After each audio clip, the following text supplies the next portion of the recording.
Dr. Therne. By H. Rider Haggard. Some months since the leaders of the government dismayed their supporters and astonished the world by a sudden surrender to the clamor of the anti-vaccinationists. In the space of a single evening, with a marvelous versatility, they threw to the agitators the ascertained results of generations of the medical faculty, the report of a royal commission, what are understood to be their own convictions, and the president of the local government board. After one ineffectual fight, the House of Lords answered to the whip, and, under the guise of a graceful concession, the health of the country was given without appeal into the hand of the conscientious objector.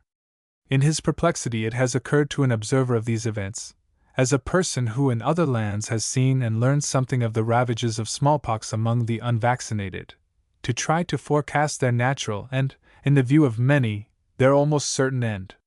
Hence these pages from the life history of the pitiable, but unfortunate Dr. Therne, absit omen. May the prophecy be falsified. But, on the other hand, it may not.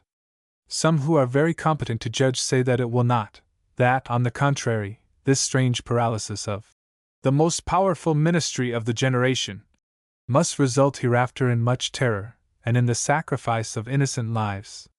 The importance of the issue to those helpless children from whom the state has thus withdrawn its shield is this writer's excuse for inviting the public to interest itself in a medical tale. As for the moral, each reader can fashion it to his fancy. Dr. Therne. Chapter 1. The Diligence. James Therne is not my real name, for why should I publish it to the world? A year or two ago it was famous, or infamous, enough, but in that time many things have happened. There has been a war, a continental revolution, 2 scandals of worldwide celebrity, one moral and the other financial, and to come to events that interest me particularly as a doctor, an epidemic of Asiatic plague in Italy and France, and stranger still, an outbreak of the medieval grain sickness, which is believed to have carried off 20,000 people in Russia and German Poland, consequent, I have no doubt, upon the wet season and poor rye harvest in those countries. These occurrences and others are more than enough to turn the public mind from the recollection of the appalling smallpox epidemic that passed over England last autumn 2 years, of which the first fury broke upon the city of Dunchester, my native place, that for many years I had the honor to represent in Parliament. The population of Dunchester, it is true, is smaller by over 5,000 souls, and many of those who survive are not so good-looking as they were, but the gap is easily filled and pockmarks are not hereditary. Also, such a horror will never happen again, for now the law of compulsory vaccination is strong enough. Only the dead have cause of complaint, those who were cut off from the world and dispatched hot-foot whither we see not.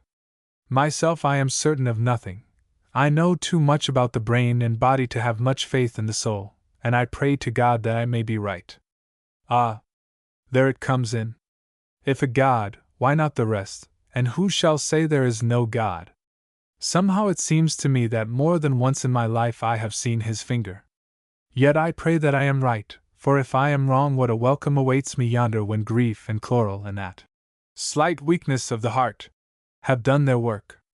Yes, 5,000 of them or more in Dunchester alone, and making every allowance, I suppose that in this one city there were very many of these, young people mostly, who owed their deaths to me, since it was my persuasion, my eloquent arguments, working upon the minds of their prejudiced and credulous elders, that surely, if indirectly, brought their doom upon them. A doctor is not infallible, he may make mistakes. Quite so, and if a mistake of his should kill a few thousands, why, that is the act of God, or of fate, working through his blindness. But if it does not happen to have been a mistake, if, for instance, all those dead, should they still live in any place or shape, could say to me, James Therne, you are the murderer of our bodies, since, for your own ends, you taught us that which you knew not to be the truth. How then? I ask. So, let them say it if they will. Let all that great cloud of witnesses compass me about, lads and maidens, children and infants, whose bones cumber the churchyards yonder in Dunchester. I defy them, for it is done and cannot be undone.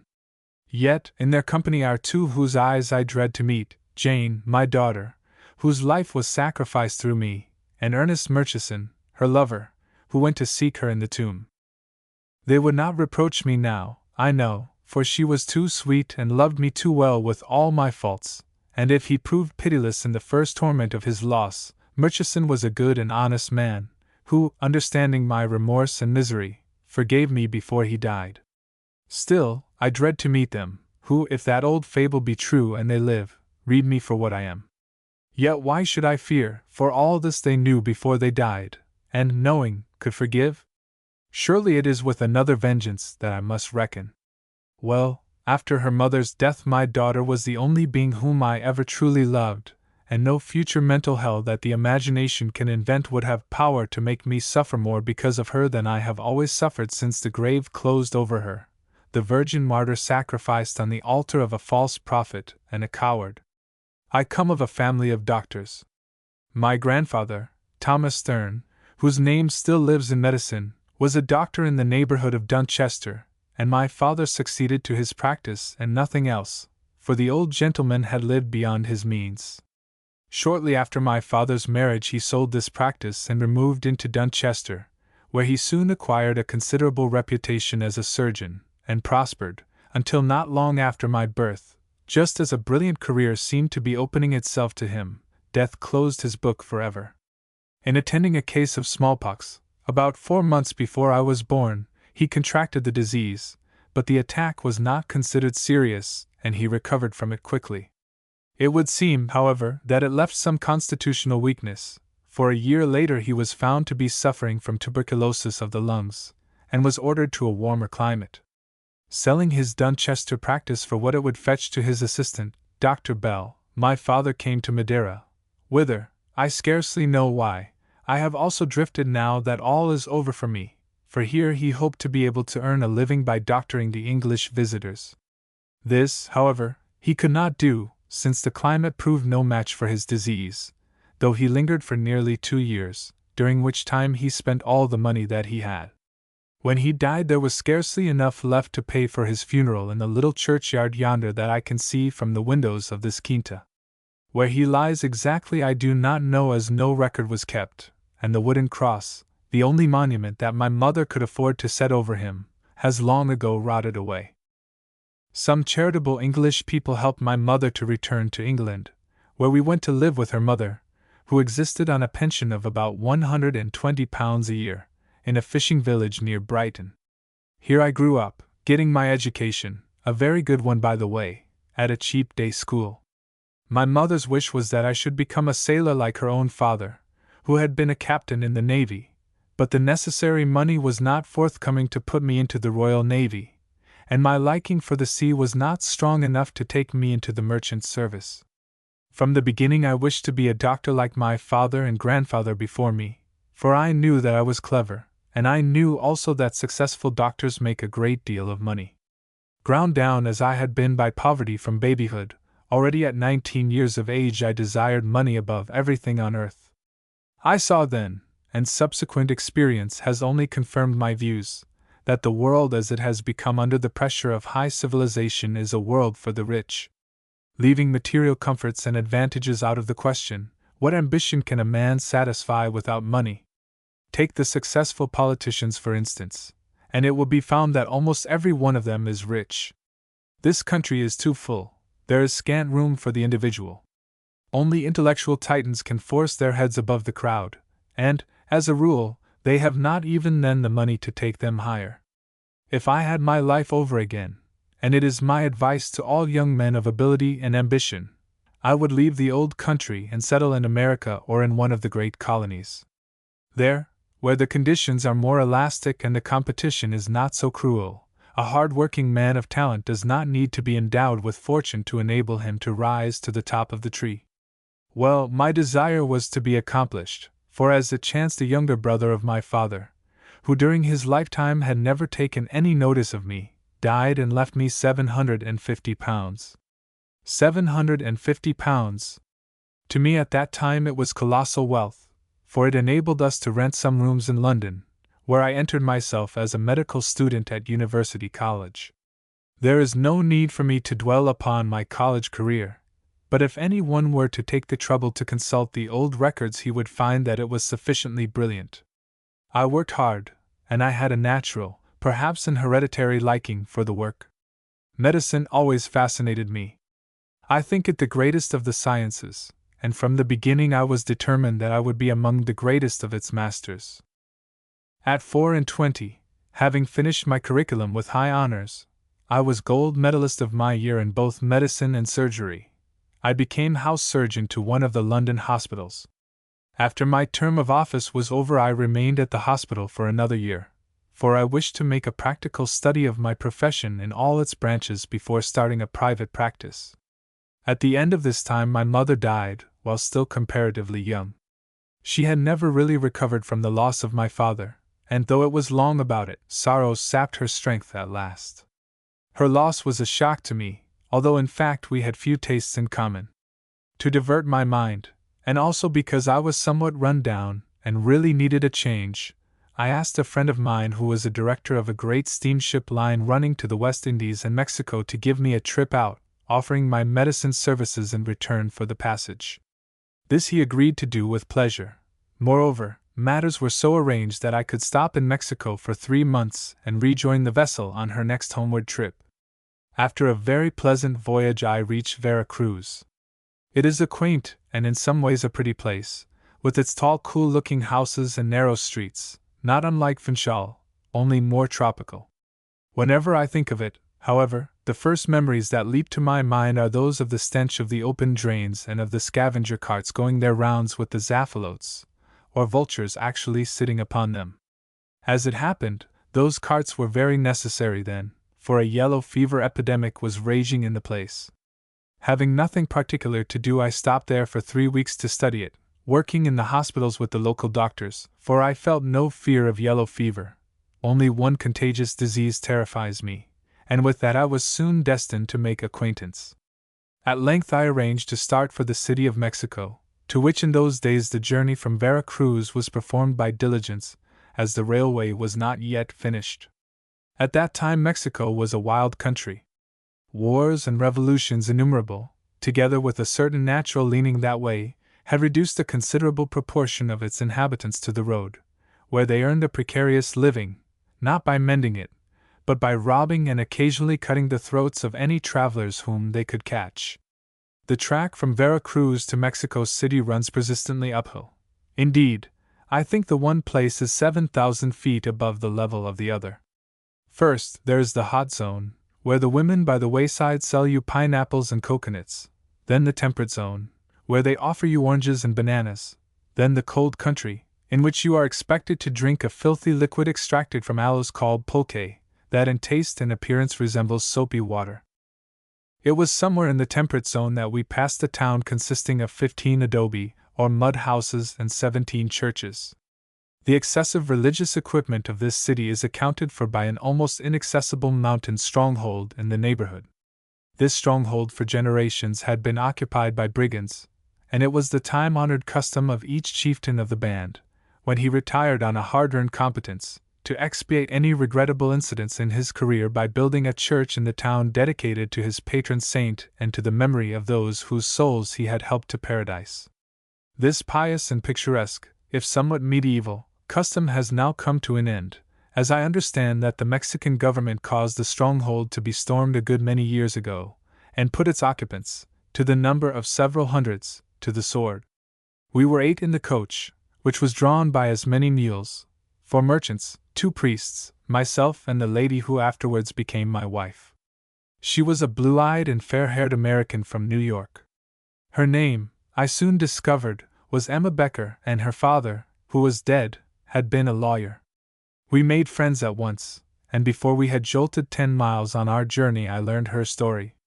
It seemed that she was an orphan with a very small fortune, and only one near relative, an aunt who had married a Mexican named Gomez, the owner of a fine range or hacienda situated on the border of the highlands, about 80 miles from the city of Mexico. On the death of her father, being like most American girls adventurous and independent, Miss Becker had accepted an invitation from her Aunt Gomez and her husband to come and live with them a while. Now, quite alone and unescorted, she was on her way to Mexico City, where she expected to be met by some friends of her uncle. We started from Vera Cruz about midday and slept, or rather passed the night, at a filthy and alive with every sort of insect pest. 2 hours before dawn we were bundled into the diligencia and slowly dragged up a mountain road so steep that, notwithstanding the blows and oaths of the drivers, the mules had to stop every few hundred yards to rest. I remember that at last I fell asleep, my head reposing on the shoulder of a very fat priest, who snored tempestuously, then awoke to pray, then snored again. It was the voice of Miss Becker, who sat opposite to me, that wakened me. "Forgive me for disturbing you, Dr. Therne," she said, "but you really must look," and she pointed through the window of the coach. Following her hand I saw a sight which no one who has witnessed it can ever forget, the sun rising on the mighty peak of Orizaba, the Star Mountain, as the old Aztecs named it. 18,000 feet above our heads towered the great volcano, its foot clothed with forests, its cone dusted with snow. The green flanks of the peak and the country beneath them were still wrapped in shadow, but on its white and lofty crest already the lights of dawn were burning. Never have I seen anything more beautiful than this soaring mountain top flaming like some giant torch over a world of darkness. Indeed, the unearthly grandeur of the sight amazed and half paralyzed my mind. A lantern swung from the roof of the coach, and turning my eyes from the mountain, in its light I saw the face of my traveling companion, and fell in love with it. I had seen it before without any such idea entering my mind, then it had been to me only the face of a rather piquante and pretty girl, but with this strange and inconvenient result, the sight of the dawn breaking upon Orizaba seemed to have worked some change in me. At least, if only for an instant, it had pierced the barrier that day by day we build within us to protect ourselves from the attack of the impulses of nature. In that moment, at any rate, there was a look upon this girl's countenance, and a light shining in her eyes which overcame my caution and swept me out of myself, for I think that she too was under the shadow of the glory which broke upon the crest of Orizaba. In vain did I try to save myself and to struggle back to common sense, since hitherto the prospect of domestic love had played no part in my scheme of life. It was useless, so I gave it up, and our eyes met. Neither of us said anything, but from that time forward we knew that we did not wish to be parted any more. After a while, to relieve a tension of mind which neither of us cared to reveal, we drifted into desultory and indifferent conversation. In the course of our talk Emma told me that her aunt had written to her that if she could leave the coach at Orizaba she would be within 50 miles of the hacienda of La Concepcion, whereas when she reached Mexico City she would still be 80 miles from it. Her aunt had added, however, that this was not practicable at present, why she did not say, and that she must go on to Mexico where some friends would take charge of her until her uncle was able to fetch her. Presently Emma seemed to fall asleep, at least she shut her eyes. But I could not sleep, and sat there listening to the snores of the fat priest and the strange interminable oaths of the drivers as they thrashed the mules. Opposite to me, tied to the roof of the coach immediately above Emma's head, was a cheap looking-glass, provided, I suppose, for the convenience of passengers when making the toilette of travel. In it I could see myself reflected, so, having nothing better to do, in view of contingencies which of a sudden had become possible, I amused myself by taking count of my personal appearance. On the whole, in those days it was not unsatisfactory. In build I was tall and slight, with thin, nervous hands. My coloring and hair were dark, and I had soft and rather large brown eyes. The best part of my face was my forehead, which was ample, and the worst my mouth, which was somewhat weak. I do not think, however, that any one would have guessed by looking at me as I then appeared at the age of 27, that I was an exceedingly hard-working man with extraordinary powers of observation and a really retentive memory. At any rate, I am sure that it was not these qualities which recommended me to Emma Becker, nor, whatever we may have felt under the influences of Orizaba, was it any spiritual affinity. Doctors, I fear, are not great believers in spiritual affinities. They know that such emotions can be accounted for in other ways. Probably Emma was attracted to me because I was dark, and I to her because she was fair. Orizaba and opportunity merely brought out and accentuated these quite natural preferences. By now the day had broken, and, looking out of the window, I could see that we were traveling along the side of a mountain.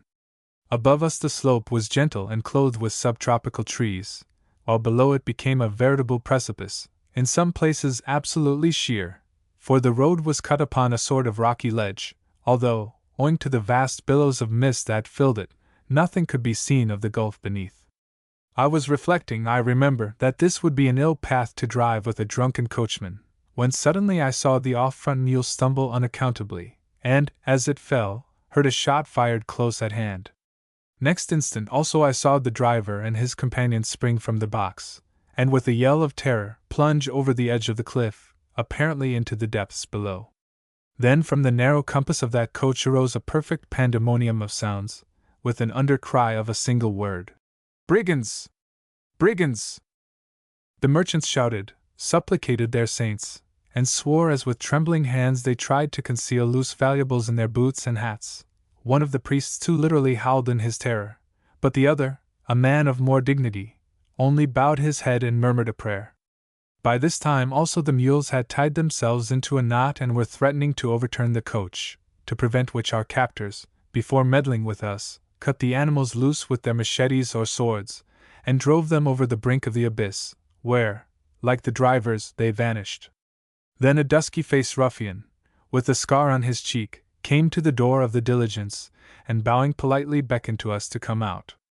As there were at least a dozen of them and resistance was useless, even if our companions could have found the courage to fight, we obeyed, and were placed before the brigands in a line, our backs being set to the edge of the gulf.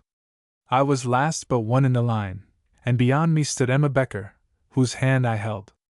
Then the tragedy began. Several of the villains seized the first merchant, and stopping his cries and protestations with a blow in the mouth, stripped him to the shirt, abstracting notes and gold and everything else of value that they could find in various portions of his attire where he had hidden them, and principally, I remember, from the lining of his vest. When they had done with him, they dragged him away and bundled him roughly into the diligence. Next to this merchant stood the two priests. Of the first of these the brigands asked a question, to which, with some hesitation, the priest, that man who had shown so much terror, replied in the affirmative, whereon his companion looked at him contemptuously and muttered a Spanish phrase which means, "Man without shame." Of him also the same question was asked, in answer to which he shook his head, whereon he was conducted, though without violence or being searched, to the coach, and shut into it with the plundered merchant. Then the thieves went to work with the next victim. "Dr. Therne," whispered Emma Becker, "you have a pistol, do you not?" I nodded my head. "Will you lend it me? You understand?" "Yes," I answered. "I understand, but I hope that things are not so bad as that." "They are," she answered with a quiver in her voice. "I have heard about these Mexican brigands. With the exception of that priest and myself, they will put all of you into the coach and push it over the precipice." At her words my heart stood still and a palpable mist gathered before my eyes.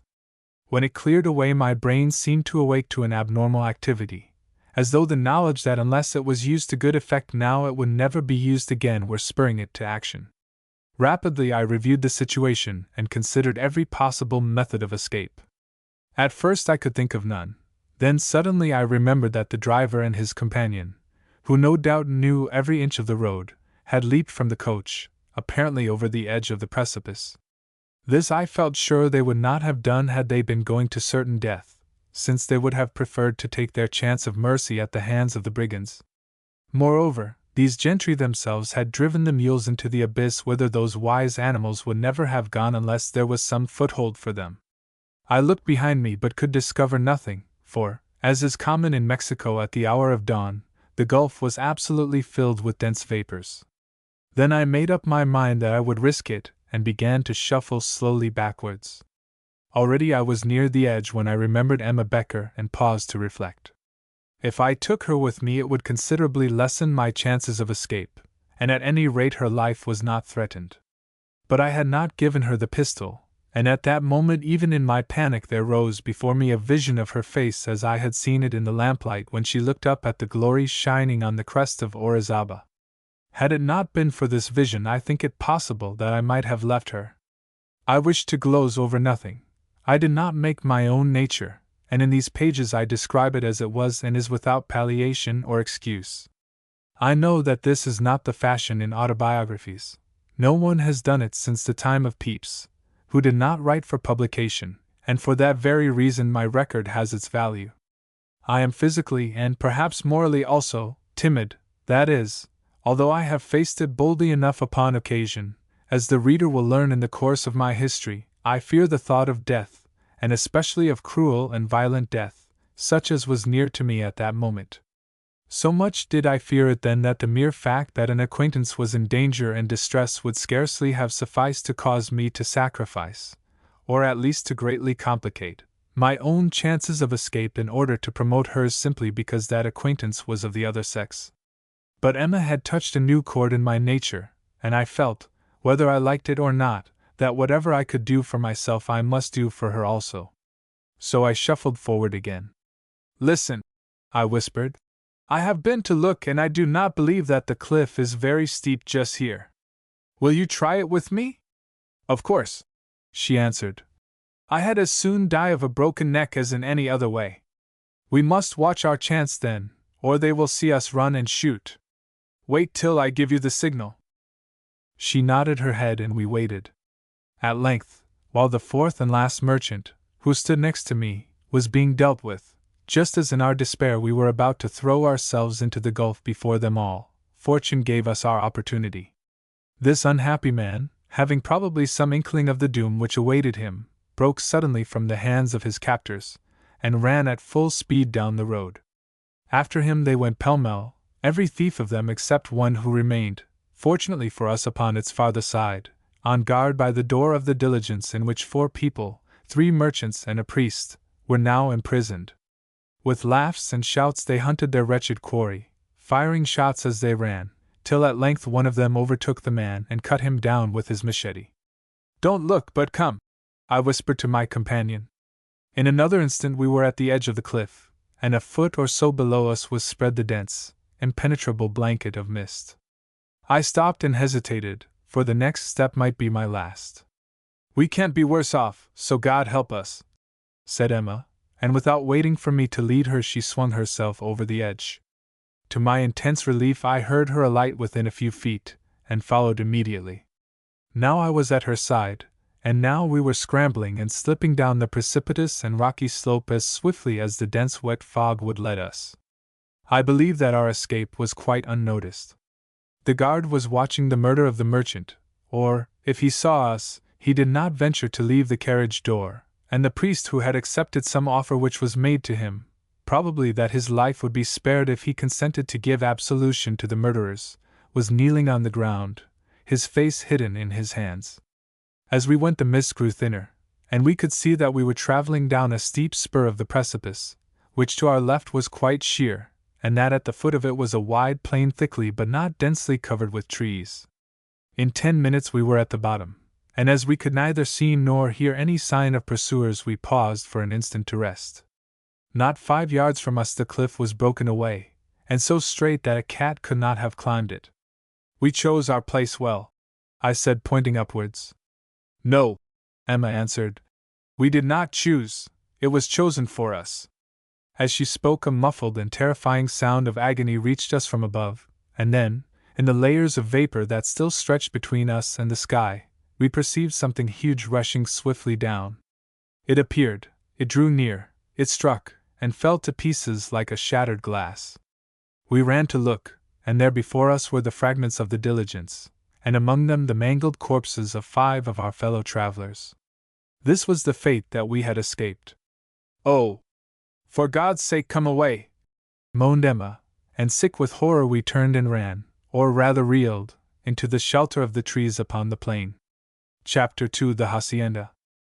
"What are those?" said Emma presently, pointing to some animals that were half hidden by a clump of wild bananas. I looked and saw that they were 2 of the mules which the brigands had cut loose from the diligence.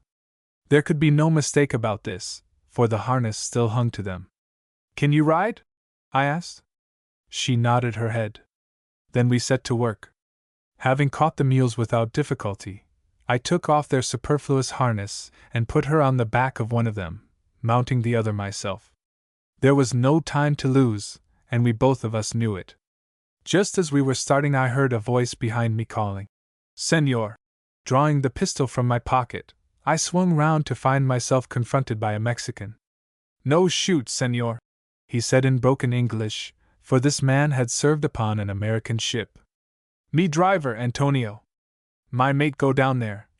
And he pointed to the precipice. He dead, me not hurt. You run from bad men, me run too, for presently they come look. Where you go?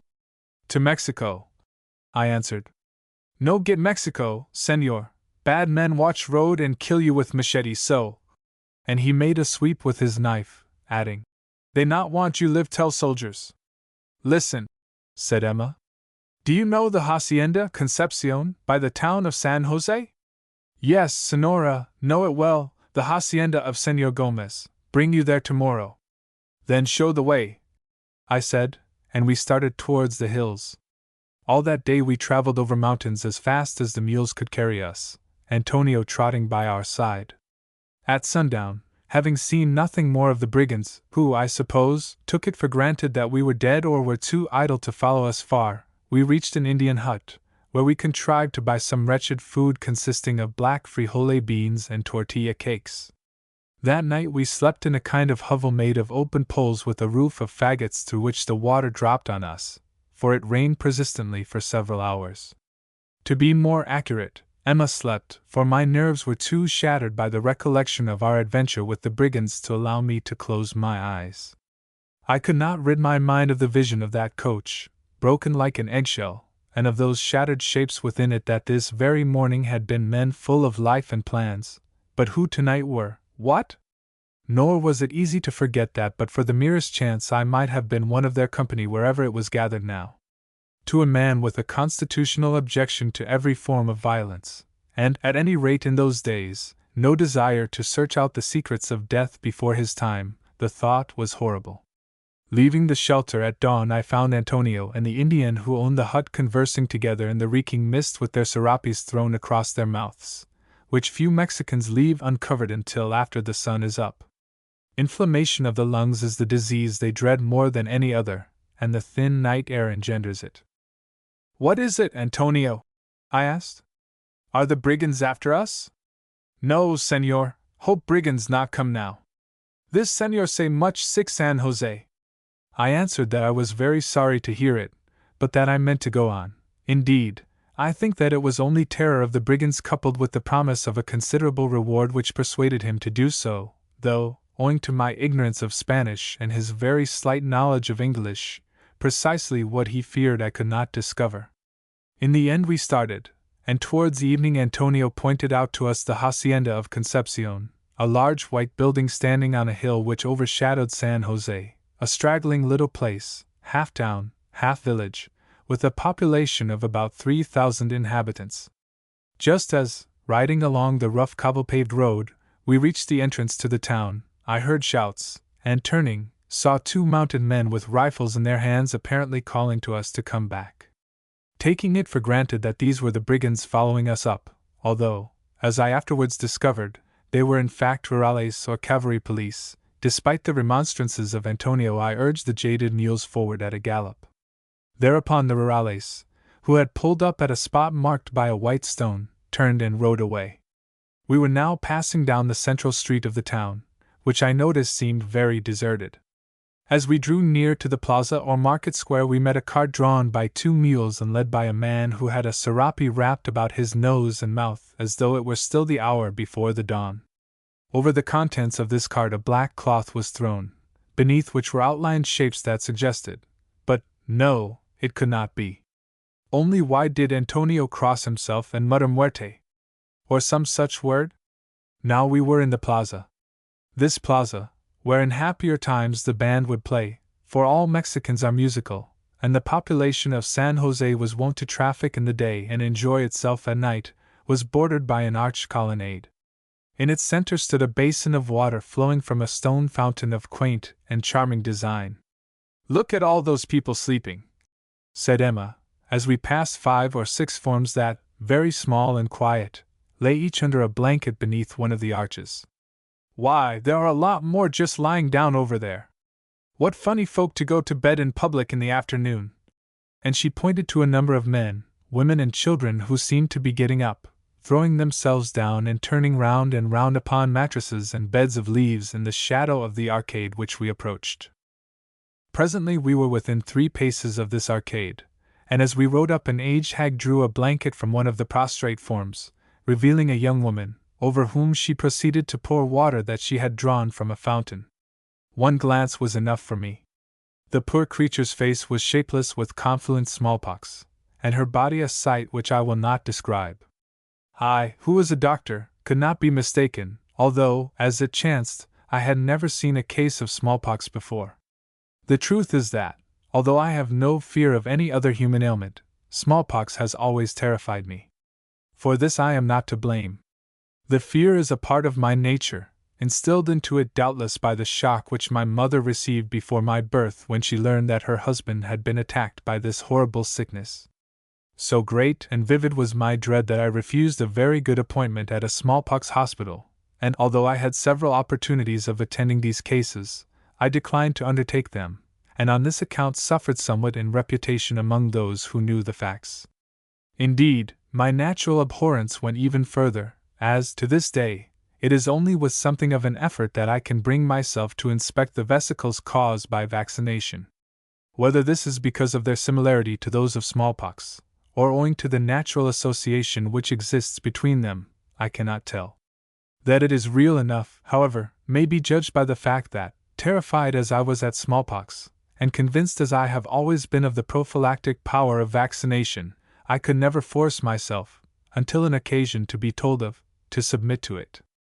In infancy, no doubt, I was vaccinated, for the operation has left a small and very faint cicatrix on my arm, but infantile vaccination, if unrepeated, is but a feeble protection in later life.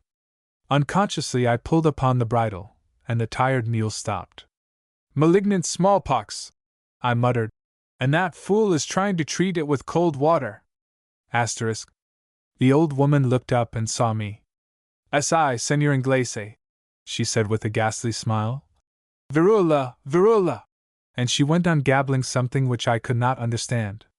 "She say," broke in Antonio, "nearly quarter people dead and plenty sick.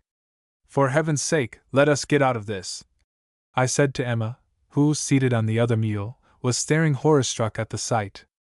"Oh," she said, "you are a doctor, can't you help the poor things?" "What? And leave you to shift for yourself? Never mind me, Dr. Therne. I can go on to the hacienda, or if you like I will stay too. I am not afraid, I was revaccinated last year." "Don't be foolish," I answered roughly. "I could not dream of exposing you to such risks. Also, it is impossible for me to do any good here alone and without medicines. Come on at once." And seizing her mule by the bridle, I led it along the road that ran through the town towards the hacienda on the height above. 10 minutes later we were riding in the great courtyard. The place seemed strangely lifeless and silent. Indeed, the plaintive mewing of a cat was the only sound to be heard. Presently, however, a dog appeared out of an open doorway. It was a large animal of the mastiff breed, such as might have been expected to bark and become aggressive to strangers. But this it did not do. Indeed, it ran forward and greeted us affectionately.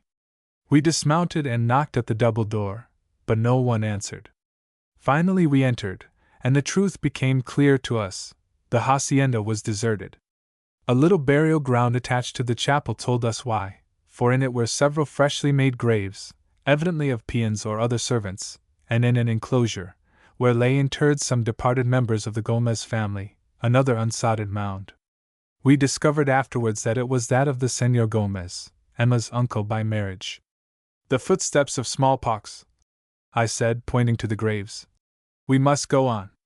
Emma was too overcome to object, for she believed that it was her aunt who slept beneath that mound, so once more we mounted the weary mules. But we did not get far. Within half a mile of the hacienda we were met by 2 armed rurales, who told us plainly that if we attempted to go further they would shoot.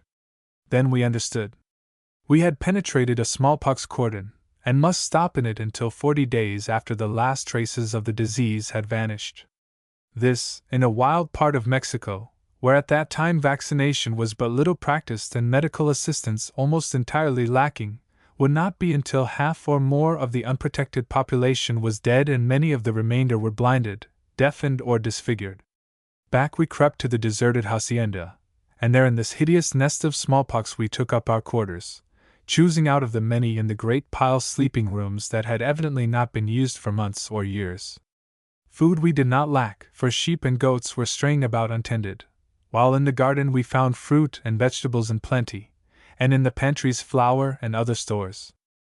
At first Emma was dazed and crushed by fatigue and emotion, but she recovered her spirits after a night's sleep and on learning from Antonio, who was told it by some peon, that it was not her aunt that the smallpox had killed, but her uncle by marriage, whom she had never seen.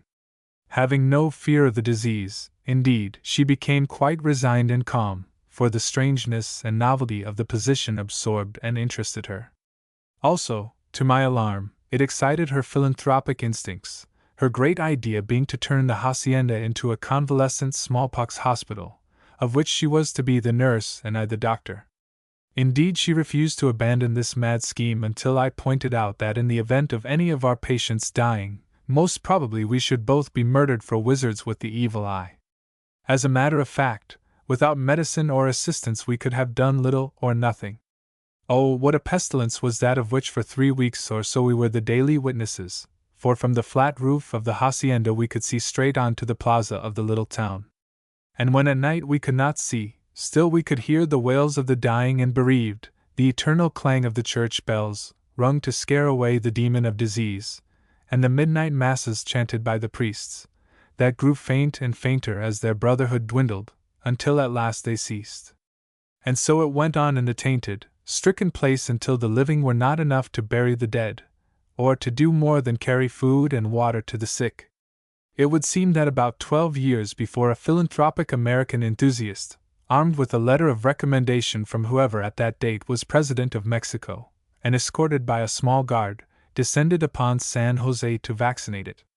For a few days all went well, for the enthusiast was a good doctor, who understood how to treat ophthalmia and to operate for squint, both of which complaints were prevalent in San Jose.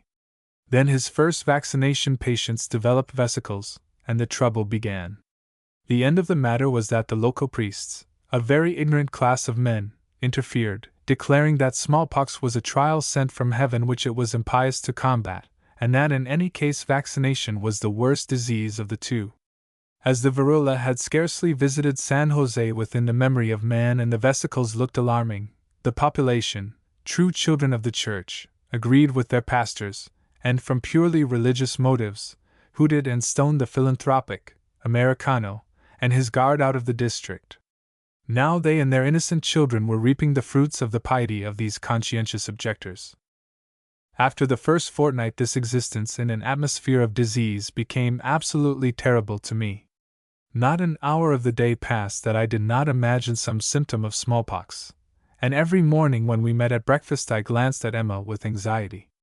The shadow of the thing lay deep upon my nerves, and I knew well that if I stopped there much longer I should fall a victim to it in the body.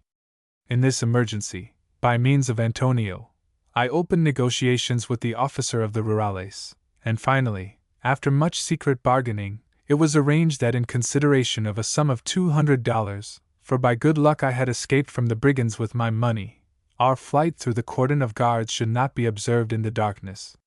We were to start at 9 o'clock on a certain night. At 1/4 to that hour I went to the stable to see that everything was ready, and in the courtyard outside of it found Antonio seated against the water tank groaning and writhing with pains in the back. One look showed me that he had developed the usual symptoms, so, feeling that no time was to be lost, I saddled the mules myself and took them round. "Where is Antonio?" asked Emma as she mounted. "He has gone on ahead," I answered, "to be sure that the road is clear. He will meet us beyond the mountains." Poor Antonio! I wonder what became of him. He was a good fellow, and I hope that he recovered. It grieved me much to leave him, but after all I had my own safety to think of, and still more that of Emma, who had grown very dear to me. Perhaps one day I shall find him beyond the mountains, but if so, that is a meeting from which I expect no joy. The rest of our journey was strange enough, but it has nothing to do with this history. Indeed, I have only touched upon these long past adventures in a far land because they illustrate the curious fatality by the workings of which every important event of my life has taken place under the dreadful shadow of smallpox. I was born under that shadow, I wedded under it, but the rest shall be told in its proper order.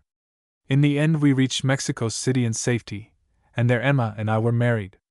10 days later we were on board ship steaming for England. Chapter 3 Sir John Bell. Now it is that I came to the great and terrible event of my life, which in its result turned me into a false witness and a fraud, and bound upon my spirit a weight of blood guiltiness greater than a man is often called upon to bear. As I have not scrupled to show, I have constitutional weaknesses. More, I am a sinner, I know it. I have sinned against the code of my profession, and have preached a doctrine I knew to be false, using all my skill and knowledge to confuse and pervert the minds of the ignorant. And yet I am not altogether responsible for these sins, which in truth in the first place were forced upon me by shame and want, and afterwards by the necessities of my ambition. Indeed, in that dark and desperate road of deceit there is no room to turn. The step once taken can never be retraced. But if I have sinned, how much greater is the crime of the man who swore away my honor and forced me through those gateways. Surely on his head and not on mine should rest the burden of my deeds. Yet he prospered all his life, and I have been told that his death was happy and painless. This man's career furnishes one of the few arguments that to my skeptical mind suggest the existence of a place of future reward and punishment. For how is it possible that so great a villain should reap no fruit from his rich sowing of villainy? If it is possible, then verily this world is the real hell wherein the wicked are lords and the good their helpless and hopeless slaves. Emma Becker, when she became my wife, brought with her a small dowry of about $5,000, or £1,000, and this sum we both agreed would be best spent in starting me in professional life. It was scarcely sufficient to enable me to buy a practice of the class which I desired, so I determined that I would set to work to build one up, as with my ability and record I was certain that I could do. By preference, I should have wished to begin in London, but there the avenue to success is choked, and I had not the means to wait until by skill and hard work I could force my way along it. London being out of the question, I made up my mind to try my fortune in the ancient city of Dunchester, where the name of Therne was still remembered, as my grandfather and father had practiced there before me. I journeyed to the place and made inquiries, to find that, although there were plenty of medical men of a sort, there was only one whose competition I had cause to fear. Of the others, some had no presence, some no skill, and some no character. Indeed, one of them was known to drink. With Sir John Bell, whose good fortune it was to be knighted in recognition of his attendance upon a royal duchess who chanced to contract the measles while staying in the town, the case was different. He began life as assistant to my father, and when his health failed purchased the practice from him for a miserable sum, which, as he was practically in possession, my father was obliged to accept. From that time forward his success met with no check. By no means a master of his art, Sir John supplied with assurance what he lacked in knowledge, and atoned for his mistakes by the readiness of a bluff and old-fashioned sympathy that was transparent to few. In short, if ever a faux bonhomme existed, Sir John Bell was the man. Needless to say, he was as popular as he was prosperous. Such of the practice of Dunchester as was worth having soon fell into his hands, and few indeed were the guineas that slipped out of his fingers into the pocket of a poorer brother. Also, he had a large consulting connection in the county. But if his earnings were great, so were his spendings, for it was part of his system to accept civic and magisterial offices and to entertain largely in his official capacities. This meant that the money went out as fast as it came in, and that, however much was earned, more was always needed. When I visited Dunchester to make inquiries, I made a point of calling on Sir John, who received me in his best heavy father manner, taking care to inform me that he was keeping Lord So-and-so waiting in his consulting room in order to give me audience. Going straight to the point, I told him that I thought of starting to practice in Dunchester, which information, I could see, pleased him little. "Of course, my dear boy," he said, "you being your father's son, I should be delighted, and would do everything in my power to help you, but at the same time I must point out that were Galen, or Jenner, or Harvey to reappear on Earth, I doubt if they could make a decent living in Dunchester. All the same, I mean to have a try, Sir John, I answered cheerfully. I suppose you do not want an assistant, do you? Let me see, I think you said you were married, did you not? Yes, I answered, well knowing that Sir John, having disposed of his elder daughter to an incompetent person of our profession, who had become the plague of his life, was desirous of putting the second to better use. No, my dear boy, no, I have an assistant already. And he sighed, this time with genuine emotion. If you come here you will have to stand upon your own legs. Quite so, Sir John, but I shall still hope for a few crumbs from the master's table. Yes, yes, Therne, in anything of that sort you may rely upon me. And he bowed me out with an effusive smile. To poison the crumbs, I thought to myself, for I was never for one moment deceived as to this man's character. A fortnight later Emma and I came to Dunchester and took up our abode in the quaint red brick house of the Queen and period, which we hired for a not extravagant rent of £80 a year. Although the position of this house was not fashionable, nothing could have been more suitable from a doctor's point of view, as it stood in a little street near the market-place and absolutely in the center of the city. Moreover, it had 2 beautiful reception chambers on the ground floor, oak-paneled, and with carved Adam's mantelpieces, which made excellent waiting rooms for patients. Some time passed, however, and our £1,000, in which the expense of furnishing had made a considerable hole, was melting rapidly before those rooms were put to a practical use. Both I and my wife did all that we could to get practice. We called upon people who had been friends of my father and grandfather. We attended missionary and other meetings of a non-political character. Regardless of expense, we went so far as to ask old ladies to tea. They came, they drank the tea and inspected the new furniture. One of them even desired to see my instruments, and when, fearing to give offense, I complied and produced them, she remarked that they were not nearly so nice as dear Sir John's, which had ivory handles. Cheerfully would I have shown her that if the handles were inferior the steel was quite serviceable, but I swallowed my wrath and solemnly explained that it was not medical etiquette for a young doctor to use ivory.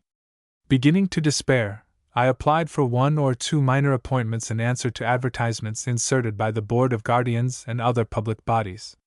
In each case I was not only unsuccessful, but men equally unknown, though with a greatly inferior college and hospital record, were chosen over my head.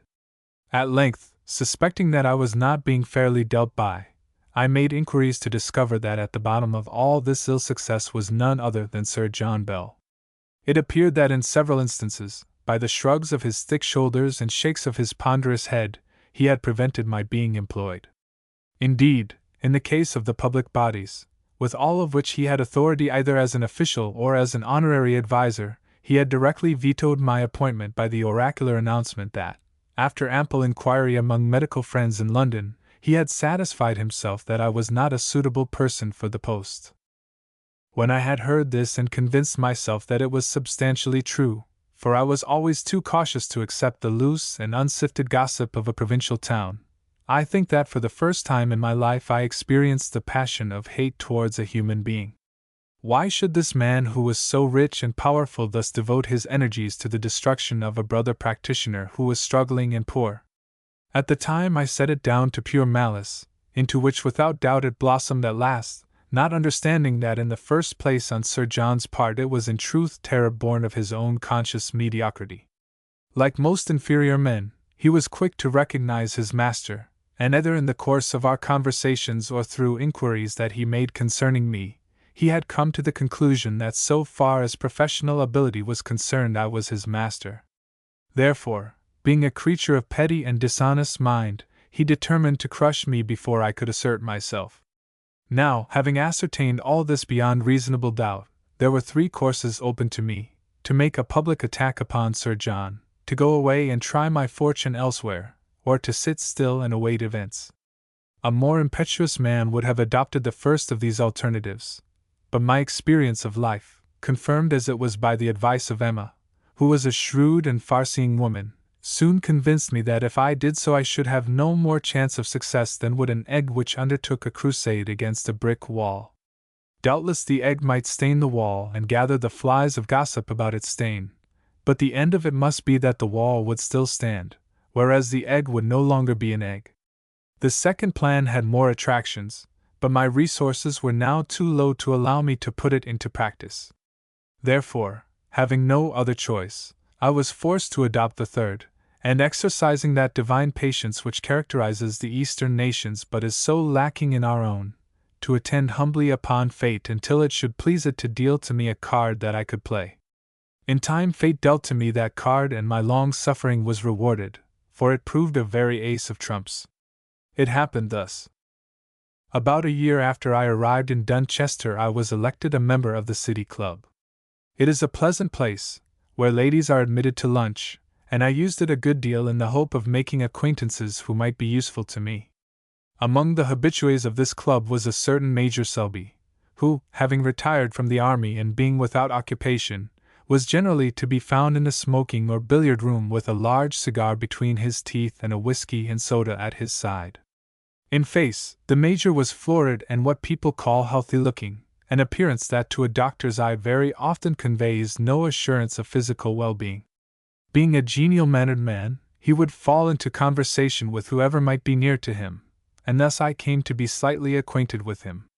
In the course of our chats he frequently mentioned his ailments, which, as might be expected in the case of such a luxurious liver, were gouty in their origin. One afternoon when I was sitting alone in the smoking room, Major Selby came in and limped to an armchair. "Hello, Major, have you got the gout again?" I asked jocosely. "No, doctor, at least that pompous old beggar, Bell, says I haven't. My leg has been so confoundedly painful and stiff for the last few days that I went to see him this morning, but he told me that it was only a touch of rheumatism, and gave me some stuff to rub it with." "Oh, and did he look at your leg?" "Not he. He says that he can tell what my ailments are with the width of the street between us." "Indeed," I said, and some other men coming in the matter dropped. 4 days later I was in the club at the same hour, and again Major Selby entered. This time he walked with considerable difficulty, and I noticed an expression of pain and malaise upon his rubicund countenance. He ordered a whiskey and soda from the servant, and then sat down near me. "Rheumatism no better, Major?" I asked. "No, I went to see old Bell about it again yesterday, but he pooh-poohs it and tells me to go on rubbing in the liniment and get the footman to help when I am tired. Well, I obeyed orders, but it hasn't done me much good, and how the deuce rheumatism can give a fellow a bruise on the leg I don't know." "A bruise on the leg?" I said, astonished. "Yes, a bruise on the leg, and if you don't believe me, look here." And dragging up his trouser, he showed me below the knee a large inflamed patch of a dusky hue, in the center of which one of the veins could be felt to be hard and swollen. "Has Sir John Bell seen that?" I asked. "Not he.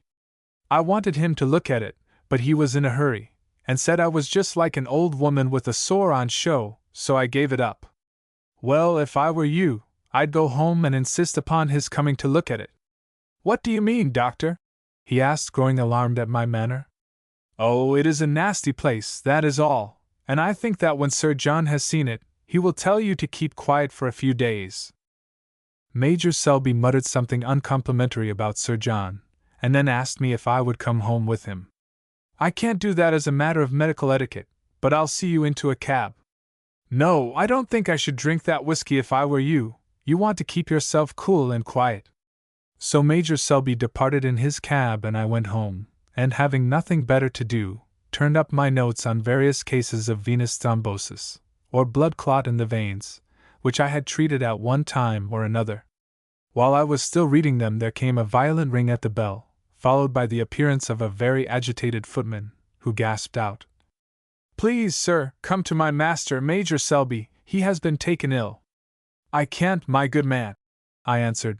"Sir John Bell is his doctor." "I have been to Sir John's, sir, but he has gone away for 2 days to attend a patient in the country, and the Major told me to come for you." Then I hesitated no longer. As we hurried to the house, which was close at hand, the footman told me that the Major on reaching home took a cup of tea and sent for a cab to take him to Sir John Bell. As he was in the act of getting into the cab, suddenly he fell backwards and was picked up panting for breath, and carried into the dining room. By this time we had reached the house, of which the door was opened as we approached it by Mrs. Selby herself, who seemed in great distress. "Don't talk now, but take me to your husband," I said, and was led into the dining room, where the unfortunate man lay groaning on the sofa. "Glad you've come," he gasped. "I believe that fool, Bell, has done for me."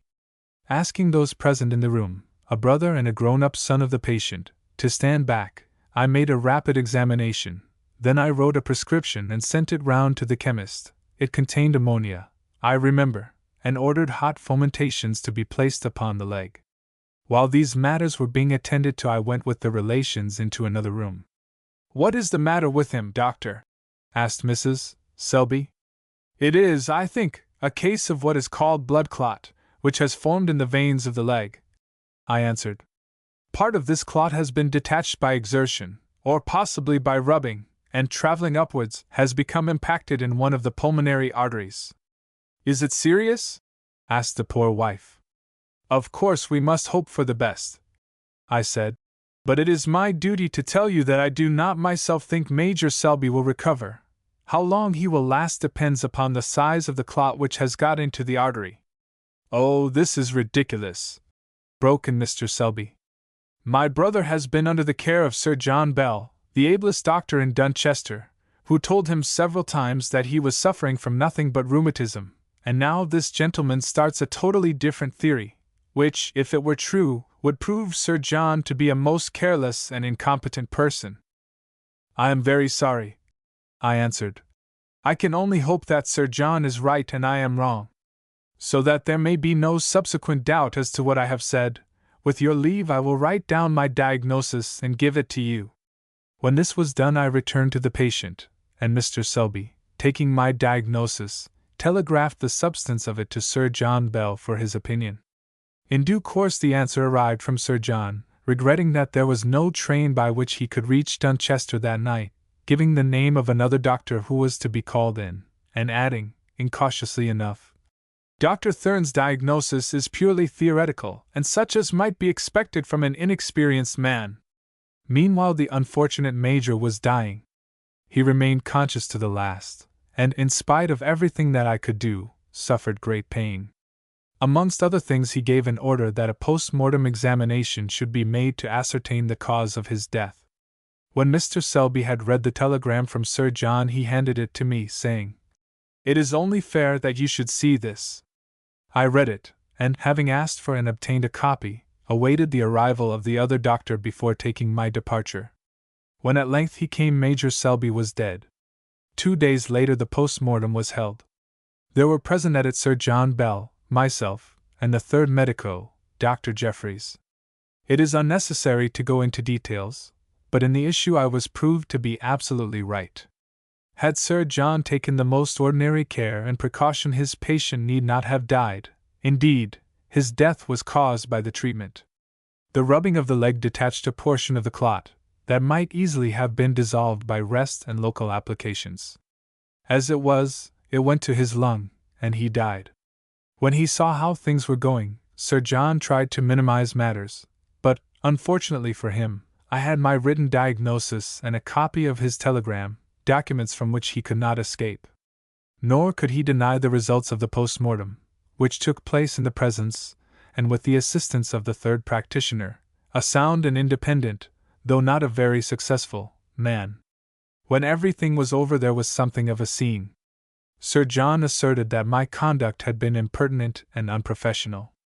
I replied that I had only done my duty and appealed to Dr. Jeffreys, who remarked really that we had to deal not with opinions and theories but with facts, and that the facts seemed to bear me out. On learning the truth, the relatives, who until now had been against me, turned upon Sir John and reproached him in strong terms, after which they went away leaving us face to face. There was an awkward silence, which I broke by saying that I was sorry to have been the unwilling cause of this unpleasantness. "You may well be sorry, sir," Sir John answered in a cold voice that was yet alive with anger. "Seeing that by your action you have exposed me to insult, I who have practiced in this city for over 30 years, and who was your father's partner before you were in your cradle. Well, it is natural to youth to be impertinent. Today the laugh is yours, Dr. Therne, Tomorrow it may be mine, so good afternoon, and let us say no more about it. And brushing by me rudely, he passed from the house.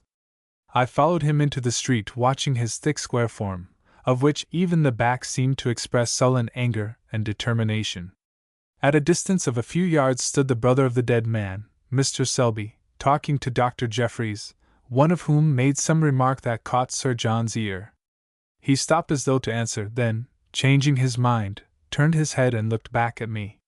My sight is good, and I could see his face clearly. On it was a look of malignity that was not pleasant to behold. I have made a bad enemy, I thought to myself. Well, I am in the right. One must take risks in life, and it is better to be hated than despised. Major Selby was a well-known and popular man, whose sudden death had excited much sympathy and local interest, which were intensified when the circumstances connected with it became public property. On the following day, the leading city paper published a report of the results of the post-mortem, which doubtless had been furnished by the relatives, and with it an editorial note. In this paragraph I was spoken of in very complimentary terms. My medical distinctions were alluded to, and the confident belief was expressed that Dunchester would not be slow to avail itself of my skill and talent. Sir John Bell was not so lightly handled. His gross error of treatment in the case of the deceased was, it is true, slurred over, but some sarcastic and disparaging remarks were aimed at him under cover of comparison between the old and the new school of medical practitioners. Chapter 4: Stephen Strong Goes Bail. Great are the uses of advertisement. When I went into my consulting room after breakfast that day, I found 3 patients waiting to see me, one of them a member of a leading family in the city. Here was the beginning of my success. Whatever time may remain to me, today in a sense my life is finished. I am a broken-hearted and discomfited man, with little more to fear and nothing to hope. Therefore I may be believed when I say that in these pages I set down the truth and nothing but the truth, not attempting to palliate my conduct where it has been wrong, nor to praise myself even when praise may have been due. Perhaps, then, it will not be counted conceit when I write that in my best days I was really a master of my trade. To my faculty for diagnosis I have, I think, alluded. It amounted to a gift. A touch or two of my fingers would often tell me what other doctors could not discover by prolonged examination. To this I added a considerable mastery of the details of my profession, and a sympathetic insight into character, which enabled me to apply my knowledge to the best advantage. When a patient came to me and told me that his symptoms were this or that or the other, I began by studying the man and forming my own conclusions as to his temperament, character, and probable past. It was this method of mine of studying the individual as a whole and his ailment as something springing from and natural to his physical and spiritual entity that, so far as general principles can be applied to particular instances, often gave me a grip of the evil, and enabled me, by dealing with the generating cause, to strike at its immediate manifestation. My axiom was that in the human subject mind is king, the mind commands, the body obeys. From this follows the corollary that the really great doctor, however trivial the complaint, should always begin by trying to understand the mind of his patient, to follow the course of its workings, and estimate their results upon his physical nature. Necessarily there are many cases to which this rule does not seem to apply, those of contagious sickness, for instance, or those of surgery, resulting from accident. And yet even there it does apply, for the condition of the mind may predispose to infection, and to recovery or collapse in the instance of the sufferer from injuries. But these questions of predisposition and consequence are too great to argue here, though even the most rule-of-thumb village practitioner, with a black draught in one hand and a pot of ointment in the other, will agree that they admit of a wide application. At least it is to these primary principles over and above my technical skill that I attribute my success while I was successful. That at any rate was undoubted. Day by day my practice grew, to such an extent indeed, that on making up my books at the end of the 2nd year, I found that during the preceding 12 months I had taken over £900 in fees and was owed about £300 more. Most of this balance, however, I wrote off as a bad debt, since I made it a custom never to refuse a patient merely because he might not be able to pay me. I charged large fees, for a doctor gains nothing by being cheap, but if I thought it inexpedient I did not attempt to collect them. After this matter of the inquest on Major Selby, the relations between Sir John Bell and myself were very strained. In fact, for a while he refused to meet me in consultation. When this happened, without attempting to criticize his action, I always insisted upon retiring from the case, saying that it was not for me, a young man, to stand in the path of one of so great experience and reputation. As might be expected, this moderation resulted in my triumph, for the time came when Sir John thought it wise to waive his objections and to recognize me professionally. Then I knew that I had won the day, for in that equal field I was his master. Never once that I can remember did he venture to reverse or even to cavil at my treatment, at any rate in my presence, though doubtless he criticized it freely elsewhere. And so I flourished, and as I waxed he waned, until, calculating my chances with my wife, I was able to prophesy that if no accident or ill chance occurred to stop me, within another 3 years I should be the leading practitioner in Dunchester, while Sir John Bell would occupy the second place. But I had reckoned without his malice, for, although I knew this to be inveterate, I had underrated its probable effects, and in due course the ill chance happened. It came about in this wise. When we had been married something over 2 years, my wife found herself expecting to become a mother. As the event drew near, she expressed great anxiety that I should attend upon her.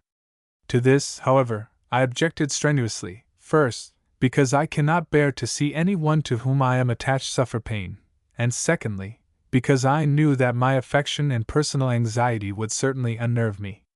Except in cases of the utmost necessity, no man, in my opinion, should doctor himself or his family.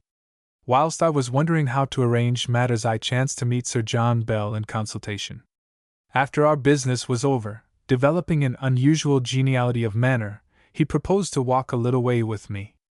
"I understand, my dear Therne," he said, "that there is an interesting event expected in your family." I replied that this was so. "Well," he went on, "though we may differ on some points, I am sure there is one upon which we shall agree, that no man should doctor his own flesh and blood. Now look here, I want you to let me attend upon your good wife. However much you go ahead, young fellows may turn up your noses at us old fossils, I think you will admit that by this time I ought to be able to show a baby into the world, especially as I had the honor of performing that office for yourself, my young friend." For a moment I hesitated. What Sir John said was quite true. He was a sound and skillful obstetrician of the old school. Moreover, he evidently intended to hold out the olive branch by this kind offer, which I felt that I ought to accept. Already, having conquered in the fray, I forgave him the injuries that he had worked me. It is not in my nature to bear unnecessary malice. Indeed, I hate making or having an enemy. And yet I hesitated, not from any premonition or presentiment of the dreadful events that were to follow, but simply because of my wife's objection to being attended by any one but myself. I thought of advancing this in excuse of a refusal, but checked myself, because I was sure that he would interpret it as a rebuff, and in consequence hate me more bitterly than ever. So in the end I accepted his offer gratefully, and we parted. When I told Emma, she was a little upset, but being a sensible woman she soon saw the force of my arguments, and fell in with the situation.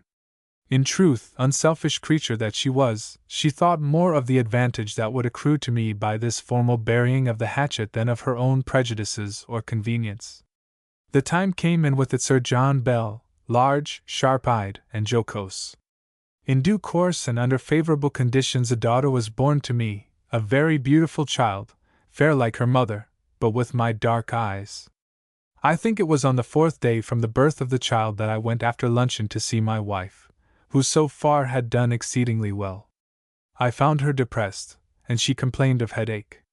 Just then the servant arrived saying that I was wanted in the consulting room, so I kissed Emma and, after arranging her bed clothing and turning her over so that she might lie more comfortably, I hurried downstairs, telling her that she had better go to sleep. While I was engaged with my visitor, Sir John Bell came to see my wife. Just as the patient had gone and Sir John was descending the stairs, a messenger hurried in with a note summoning me instantly to attend upon Lady Colford, the wife of a rich banker and baronet who, I knew, was expecting her first confinement. Seizing my bag I started, and, as I reached the front door, I thought that I heard Sir John, who was now nearly at the foot of the stairs, call out something to me. I answered that I couldn't stop but would see him later, to which I understood him to reply, "All right." This was about 3 o'clock in the afternoon, but so protracted and anxious was the case of Lady Culford that I did not reach home again till 8. Having swallowed a little food, for I was thoroughly exhausted, I went upstairs to see my wife. Entering the room softly, I found that she was asleep, and that the nurse also was dozing on the sofa in the dressing-room. Fearing to disturb them, I kissed her lips, and going downstairs returned at once to Sir Thomas Culford's house, where I spent the entire night in attendance on his wife. When I came home again about 8 o'clock on the following morning, it was to find Sir John Bell awaiting me in the consulting-room. A glance at his face told me that there was something dreadfully wrong. "What is it?" I asked. "What is it?" "Why, what I called after you yesterday, only you wouldn't stop to listen, and I haven't known where to find you since. It's puerperal fever, and heaven knows what gave it to her, for I don't. I thought so yesterday, and this morning I am sure of it. Puerperal fever," I muttered. "Then I am ruined, whatever happens to Emma." "Don't talk like that, man," answered Sir John. "She has a capital constitution, and I dare say we shall pull her through. You don't understand. I have been attending Lady Culford, going straight from Emma's room to her." Sir John whistled. "Oh, indeed. Certainly that's awkward. Well, we must hope for the best, and look you here, when a fellow calls out to you another time, just you stop to listen." To dwell on all that followed would serve no good purpose, and indeed what is the use of setting down the details of so much forgotten misery? In a week my beloved wife was dead, and in 10 days Lady Culford had followed her into the darkness. Then it was that, to complete my own destruction, I committed an act of folly, for, meeting Sir John Bell, in my mad grief I was fool enough to tell him I knew that my wife's death, and indirectly that of Lady Culford, were due to his improper treatment and neglect of precautions. I need not enter into the particulars, but this in fact was the case. He did not say much in answer to my accusation, but merely replied, "I make allowances for you, but Dr. Therne, it is time that somebody taught you that people's reputations cannot be slandered with impunity. Instead of attacking me, I should recommend you to think of defending yourself." Very soon I learned the meaning of this hint. I think it was within a week of my wife's funeral that I heard that Sir Thomas Culford, together with all his relations and those of the deceased lady, were absolutely furious with me. Awaking from my stupor of grief, I wrote a letter to Sir Thomas expressing my deep regret at the misfortune that I had been the innocent means of bringing upon him. To this letter I received a reply by hand, scrawled upon half a sheet of notepaper. It ran: "Sir Thomas Culford is surprised that Dr. Therne should think it worth while to add falsehood to murder." Then, for the first time, I understood in what light my terrible misfortune was regarded by the public. A few days later I received further enlightenment, this time from the lips of an inspector of police, who called upon me with a warrant of arrest on the charge of having done manslaughter on the body of Dame Blanche Culford. That night I spent in Dunchester jail, and next morning I was brought before the bench of magistrates, who held a special session to try my case. The chairman, whom I knew well, very kindly asked me if I did not wish for legal assistance. I replied, "No, I have nothing to defend," which he seemed to think a hard saying. At any rate, he looked surprised. On the other side, counsel were employed nominally on behalf of the Crown, although in reality the prosecution, which in such a case was unusual if not unprecedented, had been set on foot and undertaken by the Culford family. The information was read by the clerk, in which I was charged with culpable negligence and wilfully doing certain things that caused the death of Blanche Culford. I stood there in the dock listening, and wondering what possible evidence could be adduced against me in support of such a charge. After the formal witnesses, relations, and doctors, who testified to my being called in to attend on Lady Culford, to the course of the illness and the cause of death, etc., Sir John Bell was called. Now, I thought to myself, this farce will come to an end, for Bell will explain the facts. The counsel for the prosecution began by asking Sir John various questions concerning the terrible malady known as puerperal fever, and especially with reference to its contagiousness. Then he passed on to the events of the day when I was called in to attend upon Lady Culford. Sir John described how he had visited my late wife, and from various symptoms which she had developed somewhat suddenly, to his grief and surprise, had come to the conclusion that she had fallen victim to puerperal fever. This evidence, to begin with, was not true, for although he suspected the ailment on that afternoon, he was not sure of it until the following morning. "What happened then, Sir John?" asked the counsel. "Leaving my patient, I hurried downstairs to see Dr. Therne, and found him just stepping from his consulting room into the hall." "Did he speak to you?" "Yes. He said, 'How do you do?' and then added, before I could tell him about his wife, 'I am rather in luck today. They are calling me in to take Lady Culford's case.' I said I was glad to hear it, but that I thought he had better let someone else attend her ladyship. He looked astonished, and asked why. I said, 'Because, my dear fellow, I am afraid that your wife has developed puerperal fever, and the nurse tells me that you were in her room not long ago.' He replied that it was impossible, as he had looked at her and thought her all right except for a little headache. I said that I trusted that I might be wrong, but if nearly 40 years' experience went for anything, I was not wrong. Then he flew into a passion, and said that if anything was the matter with his wife it was my fault, as I must have brought the contagion or neglected to take the usual antiseptic precautions. I told him that he should not make such statements without an atom of proof, but interrupting me, he declared that, fever or no fever, he would attend upon Lady Culford, as he could not afford to throw away the best chance he had ever had. I said, 'My dear fellow, don't be mad. Why, if anything happened to her under the circumstances, I believe that, after I have warned you, you would be liable to be criminally prosecuted for culpable negligence.' 'Thank you,' he answered, 'nothing will happen to her. I know my own business, and I will take the chance of that.' And then, before I could speak again, lifting up his bag from the chair on which he had placed it, he opened the front door and went out. I will not attempt, especially after this lapse of years, to describe the feelings with which I listened to this amazing evidence. The black wickedness and the cold-blooded treachery of the man overwhelmed and paralyzed me, so that when, after some further testimony, the chairman asked me if I had any questions to put to the witness, I could only stammer, "It is a lie, an infamous lie." "No, no," said the chairman kindly. "If you wish to make a statement, you will have an opportunity of doing so presently. Have you any questions to ask the witness?" I shook my head. How could I question him on such falsehoods?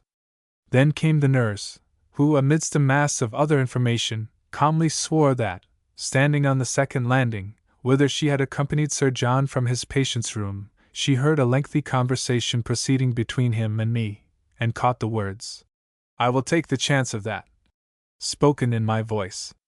Again I had no questions to ask, but I remembered that this nurse was a person who for a long while had been employed by Sir John Bell, and one over whom he very probably had some hold. Then I was asked if I had any witness, but now that my wife was dead, what witness could I call? Indeed, I could not have called her had she been alive. Then, having been cautioned in the ordinary form, that whatever I said might be given as evidence against me at my trial, I was asked if I wished to make any statement. I did make a statement of the facts so far as I knew them, adding that the evidence of Sir John Bell and the nurse was a tissue of falsehoods, and that the former had been my constant enemy ever since I began to practice in Dunchester, and more especially since the issue of a certain case, in the treatment of which I had proved him to be wrong.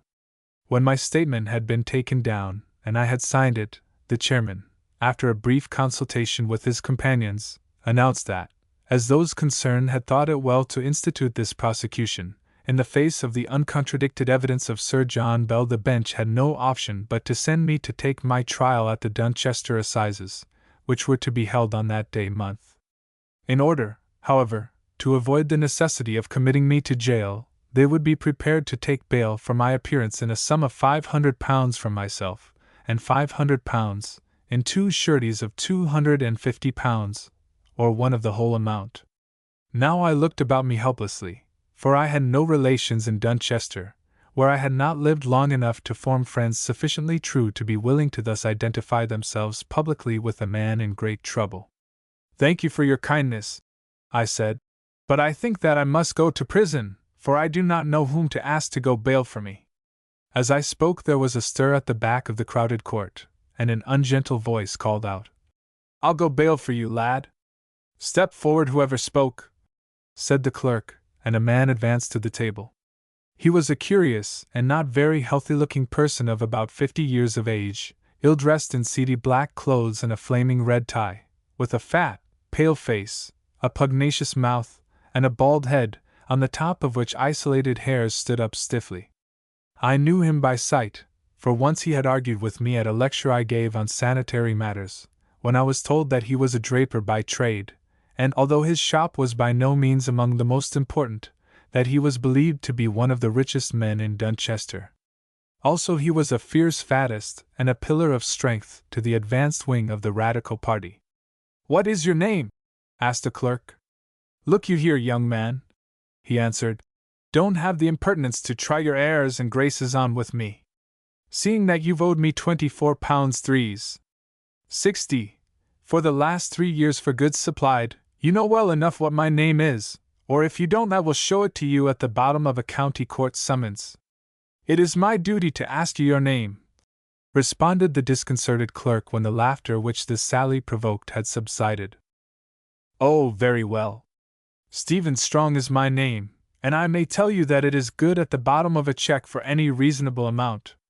Well, I'm here to go bail for that young man.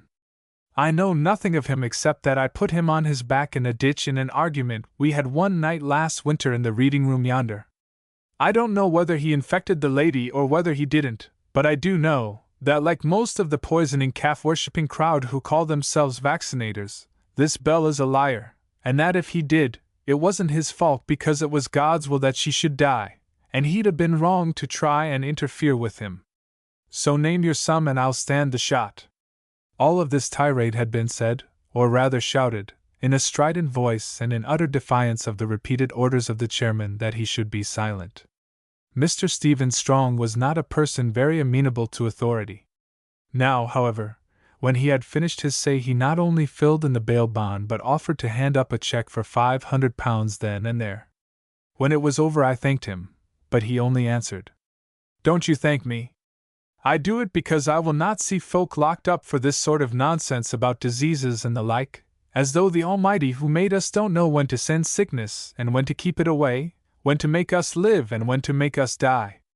Now, do you want any money to defend yourself with?" I answered that I did not, and having thanked him again, we parted without more words, as I was in no mood to enter into an argument with an enthusiast of this hopeless, but to me, convenient nature. Chapter 5: The Trial. Although it took place so long ago, I suppose that a good many people still remember the case of the Queen versus Therne, which attracted a great deal of attention at the time.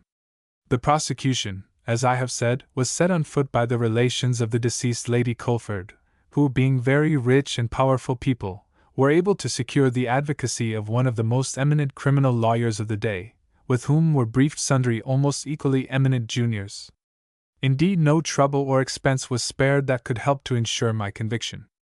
On my behalf also appeared a well-known Q.C., and with him 2 juniors. The judge who tried the case was old and experienced but had the reputation of being severe, and from its very commencement I could see that the perusal of the depositions taken in the magistrate's court, where it will be remembered I was not defended, had undoubtedly biased his mind against me. As for the jury, they were a respectable-looking, quiet set of men, who might be relied upon to do justice according to their lights. Of those who were called from the panel and answered to their names too, by the way, were challenged by the Crown and rejected because, I was told, they were professed anti-vaccinationists. On the appointed day and hour, speaking in a very crowded court, counsel for the Crown opened the case against me, demonstrating clearly that in the pursuit of my own miserable ends I had sacrificed the life of a young, high-placed and lovely fellow creature, and brought bereavement and desolation upon her husband and family. Then he proceeded to call evidence, which was practically the same as that which had been given before the magistrates, although the husband and Lady Culford's nurse were examined, and on my behalf, cross-examined at far greater length. After the adjournment for lunch, Sir John Bell was put into the witness box, where, with a little additional detail, He repeated almost word for word what he had said before. Listening to him, my heart sank, for he made an excellent witness, quiet, self-contained, and to all appearance, not a little affected by the necessity under which he found himself of exposing the evil doings of a brother practitioner. I noticed with dismay also that his evidence produced a deep effect upon the minds of all present, judge and jury not excepted. Then came the cross-examination, which certainly was a brilliant performance, for under it was shown that from the beginning Sir John Bell had certainly borne me ill will, that to his great chagrin I had proved myself his superior in a medical controversy, and that the fever which my wife contracted was in all human probability due to his carelessness and want of precautions while in attendance upon her. When this cross-examination was concluded, the court rose for the day, and being on bail, I escaped from the dock until the following morning. I returned to my house and went up to the nursery to see the baby, who was a very fine and healthy infant. At first I could scarcely bear to look at this child, remembering always that indirectly it had been the cause of its dear mother's death. But now, when I was so lonely, for even those who called themselves my friends had fallen away from me in the time of trial, I felt drawn towards the helpless little thing. I kissed it and put it back into its cradle, and was about to leave the room when the nurse, a respectable widow woman with a motherly air, asked me straight out what were my wishes about the child and by what name it was to be baptized, seeing that when I was in jail she might not be able to ascertain them. The good woman's question made me wince, but, recognizing that in view of eventualities these matters must be arranged, I took a sheet of paper and wrote down my instructions, which were briefly that the child should be named Emma Jane after its mother and mine, and that the nurse, Mrs. Baker, should take it to her cottage, and be paid a weekly sum for its maintenance. Having settled these disagreeable details, I went downstairs, but not to the dinner that was waiting for me, as after the nurse's questions I did not feel equal to facing the other domestics. Leaving the house, I walked about the streets seeking some small eating place where I could dine without being recognized. As I wandered along wearily, I heard a harsh voice behind me calling me by name, and turning, found that the speaker was Mr. Stephen Strong. Even in the twilight there was no possibility of mistaking his flaming red tie. "You are worried and tired, doctor," said the harsh voice. "Why ain't you with your friends, instead of tramping the streets after that long day in court?" "Because I have no friends left," I answered, for I had arrived at that stage of humiliation when a man no longer cares to cloak the truth. A look of pity passed over Mr. Strong's fat face, and the lines about the pugnacious mouth softened a little. "Is that so?" he said. "Well, young man, you're learning now what happens to those who put their faith in fashionable folk and not in the Lord. Rats can't scuttle from a sinking ship faster than fashionable folk from a friend in trouble. You come along and have a bit of supper with me and my missus. We're humble tradesfolk, but perhaps as things are, you won't mind that."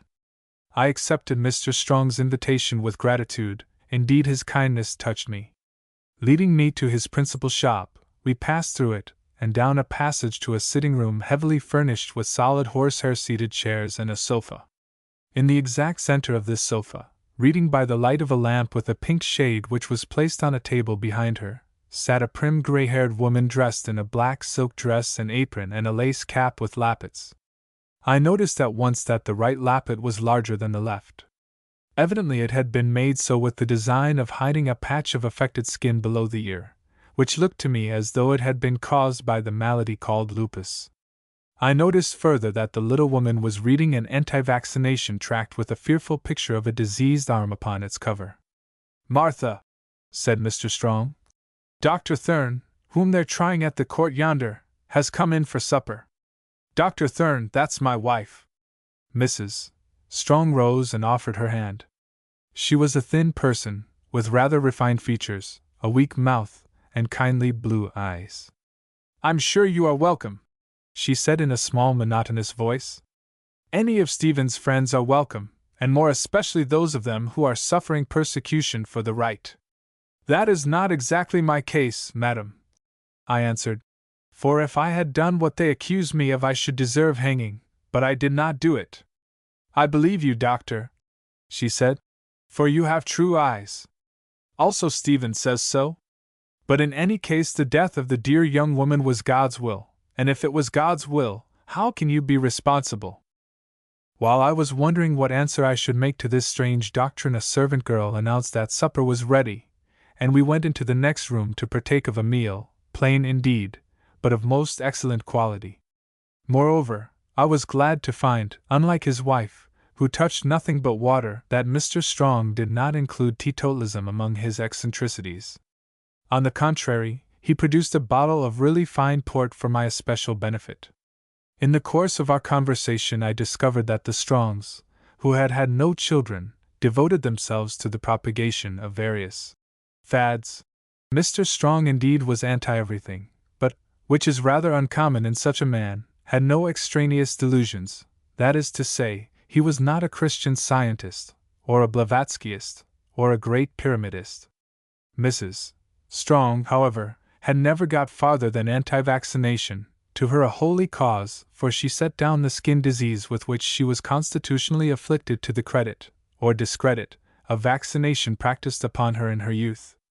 Outside of this great and absorbing subject her mind occupied itself almost entirely with that well-known but most harmless of the crazes, the theory that we Anglo-Saxons are the progeny of the 10 lost tribes of Israel. Steering clear of anti-vaccination, I showed an intelligent sympathy with her views and deductions concerning the 10 tribes, which so pleased the gentle little woman that, forgetting the uncertainty of my future movements, she begged me to come and see her as often as I liked, and in the meanwhile presented me with a pile of literature connected with the supposed wanderings of the tribes. Thus began my acquaintance with my friend and benefactress, Martha Strong. At 10 o'clock on the following morning I returned to the dock, and the nurse repeated her evidence in corroboration of Sir John's testimony. A searching cross-examination showed her not to be a very trustworthy person, but on this particular point it was impossible to shake her story, because there was no standing ground from which it could be attacked. Then followed some expert evidence whereby, amongst other things, the Crown proved to the jury the fearfully contagious nature of puerperal fever, which closed the case for the prosecution. After this my counsel, reserving his address, called the only testimony I was in a position to produce, that of several witnesses to character and to medical capacity.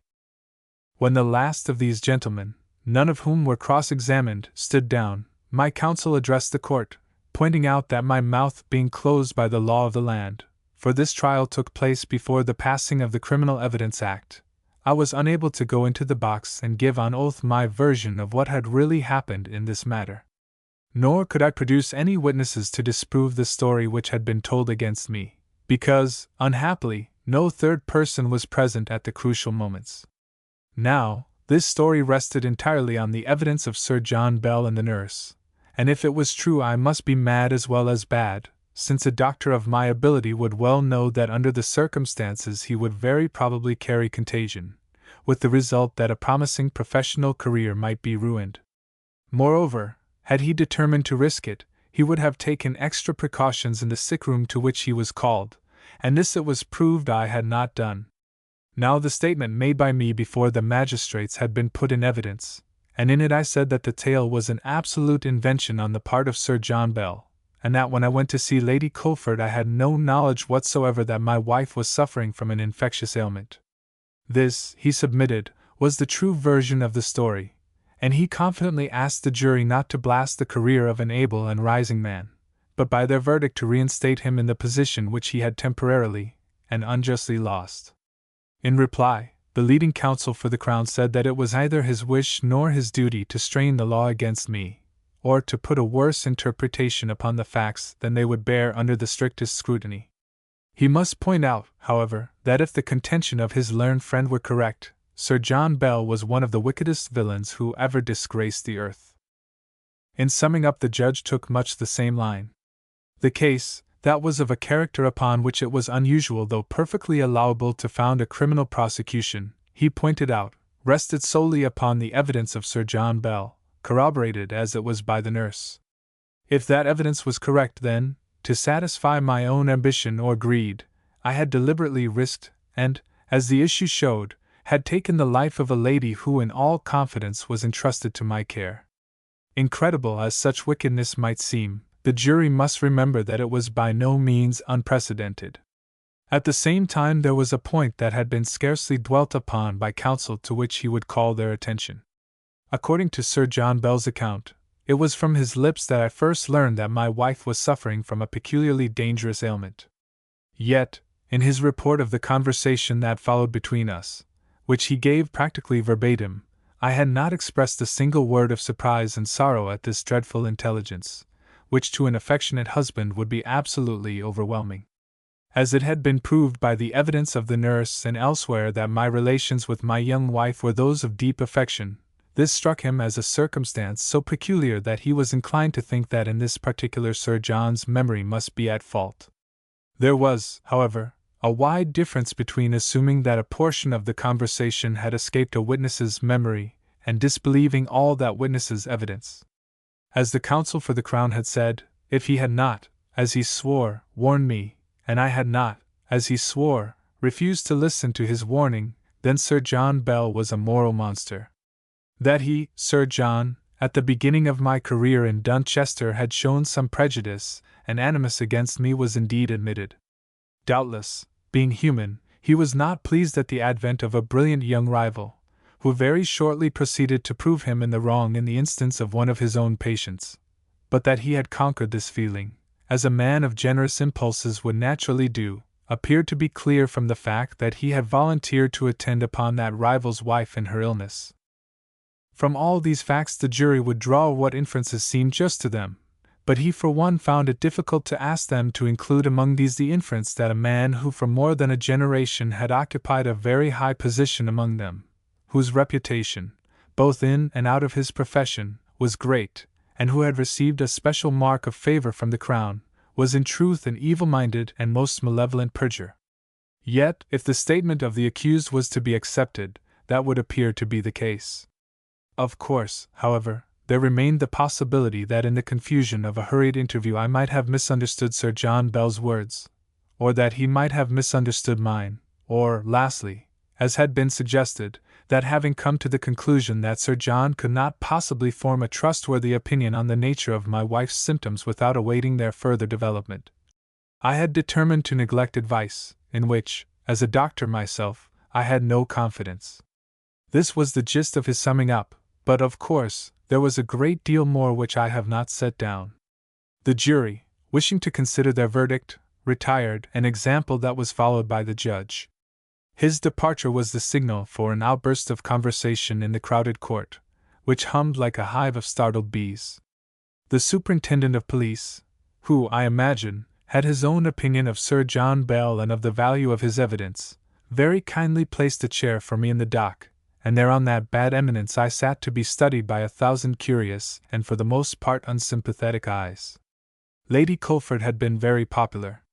Her husband and relations, who were convinced of my guilt and sought to be avenged upon me, were very powerful. Therefore the fashionable world of Dunchester, which was doctored by Sir John Bell, was against me almost to a woman. The jury were long in coming back, and in time I accustomed myself to the staring and comments, and began to think out the problem of my position. It was clear to me that, so far as my future was concerned, it did not matter what verdict the jury gave. In any case I was a ruined man in this and probably in every other country. And there, opposite to me, sat the villain who with no excuse of hot blood or the pressure of sudden passion, had deliberately sworn away my honor and livelihood. He was chatting easily to one of the counsel for the Crown, when presently he met my eyes and in them read my thoughts. I suppose that the man had a conscience somewhere. Probably, indeed, his treatment of me had not been premeditated, but was undertaken in a hurry to save himself from well-merited attack. The lie once told, there was no escape for him, who henceforth must sound iniquity to its depths. Suddenly, in the midst of his conversation, Sir John became silent and his lips turned pale and trembled. Then, remarking abruptly that he could waste no more time on this miserable business, he rose and left the court. Evidently the barrister to whom he was talking had observed to what this change of demeanor was due, for he looked first at me in the dock and next at Sir John Bell as, recovering his pomposity, he made his way through the crowd. Then he grew reflective, and pushing his wig back from his forehead he stared at the ceiling and whistled to himself softly. It was very evident that the jury found a difficulty in making up their minds, for minute after minute went by and still they did not return. Indeed, they must have been absent quite an hour and a half when suddenly the superintendent of police removed the chair which he had given me and informed me that they were coming.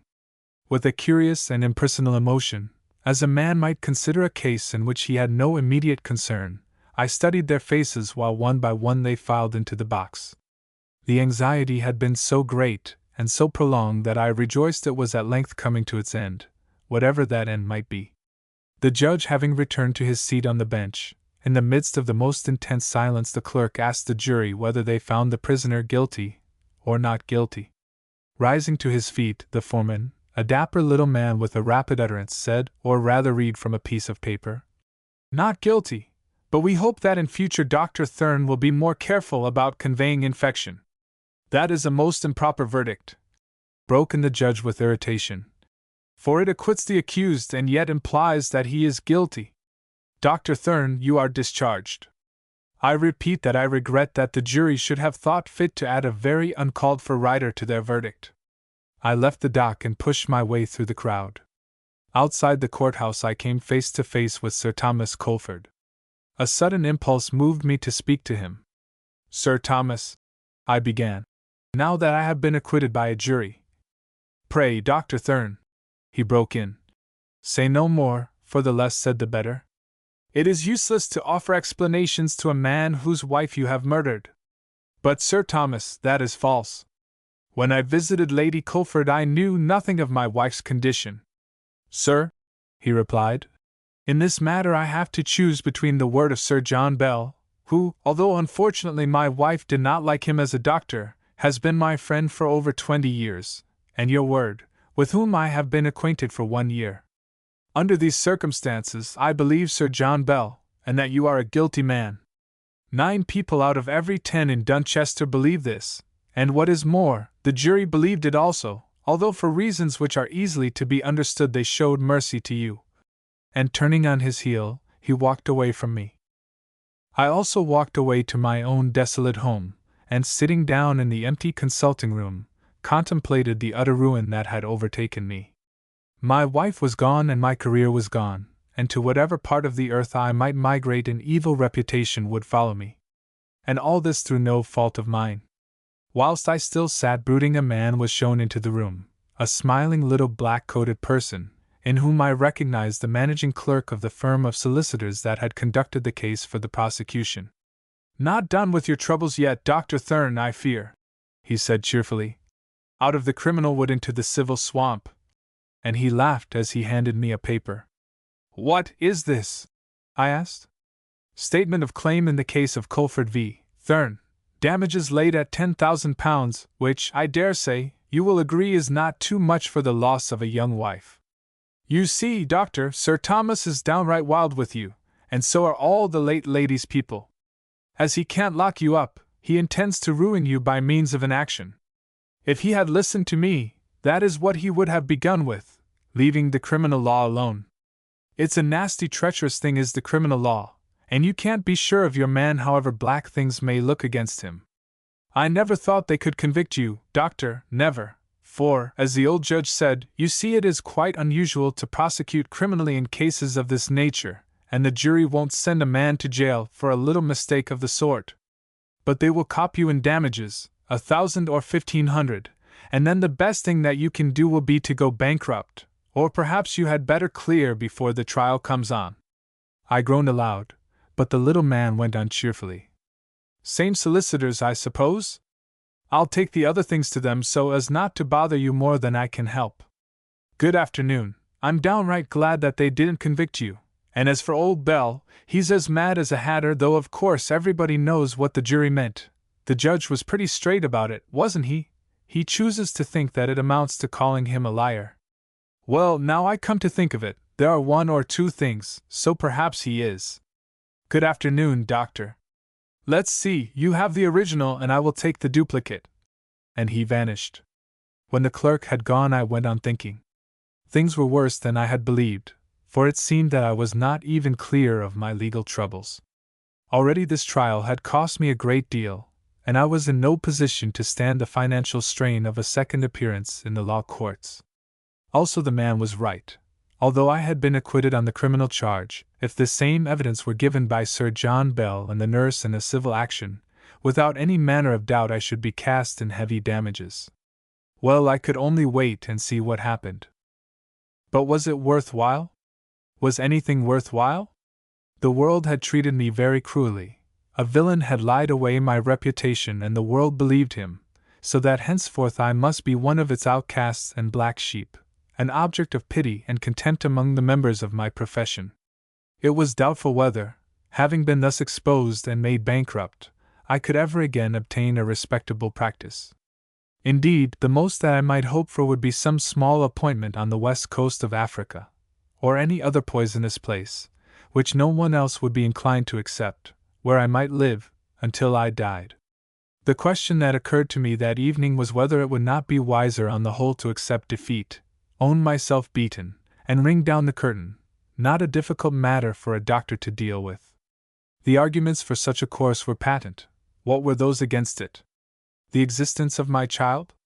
Well, by the time that she grew up, if she lived to grow up, all the trouble and scandal would be forgotten, and the effacement of a discredited parent could be no great loss to her. Moreover, my life was insured for £3,000 in an office that took the risk of suicide. Considerations of religion? These had ceased to have any weight with me. I was brought up to believe in a good and watching Providence, but the events of the last few months had choked that belief. If there was a God who guarded us, why should he have allowed the existence of my wife to be sacrificed to the carelessness, and all my hopes to the villainy, of Sir John Bell? The reasoning was inconclusive, perhaps, for who can know the ends of the divinity, but it satisfied my mind at the time, and for the rest I have never really troubled to reopen the question. The natural love of life for its own sake? It had left me. What more had life to offer? Further, what is called love of life, frequently enough is little more than fear of the hereafter or of death, and of the physical act of death I had lost my terror, shattered as I was by sorrow and shame. Indeed, at that moment I could have welcomed it gladly, since to me it meant the perfect rest of oblivion. So in the end I determined that I would leave this lighted house of life and go out into the dark night, and at once. Unhappy was it for me and for hundreds of other human beings that the decree of fate, or chance, brought my designs to nothing. First I wrote a letter to be handed to the reporters at the inquest for publication in the newspapers, in which I told the true story of Lady Culford's case and denounced Bell as a villain whose perjury had driven me to self-murder. After this I wrote a second letter, to be given to my daughter if she lived to come to years of discretion, setting out the facts that brought me to my end and asking her to pardon me for having left her. This done, it seemed that my worldly business was completed, so I set about leaving the world. Going to a medicine chest I reflected a little. Finally I decided on prussic acid. Its after effects are unpleasant, but its action is swift and certain. What did it matter to me if I turned black and smelt of almonds when I was dead? Chapter 6: The Gate of Darkness. Taking the phial from the chest, I poured an ample but not an overdose of the poison into a medicine glass, mixing it with a little water, so that it might be easier to swallow. I lingered as long as I could over these preparations, but they came to an end too soon. Now there seemed to be nothing more to do except to transfer that little measure of white fluid from the glass to my mouth, and thus to open the great door at whose bolts and bars we stare blankly from the day of birth to the day of death. Every panel of that door is painted with a different picture touched to individual taste. Some are beautiful, and some are grim, and some are neutral tinted and indefinite. My favorite picture used to be one of a boat floating on a misty ocean, and in the boat a man sleeping, myself, dreaming happily, dreaming always. But that picture had gone now, and in place of it was one of blackness, not the tumultuous gloom of a stormy night, but dead, cold, unfathomable blackness. Without a doubt that was what lay behind the door, only that. So soon as ever my wine was swallowed and those mighty hinges began to turn, I should see a wall of blackness thrusting itself twixt door and lintel. Yes, it would creep forward, now pausing, now advancing, until at length it wrapped me round and stifled out my breath like a death mask of cold clay. Then sight would die and sound would die, and to all eternities there would be silence. Silence while the stars grew old and crumbled, silence while they took form again far in the void, forever and forever dumb, dreadful, conquering silence. That was the only real picture, the rest were mere efforts of the imagination. And yet, what if some of them were also true? What if the finished landscape that lay beyond the doomed door was but developed from the faint sketch traced by the strivings of our spirit, to each man his own picture, but filled in, perfected, vivified 1,000-fold, for terror or for joy perfect and inconceivable? The thought was fascinating, but not without its fears. It was strange that a man who had abandoned hopes should still be haunted by fears. Like everything else in the world, this is unjust. For a little while, 5 or 10 minutes, not more than 10, I would let my mind dwell on that thought, trying to dig down to its roots, which doubtless drew their strength from the foetid slime of human superstition, trying to behold its topmost branches where they waved in sparkling light. No, that was not the theory. I must imagine those invisible branches as grim skeletons of whitened wood, standing stirless in that atmosphere of overwhelming night. So I sat myself in a chair, placing the medicine glass with the draught of Bane upon the table before me, and to make sure that I did not exceed the 10 minutes, near to it my traveling clock. As I sat thus I fell into a dream or vision. I seemed to see myself standing upon the world, surrounded by familiar sights and sounds. There in the west the sun sank in splendor, and the sails of a windmill that turned slowly between its orb and me were now bright as gold, and now by contrast black as they dipped into the shadow. Near the windmill was a cornfield, and beyond the cornfield stood a cottage whence came the sound of lowing cattle and the voices of children. Down a path that ran through the ripening corn walked a young man and a maid, their arms twined about each other, while above their heads a lark poured out its song. But at my very feet this kindly earth and all that has life upon it vanished quite away, and there in its place, seen through a giant portal, was the realm of darkness that I had pictured, darkness so terrible, so overpowering, and so icy that my living blood froze at the sight of it. Presently something stirred in the darkness, for it trembled like shaken water. A shape came forward to the edge of the gateway so that the light of the setting sun fell upon it, making it visible. I looked and knew that it was the phantom of my lost wife wrapped in her last garments. There she stood, sad and eager-faced, with quick-moving lips, from which no echo reached my ears. There she stood, beating the air with her hands as though to bar that path against me. I awoke, with a start, to see standing over against me in the gloom of the doorway, not the figure of my wife come from the company of the dead with warning on her lips, but that of Stephen Strong. Yes, it was he, for the light of the candle that I had lit when I went to seek the drug fell full upon his pale face and large bald head. "Hello, doctor," he said in his harsh but not unkindly voice. "Having a nip and a nap, eh?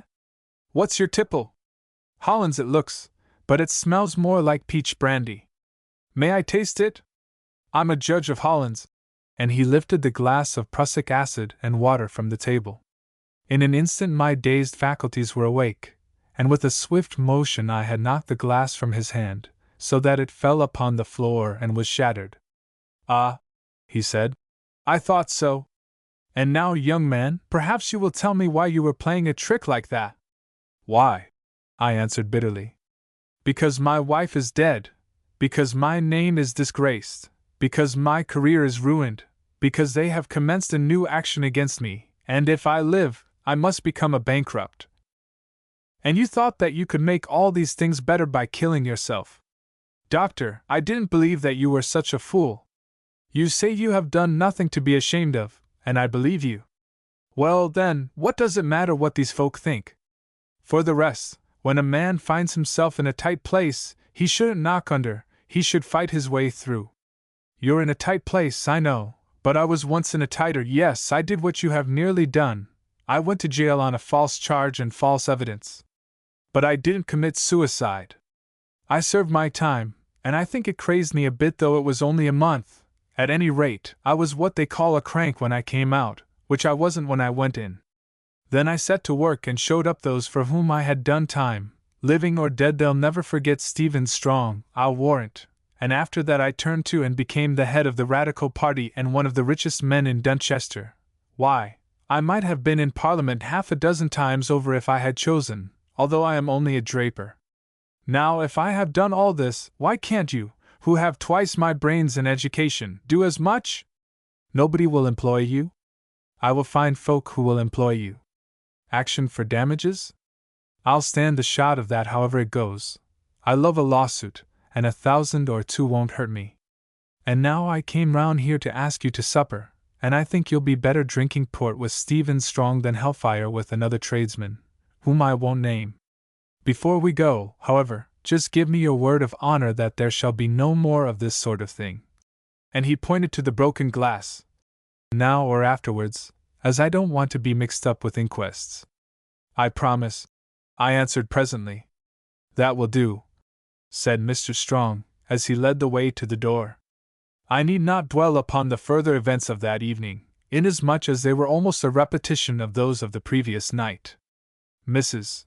Strong received me kindly in her faded fashion, and after a few inquiries about the trial, sought refuge in her favorite topic of the lost tribes. Indeed, I remember that she was rather put out because I had not already mastered the books and pamphlets which she had given me. In the end, notwithstanding the weariness of her feeble folly, I returned home in much better spirits. For the next month or two nothing of note happened to me, except indeed that the action for damages brought against me by Sir Thomas Colford was suddenly withdrawn. Although it never transpired publicly, I believe that the true reason of this collapse was that Sir John Bell flatly refused to appear in court and submit himself to further examination, and without Sir John Bell there was no evidence against me. But the withdrawal of this action did not help me professionally. Indeed, the fine practice which I was beginning to get together had entirely vanished away. Not a creature came near my consulting room, and scarcely a creature called me in. The prosecution and the verdict of the jury, amounting as it did to one of not proven, only, had ruined me.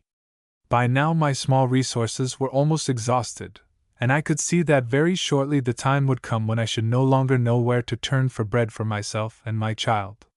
One morning, as I was sitting in my consulting room, moodily reading a medical textbook for want of something else to do, the front door bell rang. A patient at last, I thought to myself with a glow of hope. I was soon undeceived, however, for the servant opened the door and announced Mr. Stephen Strong. "How do you do, doctor?" he said briskly. "You will wonder why I am here at such an hour. Well, it is on business. I want you to come with me to see 2 sick children." "Certainly," I said, and we started. "Who are the children, and what is the matter with them?" I asked presently. "Son and daughter of a working bootmaker named Samuels. As to what is the matter with them, you can judge of that for yourself," he replied with a grim smile. Passing into the poorer part of the city, at length we reached a cobbler's shop with a few pairs of roughly made boots on sale in the window. In the shop sat Mr. Samuels, a dour-looking man of about 40. "Here is the doctor, Samuels," said Strong. "All right," he answered. "He'll find the missus and the kids in there, and a pretty sight they are. I can't bear to look at them, I can't." Passing through the shop, we went into a back room whence came a sound of wailing. Standing in the room was a careworn woman, and in the bed lay 2 children, aged 3 and 4 respectively. I proceeded at once to my examination, and found that one child, a boy, was in a state of extreme prostration and fever, the greater part of his body being covered with a vivid scarlet rash. The other child, a girl, was suffering from a terribly red and swollen arm, the inflammation being most marked above the elbow. Both were cases of palpable and severe erysipelas, and both of the sufferers had been vaccinated within 5 days. "Well," said Stephen Strong. "Well, what's the matter with them?" "Erysipelas," I answered. "And what caused the erysipelas? Was it the vaccination?" "It may have been the vaccination," I replied cautiously. "Come here, Samuels," called Strong. "Now then, tell the doctor your story." "There's precious little story about it," said the poor man, keeping his back towards the afflicted children. "I have been pulled up 3 times and fined because I didn't have the kids vaccinated, not being any believer in vaccination myself ever since my sister's boy died of it, with his head all covered with sores." Well, I couldn't pay no more fines, so I told the missus that she might take them to the vaccination officer, and she did 5 or 6 days ago. And that's the end of their vaccination, and damn 'em to hell, say I. And the poor fellow pushed his way out of the room. It is quite unnecessary that I should follow all the details of this sad case. In the result, despite everything that I could do for him, the boy died though the girl recovered. Both had been vaccinated from the same tube of lymph. In the end, I was able to force the authorities to have the contents of tubes obtained from the same source examined microscopically and subjected to the culture test. They were proved to contain the streptococcus or germ of erysipelas. As may be imagined, this case caused a great stir and much public controversy, in which I took an active part. It was seized upon eagerly by the anti-vaccination party, and I was quoted as the authority for its details. In reply, the other side hinted pretty broadly that I was a person so discredited that my testimony on this or any other matter should be accepted with caution, an unjust aspersion which not unnaturally did much to keep me in the enemy's camp. Indeed, it was now, when I became useful to a great and rising party, that at length I found friends without number, who, not content with giving me their present support, took up the case on account of which I had stood my trial, and by their energy and the ventilation of its details, did much to show how greatly I had been wrong. I did not and do not suppose that all this friendship was disinterested, but whatever its motive, it was equally welcome to a crushed and deserted man. By slow degrees, and without my making any distinct pronouncement on the subject, I came to be looked upon as a leading light among the very small and select band of anti-vaccinationist men, and as such to study the question exhaustively. Hearing that I was thus engaged, Stephen Strong offered me a handsome salary, which I suppose came out of his pocket, if I would consent to investigate cases in which vaccination was alleged to have resulted in mischief. I accepted the salary since, formally at any rate, it bound me to nothing but a course of inquiries. During a search of 2 years I established to my satisfaction that vaccination, as for the most part it was then performed, that is from arm to arm, is occasionally the cause of blood poisoning, erysipelas, abscesses, tuberculosis, and other dreadful ailments. These cases I published without drawing from them any deductions whatever, with the result that I found myself summoned to give evidence before the Royal Commission on Vaccination, which was then sitting at Westminster. When I had given my evidence, which, each case being well established, could scarcely be shaken, some members of the Commission attempted to draw me into general statements as to the advantage or otherwise of the practice of vaccination to the community. To these gentlemen I replied that as my studies had been directed towards the effects of vaccination in individual instances only, the argument was one upon which I preferred not to enter. Had I spoken the truth, indeed, I should have confessed my inability to support the anti-vaccinationist case, since in my opinion few people who have studied this question with an open and impartial mind can deny that Jenner's discovery is one of the greatest boons, perhaps, after the introduction of antiseptics and anesthetics, the very greatest, that has ever been bestowed upon suffering humanity. If the reader has any doubts upon the point, let him imagine a time when, as used to happen in the days of our forefathers, almost everybody suffered from smallpox at some period of their lives, those escaping only whose blood was so fortified by nature that the disease could not touch them. Let him imagine a state of affairs, and there are still people living whose parents could remember it, when for a woman not to be pitted with smallpox was to give her some claim to beauty, however homely might be her features. Lastly, let him imagine what all this means, what terror walked abroad when it was common for smallpox to strike a family of children, and when the parents, themselves the survivors of similar catastrophes, knew well that before it left the house it would take its tithe of those beloved lives. Let him look at the brasses in our old churches and among the numbers of children represented on them as kneeling behind their parents. Let him note what a large proportion pray with their hands open. Of these, the most, I believe, were cut off by smallpox. Let him search the registers, and they will tell the same tale. Let him ask old people of what their mothers told them when they were young of the working of this pestilence in their youth. Finally, let him consider how it comes about, if vaccination is a fraud, that some 999 medical men out of every 1,000, not in England only, but in all civilized countries, place so firm a belief in its virtue. Are the doctors of the world all mad, or all engaged in a great conspiracy to suppress the truth? These were my real views, as they must be the views of most intelligent and thoughtful men, but I did not think it necessary to promulgate them abroad, since to do so would have been to deprive myself of such means of maintenance as remained to me. Indeed, in those days I told neither more nor less than the truth. Evil results occasionally followed the use of bad lymph, or unclean treatment after the subject had been inoculated. Thus most of the cases of erysipelas into which I examined arose not from vaccination but from the dirty surroundings of the patient.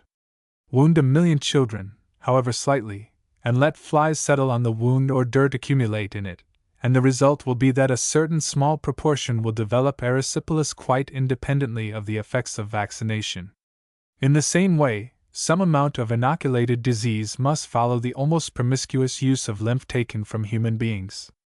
The danger is perfectly preventable, and ought long ago to have been prevented, by making it illegal, under heavy penalties, to use any substance except that which has been developed in calves and scientifically treated with glycerin, when, as I believe, no hurt can possibly follow. This is the verdict of science and, as tens of thousands can testify, the common experience of mankind. Chapter 7: Crossing the Rubicon. My appearance as an expert before the Royal Commission gave me considerable importance in the eyes of a large section of the inhabitants of Dunchester. It was not the wealthiest or most influential section indeed, although in it were numbered some rich and powerful men. Once again I found myself with a wide and rapidly increasing practice, and an income that was sufficient for my needs. Mankind suffers from many ailments besides that of smallpox. Indeed, in Dunchester this question of the value of vaccination was at that time purely academical, as except for an occasional case there had been no outbreak of smallpox for years. Now, as I have said, I was a master of my trade, and soon proved myself competent to deal skillfully with such illnesses, surgical or medical, as I was called upon to treat. Thus my practice grew, especially among the small tradespeople and artisans, who did not belong to clubs, but preferred to pay for a doctor in whom they had confidence. 3 years and more had gone by since that night on which I sat opposite to a wineglass full of poison and was the prey of visions, when once again I received a call from Stephen Strong.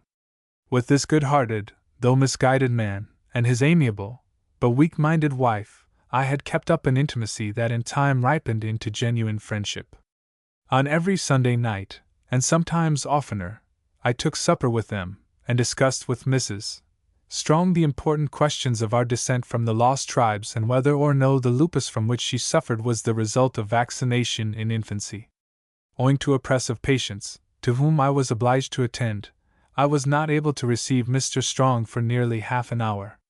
"Things are a bit different from what they used to be, Doctor," he said as he entered the room, looking much the same as ever, with the exception that now even his last hairs had gone, leaving him completely bald. "There's 6 more of them waiting there, and all except one can pay a fee. Yes, the luck has turned for you since you were called in to attend Cobbler Samuel's children, and you haven't seen the top of it yet, I can tell you. Now, what do you think I have come to see you about?" "Can't say. I give it up." "Then I will tell you. You saw in yesterday's paper that old Brewer Hicks, the member for Dunchester, has been raised to the peerage. I understand he told the government that if they kept him waiting any longer he would stop his subscription to the party funds, and as that's £5,000 a year, they gave in, believing the seat to be a safe one. But that's just where they make their mistake, for if we get the right man the Rads will win." "And who is the right man?" "James Therne, Esq, M.D., he answered quietly. "What on earth do you mean?" I asked. "How can I afford to spend from £1,000 to £2,000 upon a contested election, and as much more a year in subscriptions and keeping up the position if I should chance to be returned? And how, in the name of fortune, can I be both a practicing physician and a member of Parliament? I'll tell you, Doctor, for ever since your name was put forward by the Liberal Council yesterday, I have seen these difficulties and been thinking them out. Look here, you are still young, handsome, clever, and a capital speaker with a popular audience. Also you are very hard-working and would rise. But you've no money, and only what you earn at your profession to live on, which, if you were a member of Parliament, you couldn't continue to earn. Well, such a man as you are is wanted, and so he must be paid for. No, no, I said. I am not going to be the slave of a radical 500, bound to do what they tell me and vote as they like. I'd rather stick to my own trade, thank you. Don't you be in a hurry, young man. Who asked you to be anyone's slave? Now, look here, if somebody guarantees every farthing of expense to fight the seat, and £1,200 a year in outgoings if you should be successful, and a bonus of £5,000 in the event of your being subsequently defeated or electing to give up parliamentary life, will you take on the job? On those terms, yes, I think so, provided I was sure of the guarantor, and that he was a man from whom I could take the money. Well, you can soon judge of that, Doctor, for it is I, Samuel Strong, and I'll deposit £10,000 in the hands of a trustee before you write your letter of acceptance. No, don't thank me. I do it for 2 reasons. First, because, having no chick or kin of my own, I happen to have taken a fancy to you and wish to push you on. The world has treated you badly, and I want to see you one of its masters, with all these smart people who look down on you licking your boots, as they will sure enough if you grow rich and powerful. That's my private reason. My public one is that you are the only man in Dunchester who can win us the seat, and I'd think £10,000 well spent if it put those Tories at the bottom of the poll. I want to show them who is boss, and that we won't be lorded over by bankers and brewers just because they are rich men who have bought themselves titles. But you are a rich man yourself, I interrupted. Yes, Doctor, and I spend my money in helping those who will help the people. Now, before you give me any answer, I've got to ask you a thing or two. And he drew a paper from his pocket. Are you prepared to support the abolition of tied houses? Certainly. They are the worst monopoly in England. Graduated income tax? Yes, the individual should pay in proportion to the property protected. An old age pension scheme? Yes, but only by means of compulsory insurance applicable to all classes without exception. Disestablishment and disendowment of the church? Yes, provided its funds are pooled and reapplied to church purposes. Payment of members and placing the cost of elections on the rates? Yes, the door of Parliament should not be shut in the face of all except the very rich. Election expenditure is at present only a veiled form of corruption. If it were put upon the rates, it could be reduced by at least a half, and elections would be fewer. Home rule. No, I needn't ask you that, for it is a dead horse which we don't want to flog. And nowadays we are all in favor of a big navy, so I think that is about everything, except, of course, anti-vaccination, which you'll run for all it's worth. I never said that I would, Mr. Strong, I answered. He looked at me curiously. No, and you never said you wouldn't. Now, Doctor, let us come to an understanding about this, for here in Dunchester it's worth more than all the other things put together. If this seat is to be won, it will be won on anti-vaccination. That's our burning question, and that's why you are being asked to stand, because you've studied the thing and are believed to be one of the few doctors who don't bow the knee to ball. So look here, let's understand each other. If you have any doubts about this matter, say so, and we will have done with it, for remember, once you are on the platform you've got to go the whole hog, none of your scientific finicking, but appeals to the people to rise up in their thousands and save their innocent children from being offered to the Moloch of vaccination, with enlarged photographs of nasty-looking cases, and the rest of it. I listened and shivered. The inquiry into rare cases of disease after vaccination had been interesting work, which, whatever deductions people might choose to draw, in fact committed me to nothing.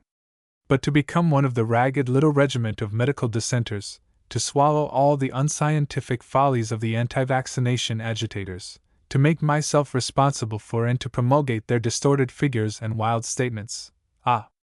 That was another thing. Must I appear upon platforms and denounce this wonderful discovery as the law of useless infanticide? Must I tell people that smallpox is really a curative process, and not the deadly scourge and pestilence that doctors pretend it to be?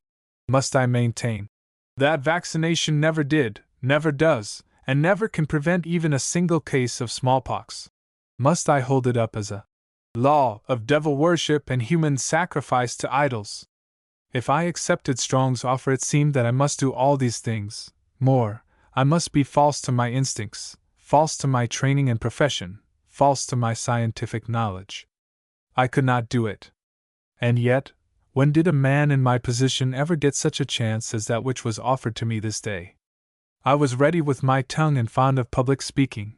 From boyhood it had been my desire to enter Parliament, where I knew well that I should show to some advantage. Now, without risk or expense to myself, an opportunity of gratifying this ambition was given to me. Indeed, if I succeeded in winning this city, which had always been a Tory stronghold, for the Radical party, I should be a marked man from the beginning, and if my career was not one of assured prosperity, the fault would be my own. Already in imagination I saw myself rich, for in this way or in that the money would come, a favorite of the people, a trusted minister of the crown, and perhaps, who could tell, ennobled, living a life of dignity and repute, and at last leaving my honors and my fame to those who came after me. On the other hand, if I refused this offer, the chance would pass away from me, never to return again. It was probable even that I should lose Stephen Strong's friendship and support, for he was not a man who liked his generosity to be slighted. Moreover, he would believe me unsound upon his favorite dogmas. In short, forever abandoning my brilliant hopes, I condemned myself to an experience of struggle as a doctor with a practice among second-class people. After all, although the thought of it shocked me at first, the price I was asked to pay was not so very heavy, merely one of the usual election platform formulas, whereby the candidate binds himself to support all sorts of things in which he has little or no beliefs. Already I was half committed to this anti-vaccination crusade, and if I took a step or two farther in it, what did it matter? One crank more added to the great army of British enthusiasts could make little difference in the scheme of things. If ever a man went through a psychological moment, in this hour I was that man. The struggle was short and sharp, but it ended as might be expected in the case of one of my history and character. Could I have foreseen the dreadful issues which hung upon my decision, I believe that rather than speak it, for the second time in my life I would have sought the solace to be found in the files of my medicine chest. But I did not foresee them. I thought only of myself, of my own hopes, fears, and ambitions, forgetting that no man can live to himself alone, and that his every deed must act and react upon others until humanity ceases to exist. "Well," said Mr. Strong after a 2 or 3 minutes' pause, during which these thoughts were wrestling in my mind. "Well," I answered, "as you elegantly express it, I am prepared to go the whole hog. It is a case of hog versus calf, isn't it? Or, for the matter of that, a whole stifle of hogs." I suppose that my doubts and irritation were apparent in the inelegant jocosity of my manner. At any rate, Stephen Strong, who was a shrewd observer, took alarm. "Look here, doctor," he said.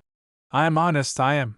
Right or wrong, I believe in this anti-vaccination business, and we are going to run the election on it. If you don't believe in it, and you have no particular call to, since every man can claim his own opinion, you'd better let it alone, and look on all this talk as nothing. You are our first and best man, but we have several upon the list. I'll go on to one of them." And he took up his hat. I let him take it. I even let him walk towards the door. But, as he approached it, I reflected that with that dogged burly form went all my ambitions and my last chance of advancement in life. When his hand was already on the handle, not of premeditation, but by impulse, I said, "I don't know why you should talk like that, as I think that I have given good proof that I am no believer in vaccination." "What's that, doctor?" he asked, turning round. "My little girl is nearly 4 years old, and she has never been vaccinated." "Is it so?" he asked doubtfully. As he spoke, I heard the nurse going down the passage, and with her my daughter, whom she was taking for her morning walk. I opened the door and called Jane in, a beautiful little being with dark eyes and golden hair. "Look for yourself," I said, and taking off the child's coat, I showed him both her arms. Then I kissed her and sent her back to the nurse. "That's good enough, doctor, but mind you, she mustn't be vaccinated now." As he spoke the words, my heart sank in me, for I understood what I had done and the risk that I was taking. But the die was cast, or so I thought, in my folly. It was too late to go back. "Don't be afraid," I said. "No cow poison shall be mixed with her blood. "Now I believe you, doctor," he answered, "for a man won't play tricks with his only child just to help himself. I'll take your answer to the council, and they will send you the formal letter of invitation to stand with the conditions attached. Before you answer it, the money will be lodged, and you shall have my bond for it. And now I must be going, for I am wasting your time and those patients of yours will be getting tired. If you will come to supper tonight, I'll have some of the leaders to meet you and we can talk things over. Goodbye, we shall win the seat. So sure as my name is Stephen Strong, we shall win on the AV ticket." He went, and I saw those of my patients who had sat out the wait. When they had gone, I considered the position, summing it up in my own mind. The prospect was exhilarating, and yet I was depressed, for I had bound myself to the chariot wheels of a false doctrine. Also, by implication, I had told Strong a lie. It was true that Jane had not been vaccinated, but of this I had neglected to give him the reason. It was that I had postponed vaccinating her for a while owing to a certain infantile delicacy, being better acquainted than most men with the risks consequent on that operation, slight though it is, in certain conditions of a child's health, and knowing that there was no danger of her taking smallpox in a town which was free from it. I proposed, however, to perform the operation within the next few days. Indeed, for this very purpose I had already written to London to secure some glycerinated calf lymph, which would now be wasted. The local papers next morning appeared with an announcement that at the forthcoming by-election Dunchester would be contested in the radical interest by James Therne, Esq., M.D. They added that, in addition to other articles of the radical faith, Dr. Therne professed the doctrine of anti-vaccination, of which he was so ardent an upholder that, although on several occasions he had been threatened with prosecution, he declined to allow his only child to be vaccinated. In the same issues it was announced that the Conservative candidate would be Sir Thomas Colford. So the die was cast. I had crossed the Rubicon. Chapter 8. Bravo the AVs. In another week the writ had been issued, and we were in the thick of the fight. What a fight it was! Memory could not record, tradition did not even record another half as fierce in the borough of Dunchester. For the most part, that is in many of our constituencies, it is not difficult for a candidate standing in the radical interest, if he is able, well backed, and not too particular as to what he promises, to win the seat for his party. But Dunchester was something of an exception. In a sense it was corrupt, that is, it had always been represented by a rich man, who was expected to pay liberally for the honor of its confidence. Pay he did, indeed, in large and numberless subscriptions, in the endowment of reading rooms, in presence of public parks, and I know not what besides. At least it is a fact that almost every advantage of this nature enjoyed today by the inhabitants of Dunchester has been provided for them by former Conservative members for the borough. Under these circumstances it is not to be wondered at that in choosing a candidate the majority of the electors of the city were apt to ask two leading questions. First, is he rich? And secondly, what will he do for the town if he gets in? Now, Sir Thomas Colford was very rich, and it was whispered that if he were elected he would be prepared to show his gratitude in a substantial fashion. A new wing to the hospital was wanted. This it was said would be erected and endowed. Also 40 acres of valuable land belonging to him ran into the park, and he had been heard to say that these 40 acres were really much more important to the public than to himself, and that he hoped that one day they would belong to it. It is small wonder, then, that the announcement of his candidature was received with passionate enthusiasm. Mine, on the contrary, evoked a chorus of disapproval, that is, in the local press. I was denounced as an adventurer, as a man who had stood a criminal trial for wicked negligence, and escaped the jail only by the skin of my teeth. I was held up to public reprobation as a socialist, who, having nothing myself, wished to prey upon the goods of others, and as an anti-vaccination quack who, to gain a few votes, was ready to infest the whole community with a loathsome disease. Of all the accusations of my opponents this was the only one that stung me, because it alone had truth in it.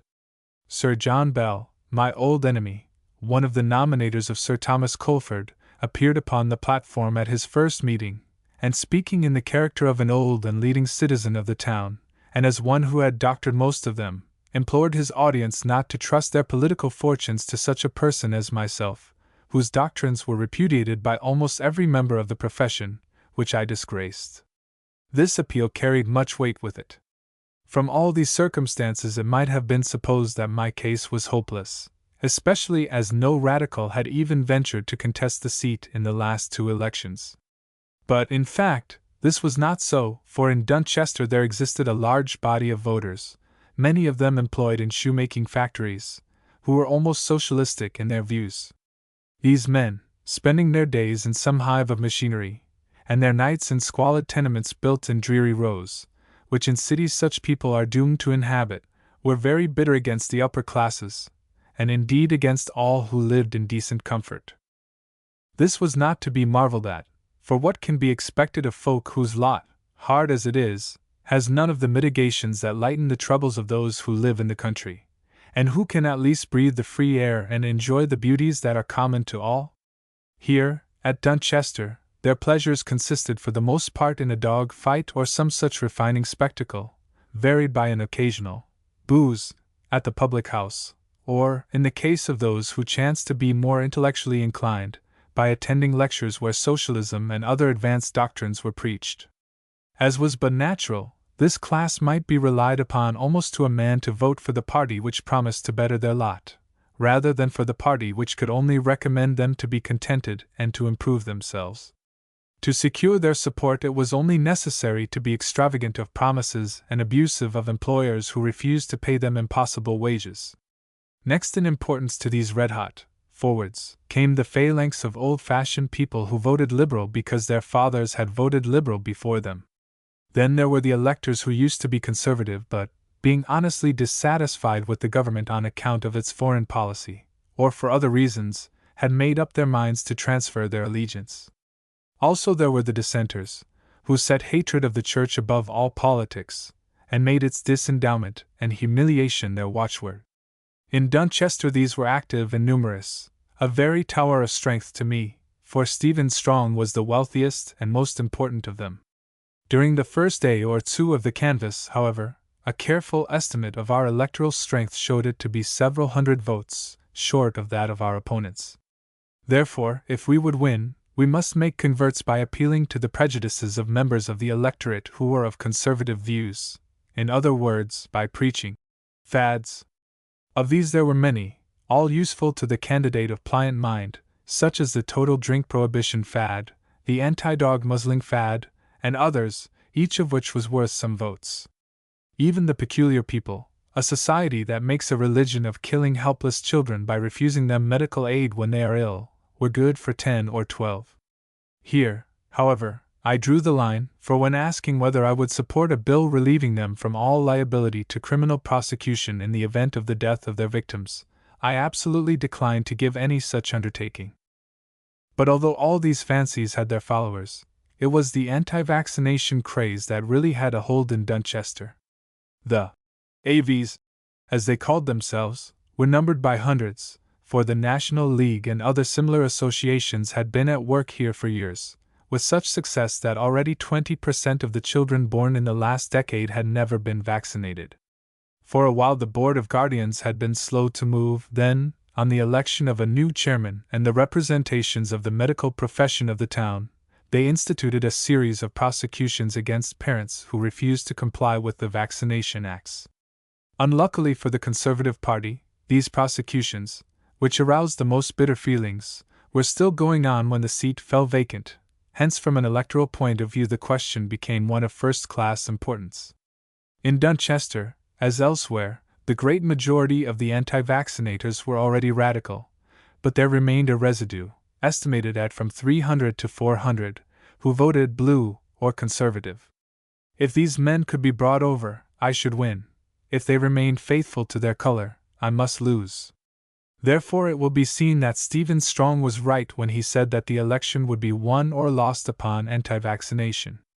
At the first public meeting of the Conservatives, after Sir Thomas's speech, the spokesman of the anti-vaccination party rose and asked him whether he was in favor of the abolition of the compulsory vaccination laws. Now, at this very meeting Sir John Bell had already spoken denouncing me for my views upon this question, thereby to some extent tying the candidate's hands. So, After some pause and consultation, Sir Thomas replied that he was in favor of freeing conscientious objectors to vaccination from all legal penalties. Like most half measures, this decision of course did not gain him a single vote, whereas it certainly lost him much support. On the same evening a similar question was put to me. My answer may be guessed. Indeed, I took the opportunity to make a speech which was cheered to the echo, for, having acted the great lie of espousing the anti-vaccination cause, I felt that it was not worth while to hesitate in telling other lies in support of it. Moreover, I knew my subject thoroughly, and understood what points to dwell upon and what to gloze over, how to twist and turn the statistics, and how to marshal my facts in such fashion as would make it very difficult to expose their fallacy. Then, when I had done with general arguments, I went on to particular cases, describing as a doctor can do the most dreadful which had ever come under my notice, with such power and pathos that women in the audience burst into tears. Finally, I ended by an impassioned appeal to all present to follow my example and refuse to allow their children to be poisoned. I called on them as free men to rise against this monstrous tyranny, to put a stop to this system of organized and judicial infanticide, and to send me to Parliament to raise my voice on their behalf in the cause of helpless infants whose tender bodies now, day by day, under the command of the law, were made the receptacles of the most filthy diseases from which man was doomed to suffer. As I sat down, the whole of that great audience, it numbered more than 2,000, rose in their places shouting, "We will! We will!" After which followed a scene of enthusiasm such as I had never seen before, emphasized by cries of, "We are free Englishmen! Down with the baby butchers! We will put you in, sir!" and so forth. That meeting gave me my cue, and thenceforward, leaving almost every other topic on one side, I and my workers devoted ourselves to preaching the anti-vaccination doctrines. We flooded the constituency with tracts headed, "What vaccination does, the law of useless infanticide, the vaccine tyranny, is vaccination a fraud?" and so forth, and with horrible pictures of calves stretched out by pulleys, gagged and blindfolded, with their underparts covered by vaccine vesicles. Also we had photographs of children suffering from the effects of improper or unclean vaccination, which, by means of magic lantern slides, could be thrown life-sized on a screen. Indeed, 1 or 2 such children themselves were taken round to meetings and their sores exhibited. The effect of all this was wonderful, for I know of nothing capable of rousing honest but ignorant people to greater rage and enthusiasm than this anti-vaccination cry. They believe it to be true, or, at least, seeing 1 or 2 cases in which it is true, and having never seen a case of smallpox, they suppose that the whole race is being poisoned by wicked doctors for their own gain. Hence their fierce energy and heartfelt indignation. Well, it carried me through. The election was fought not with foils but with rapiers. Against me were arrayed the entire wealth, rank, and fashion of the city, reinforced by conservative speakers famous for their parliamentary eloquence, who were sent down to support Sir Thomas Colford. Nor was this all. When it was recognized that the fight would be a close one, an eloquent and leading member of the House was sent to intervene in person. He came and addressed a vast meeting gathered in the biggest building of the city. Seated among a crowd of workmen on a back bench, I was one of his audience. His speech was excellent, if somewhat too general and academic. To the AV agitation, with a curious misapprehension of the state of the case, he devoted 1 paragraph only. It ran something like this: "I am told that our opponents, putting aside the great and general issues upon which I have had the honor to address you, attempt to gain support by entering upon a crusade, to my mind a most pernicious crusade, against the law of compulsory vaccination. I am not concerned to defend that law, because practically in the mind of all reasonable men it stands beyond attack. It is, I am told, suggested that the Act should be amended by freeing from the usual penalties any parent who chooses to advance a plea of conscientious objection against the vaccination of his children.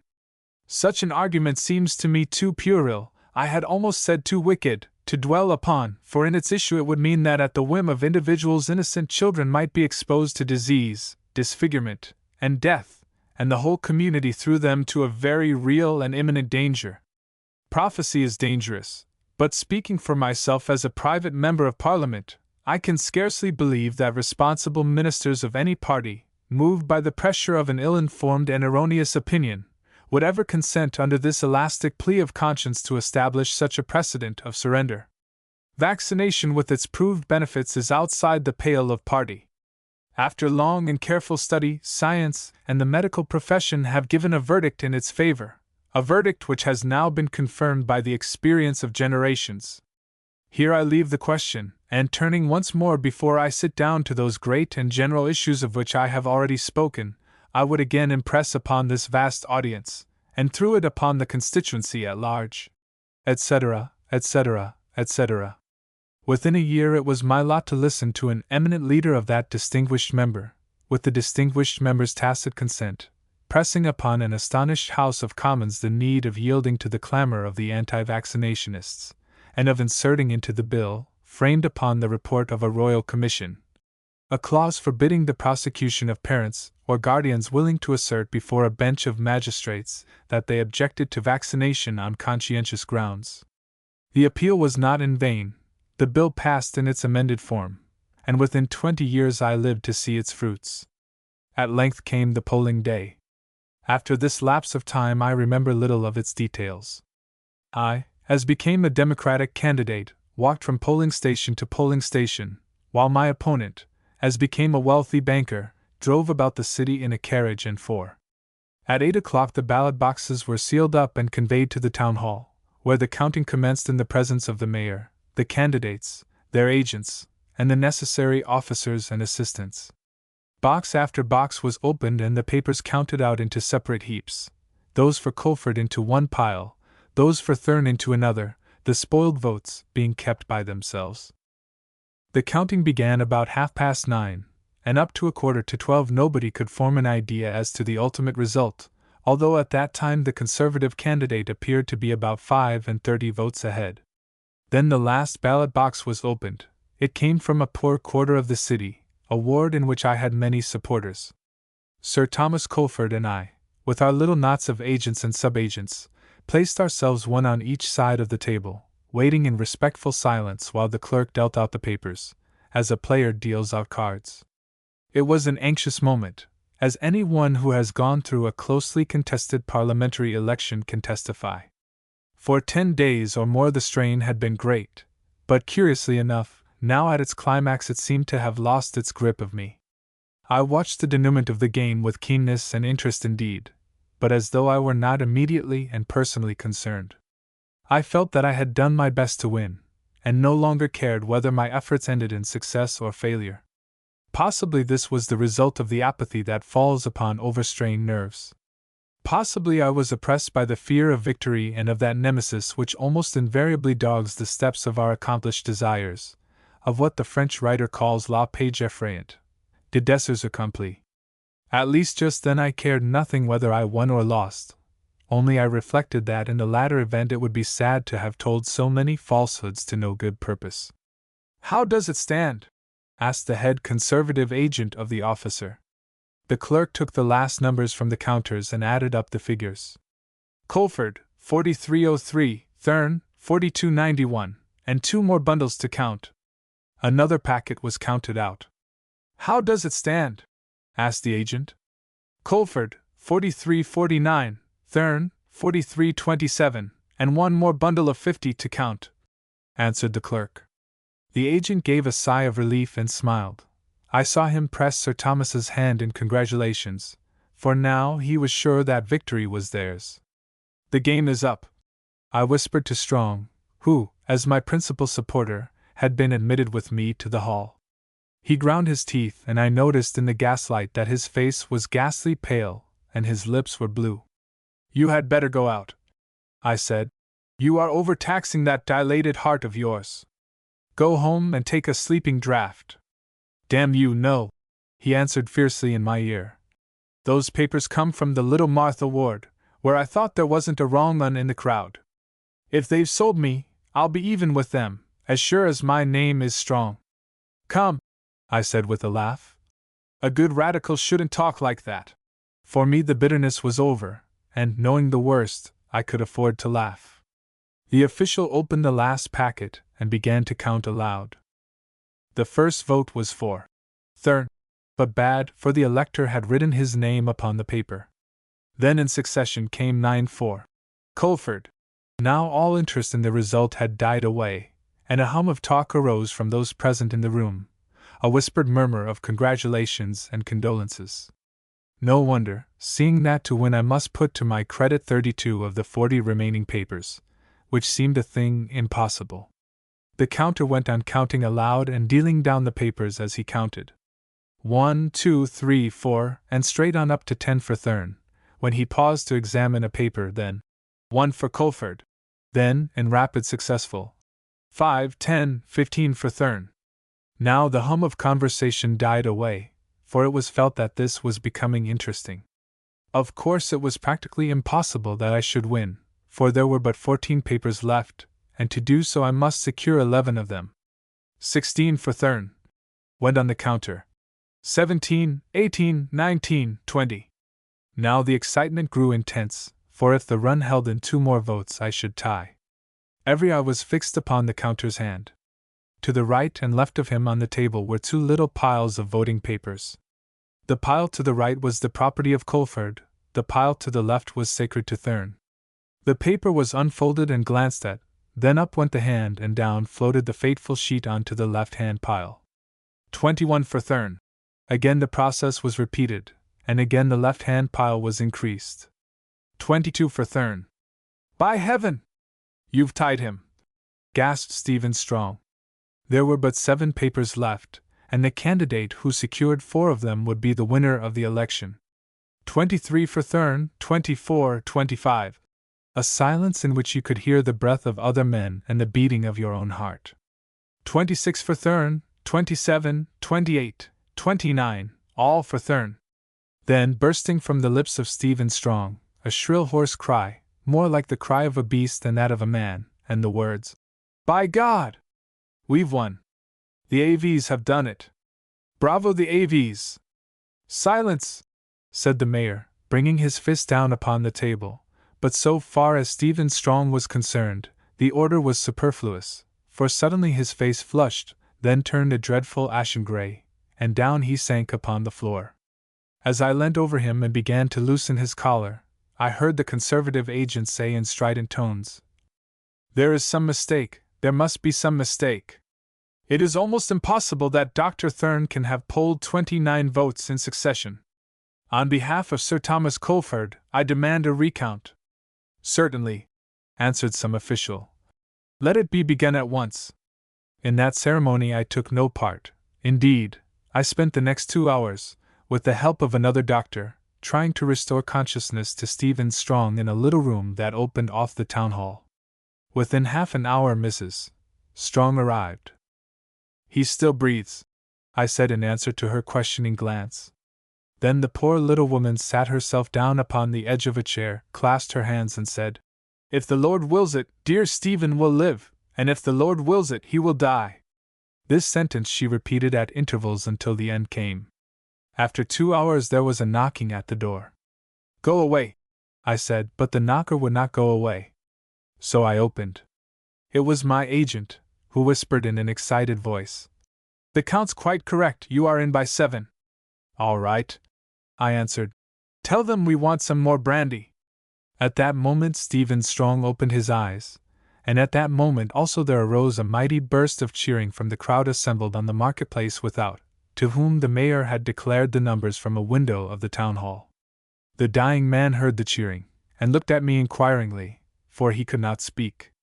I tried to explain that I was elected on the recount, but was unable to make him understand. Then I hit upon an expedient. On the floor lay a Conservative rosette of blue ribbon.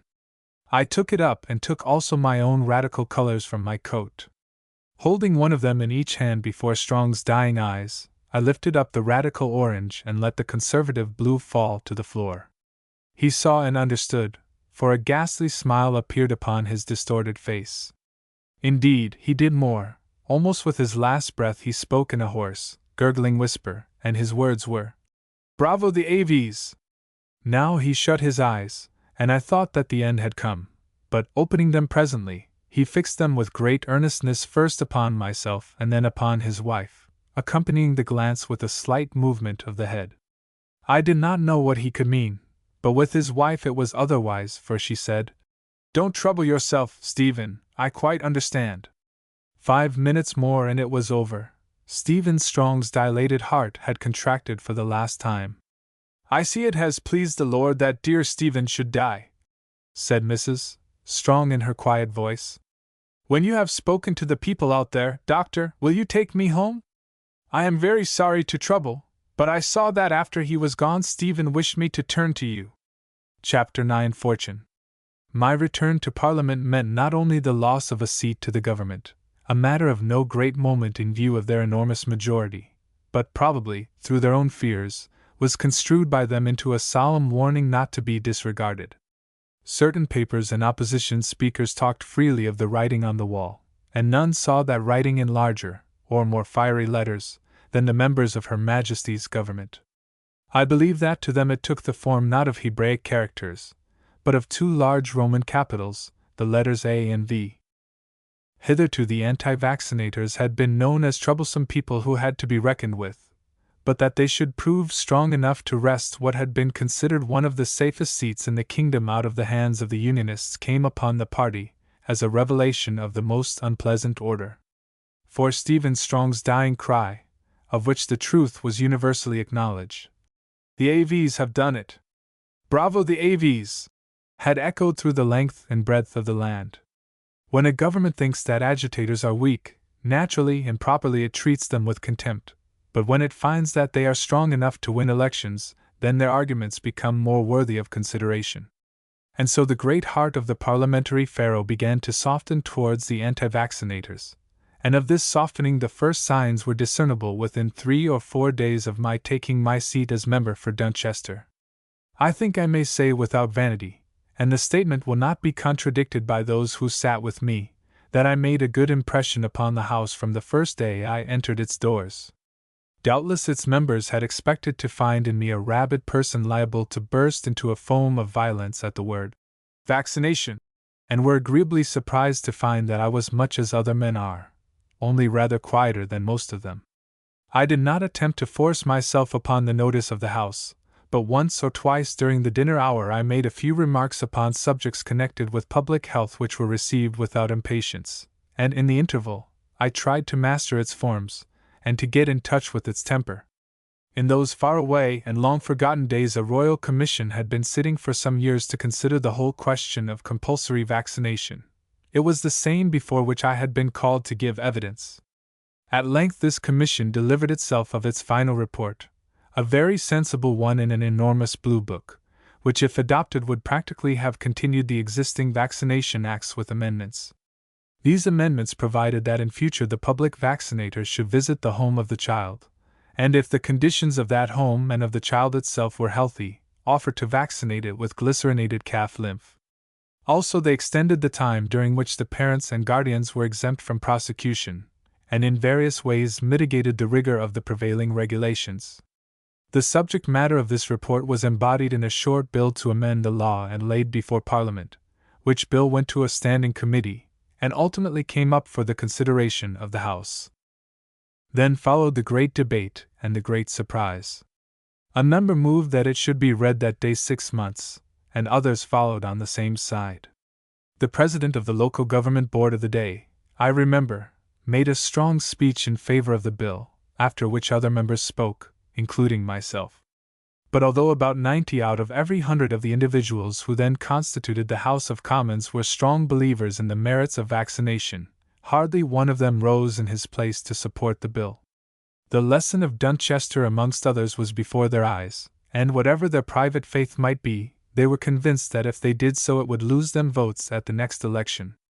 At this ominous silence the government grew frightened, and towards the end of the debate, to the astonishment of the House and of the country, the First Lord of the Treasury rose and offered to insert a clause by virtue of which any parent or other person who under the bill would be liable to penalties for the non-vaccination of a child should be entirely freed from such penalties if within 4 months of its birth he satisfied 2 justices of the peace that he conscientiously believed that the operation would be prejudicial to that child's health. The bill passed with the clause, which a few days later was rejected by the House of Lords. Government pressure was put upon the Lords, who thereon reversed their decision, and the bill became an Act of Parliament.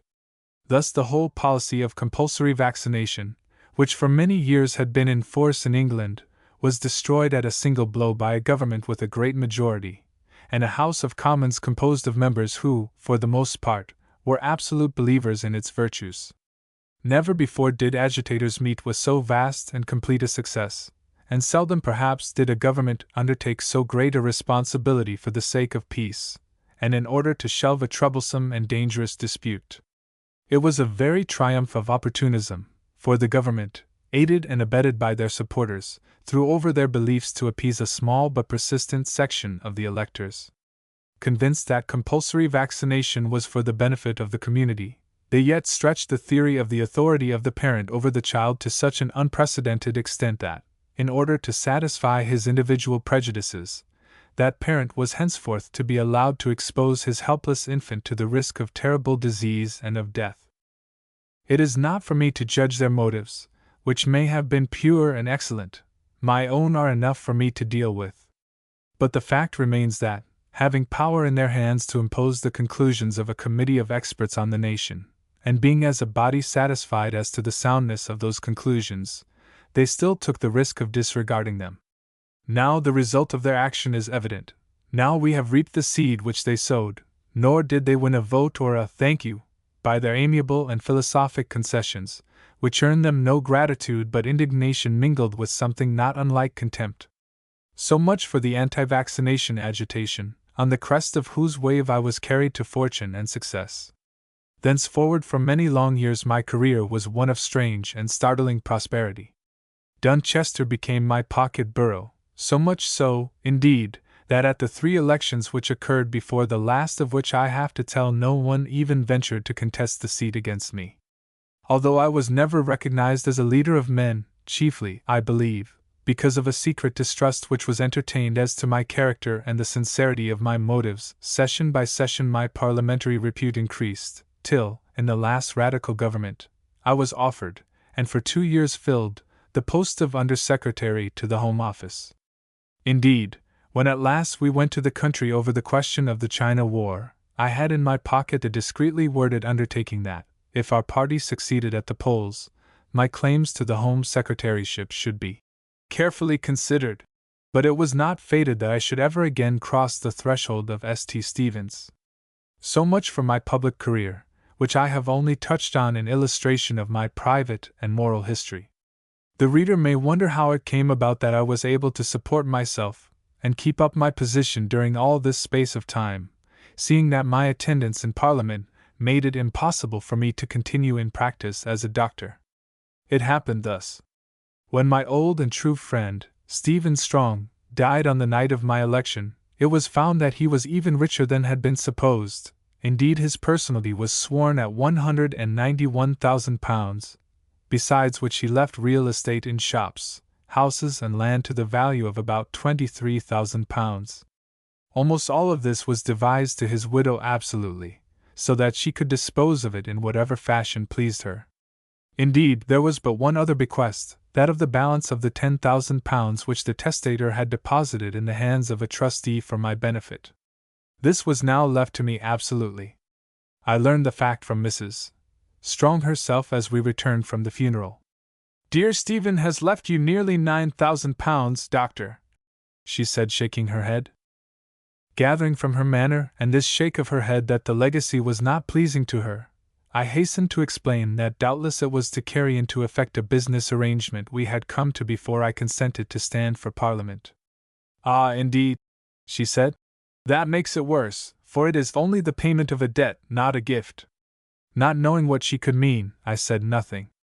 "Doubtless, doctor, if dear Stephen had been granted time he would have treated you more liberally, seeing how much he thought of you, and that you had given up your profession entirely to please him and serve the party. That is what he meant when he looked at me before he died. I guessed it from the first, and now I am sure of it. Well, doctor, while I have anything you shall never want. Of course, a member of Parliament is a great person, expected to live in a style which would take more money than I have, But I think that if I put my own expenses at £500 a year, which is as much as I shall want, and allow another £1,000 for subscriptions to the anti-vaccination societies, the Society for Preventing the Muzzling of Dogs, and the Society for the Discovery of the Lost Tribes of Israel, I shall be able to help you to the extent of £1,200 a year if," she added, apologetically, "you think you could possibly get along on that."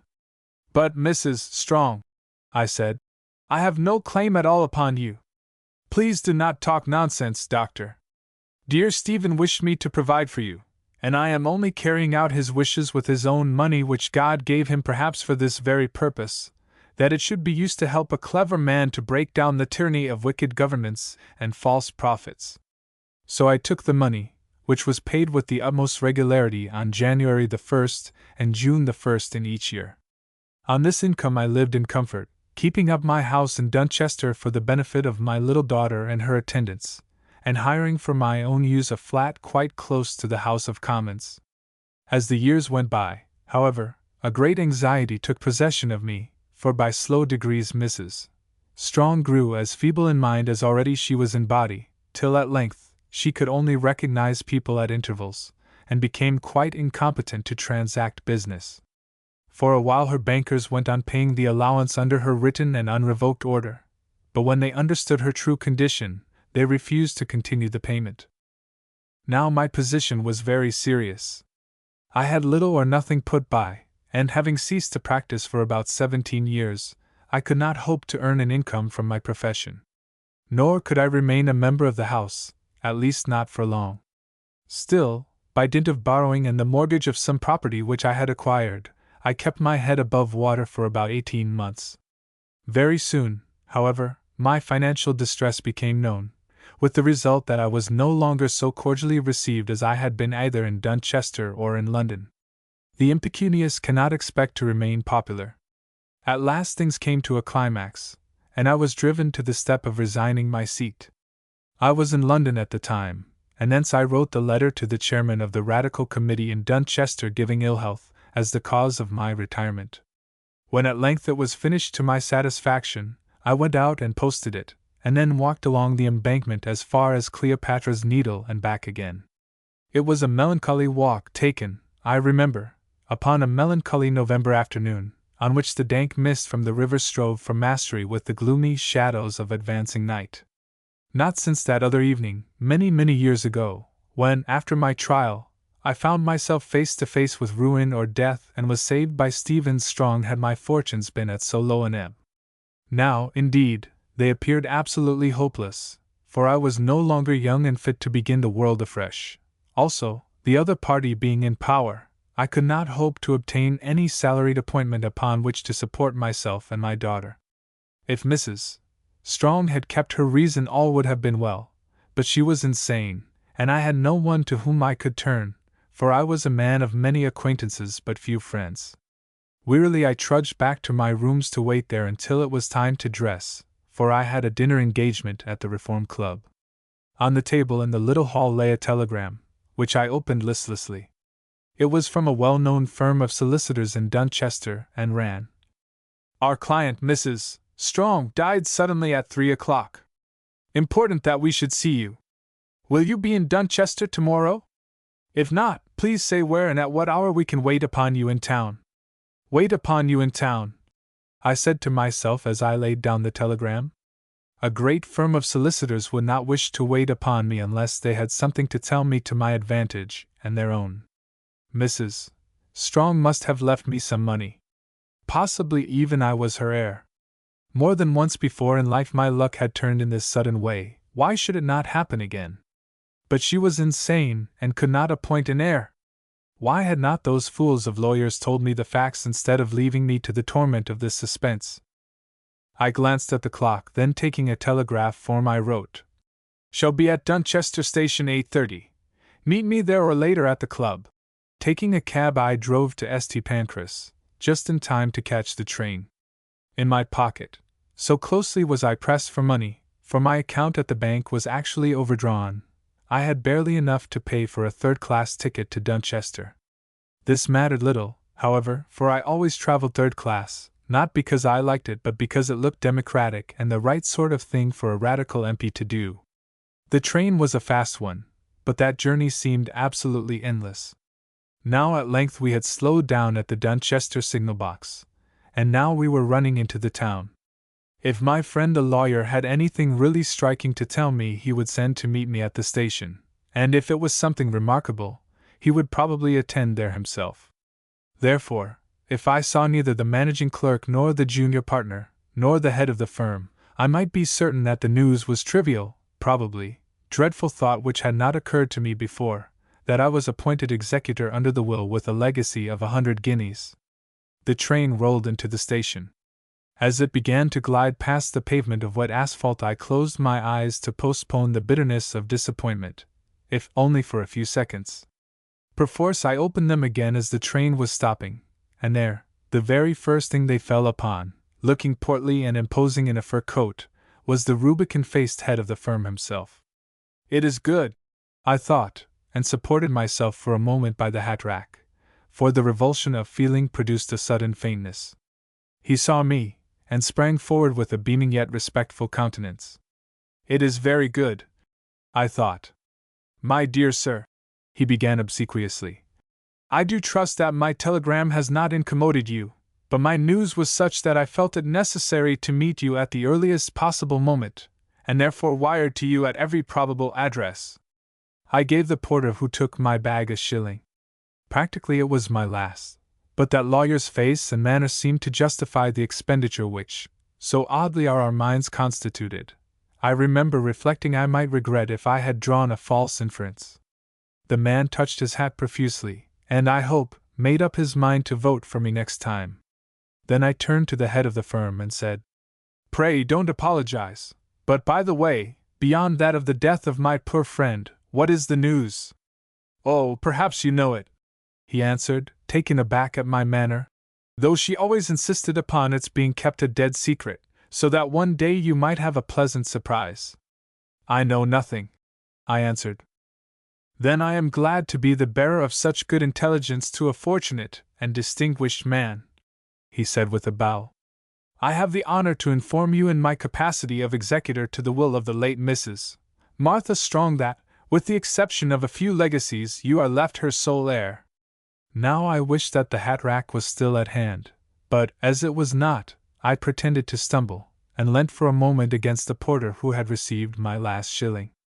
Indeed, I said, recovering myself. And can you tell me the amount of the property? Not exactly, he answered, but she has led a very saving life, and money grows, you know, money grows. I should say it must be between 300,000 and 400,000, nearer the latter than the former, perhaps.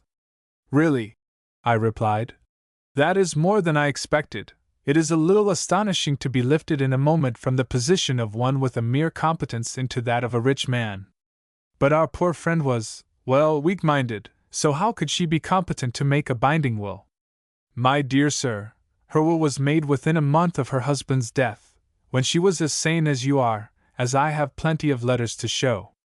Only, as I have said, she kept the contents a dead secret, in order that one day they might be a pleasant surprise to you. Well, I answered, all things considered, they have been a pleasant surprise. I may say a very pleasant surprise.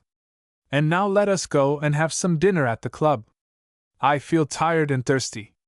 Next morning the letter that I had posted from London to the chairman of my committee was, at my request, returned to me unopened.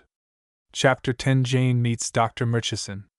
Nobody disputed my inheritance, for, so far as I could learn, Mrs.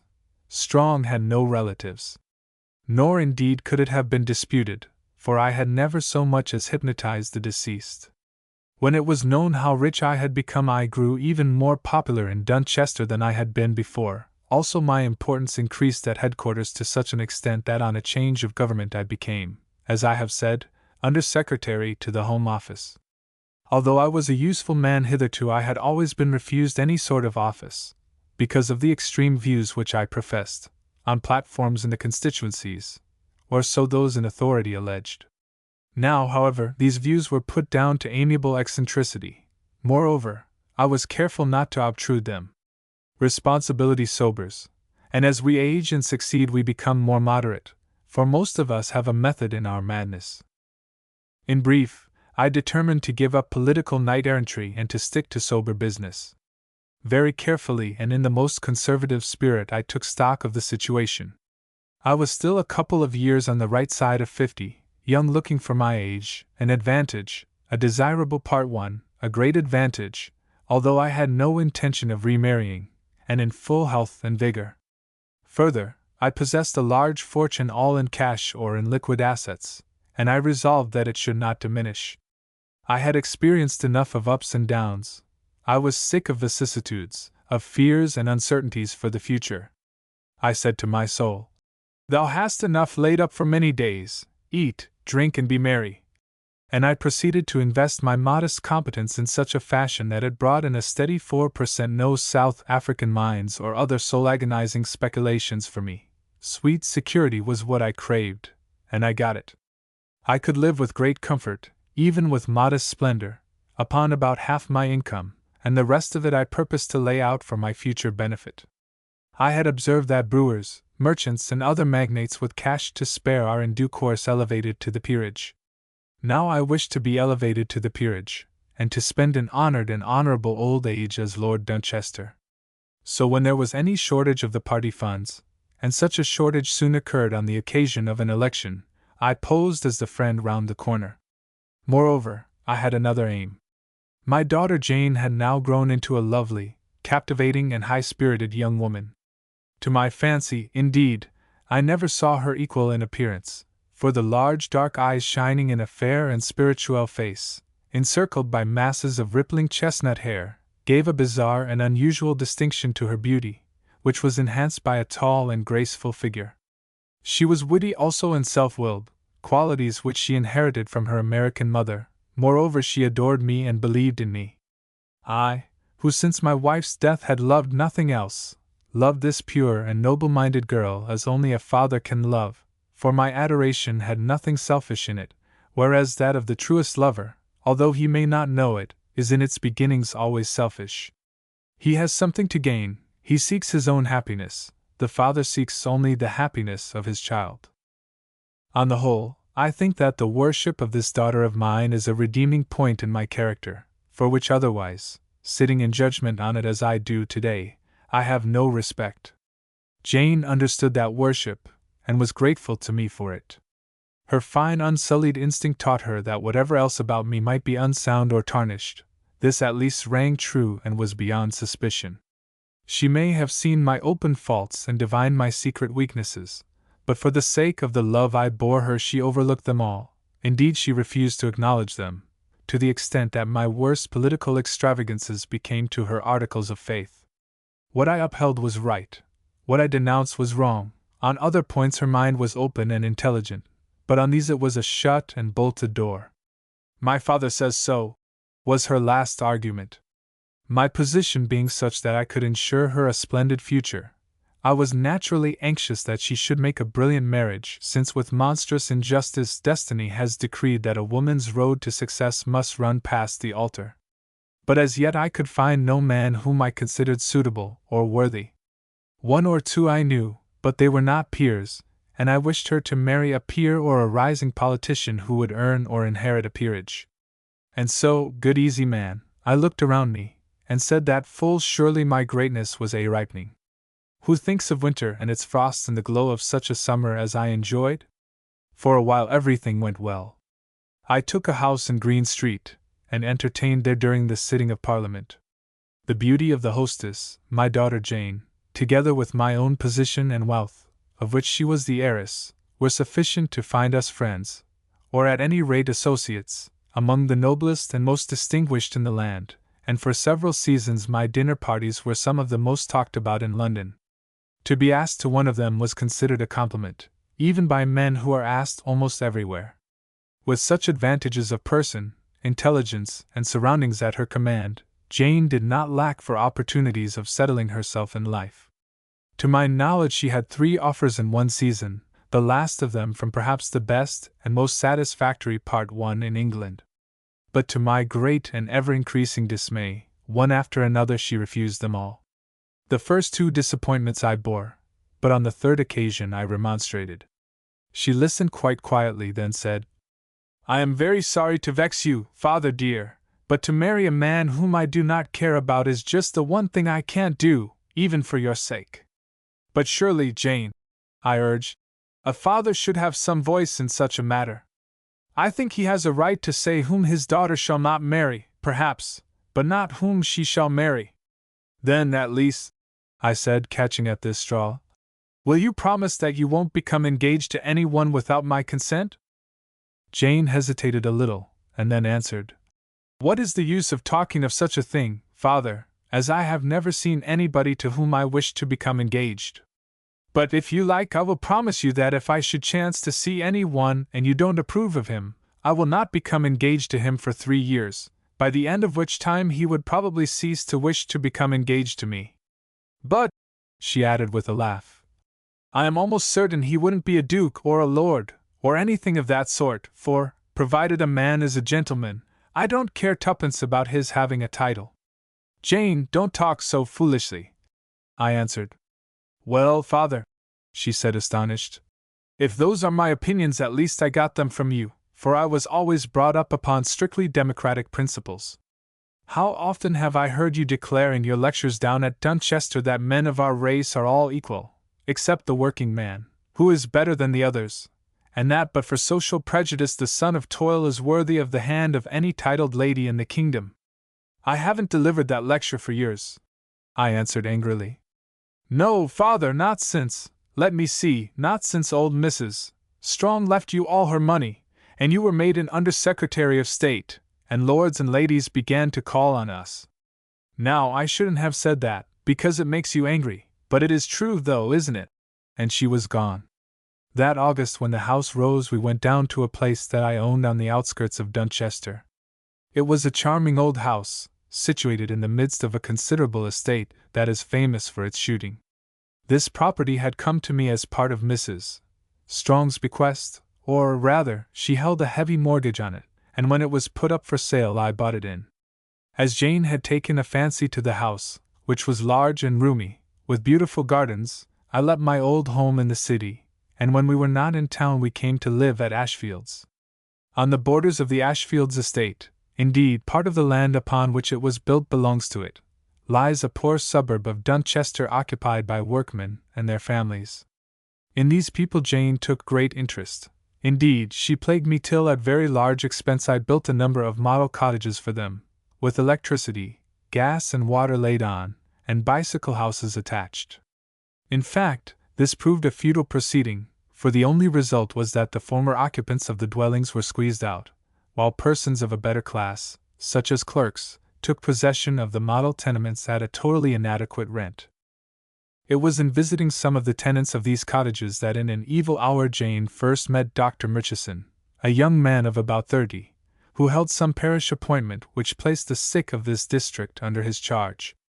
Ernest Murchison was a raw-boned, muscular and rather formidable-looking person, of Scotch descent, with strongly marked features, deep-set eyes, and very long arms. A man of few words. When he did speak his language was direct to the verge of brusqueness, but his record as a medical man was good and even distinguished, and already he had won the reputation of being the best surgeon in Dunchester. This was the individual who was selected by my daughter Jane to receive the affections which she had refused to some of the most polished and admired men in England, and, as I believe, largely for the reason that, instead of bowing and sighing about after her, he treated her with a rudeness which was almost brutal. In one of these new model houses lived some people of the name of Smith. Mr. Smith was a compositor, and Mrs. Smith, née Samuels, was none other than that very little girl whom, together with her brother, who died, I had once treated for erysipelas resulting from vaccination. In a way I felt grateful to her, for that case was the beginning of my real success in life, and for this reason, out of several applicants, the new model house was let to her husband as soon as it was ready for occupation. Could I have foreseen the results which were to flow from an act of kindness, and that as this family had indirectly been the cause of my triumph so they were in turn to be the cause of my ruin, I would have destroyed the whole street with dynamite before I allowed them to set foot in it. However, they came, bringing with them 2 children, a little girl of 4, to whom Jane took a great fancy, and a baby of 18 months. In due course these children caught the whooping cough, and Jane visited them, taking with her some delicacies as a present. While she was there, Dr. Murchison arrived in his capacity of parish doctor, and beyond a curt bow, taking no notice of Jane, began his examination, for this was his first visit to the family. Presently his eye fell upon a box of sweets. "What's that?" he asked sharply. "It's a present that Miss Therne here has brought for Tot-I," answered the mother. "Then Tot-I mustn't eat them till she is well. Sugar is bad for whooping cough, though, of course, a young lady couldn't be expected to know that," he added in a voice of gruff apology, then went on quickly, glancing at the little girl's arm. "No marks, I see. Conscientious objector? Or only lazy?" Then Mrs. Smith fired up and poured out her own sad history and that of her poor little brother who died, bearing her scarred arm in proof of it. "And so," she finished, "though I do not remember much about it myself, I do remember my mother's dying words, which were to mind what the doctor had told her, and never to have any child of mine vaccinated, no, not if they crawled on their knees to ask it of me." "The doctor!" said Murchison with scorn. "You mean the idiot, my good woman, or more likely the political agitator who would sell his soul for a billet." Then Jane rose in wrath. "I beg your pardon for interrupting you, sir," she said, "but the gentleman you speak of as an idiot or a political agitator is Dr. Therne, my father, the Member of Parliament for this city." Dr. Murchison stared at her for a long while, and indeed when she was angry Jane was beautiful enough to make any one stare. Then he said simply, "Oh, indeed. I don't meddle with politics, so I didn't know." This was too much for Jane, who, afraid to trust herself to further speech, walked straight out of the cottage. She had passed down the model garden and arrived at the model gate when she heard a quick, powerful step behind her, and turned round to find herself face to face with Dr. Murchison. "I have followed you to apologize, Miss Therne," he said. "Of course I had no idea who you were and did not wish to hurt your feelings, but I happen to have strong feelings about vaccination and spoke more roughly than I ought to have done. Other people, sir, may also have strong opinions about vaccination," answered Jane. "I know," he said, "and I know, too, what the end of it all will be, as you will also, Miss Therne, if you live long enough. It is useless arguing. The lists are closed, and we must wait until the thing is put to the proof of battle. When it is, one thing is sure, there will be plenty of dead," he added with a grim smile. Then taking off his hat and muttering, "Again I apologize," he returned into the cottage. It seems that for a while Jane was very angry. Then she remembered that, after all, Dr. Murchison had apologized, and that he had made his offensive remarks in the ignorance and prejudice which afflicted the entire medical profession and were more worthy of pity than of anger. Further, she remembered that in her indignation she had forgotten to acknowledge or accept his apology, and lastly, she asked him to a garden party. It is scarcely necessary for me to dwell upon the subsequent developments of this unhappy business, if I am right in calling it unhappy. The piteous little drama is played, both the actors are dead, and the issue of the piece is unknown and, for the present, unknowable. Bitterly opposed as I was to the suit of Murchison, justice compels me to say that, under the cloak of a rough, unpromising manner, he hid a just and generous heart. Had that man lived he might have become great, although he would never have become popular. At least something in his nature attracted my daughter Jane, for she, who up to that time had not been moved by any man, became deeply attached to him. In the end he proposed to her, how, when or where I cannot say, for I never inquired. One morning, I remember it was that of Christmas Day, they came into my library, the pair of them, and informed me how matters stood. Murchison went straight to the point and put the case before me very briefly, but in a manly and outspoken fashion. He said that he quite understood the difficulties of his position, inasmuch as he believed that Jane was, or would be, very rich, whereas he had nothing beyond his profession, in which, however, he was doing well. He ended by asking my consent to the engagement subject to any reasonable conditions that I might choose to lay down. To me the shock was great, for occupied as I was with my own affairs and ambitions, I had been blind to what was passing before my face. I had hoped to see my daughter a peeress, and now I found her the affianced bride of a parish sawbones. The very foundation of my house of hopes was sapped. At a blow all my schemes for the swift aggrandizement of my family were laid low. It was too much for me. Instead of accepting the inevitable, and being glad to accept it because my child's happiness was involved, I rebelled and kicked against the pricks. By nature I am not a violent man, but on that occasion I lost my temper and became violent. I refused my consent. I threatened to cut my daughter off with nothing, but at this argument she and her lover smiled. Then I took another ground, for, remembering her promise that she would consent to be separated for 3 years from any suitor of whom I did not approve, I claimed its fulfillment. Somewhat to my surprise, after a hurried private consultation, Jane and her lover accepted these conditions, telling me frankly that they would wait for 3 years, but that after these had gone by they would consider themselves at liberty to marry, with my consent if possible, but if necessary, without it. Then in my presence they kissed and parted, nor until the last did either of them attempt to break the letter of their bond. Once indeed they met before that dreadful hour, but then it was the workings of fate that brought them together, and not their own design. Chapter 11: The Coming of the Red-Headed Man. Half of the 3 years of probation had gone by, and once more we found ourselves at Dunchester in August.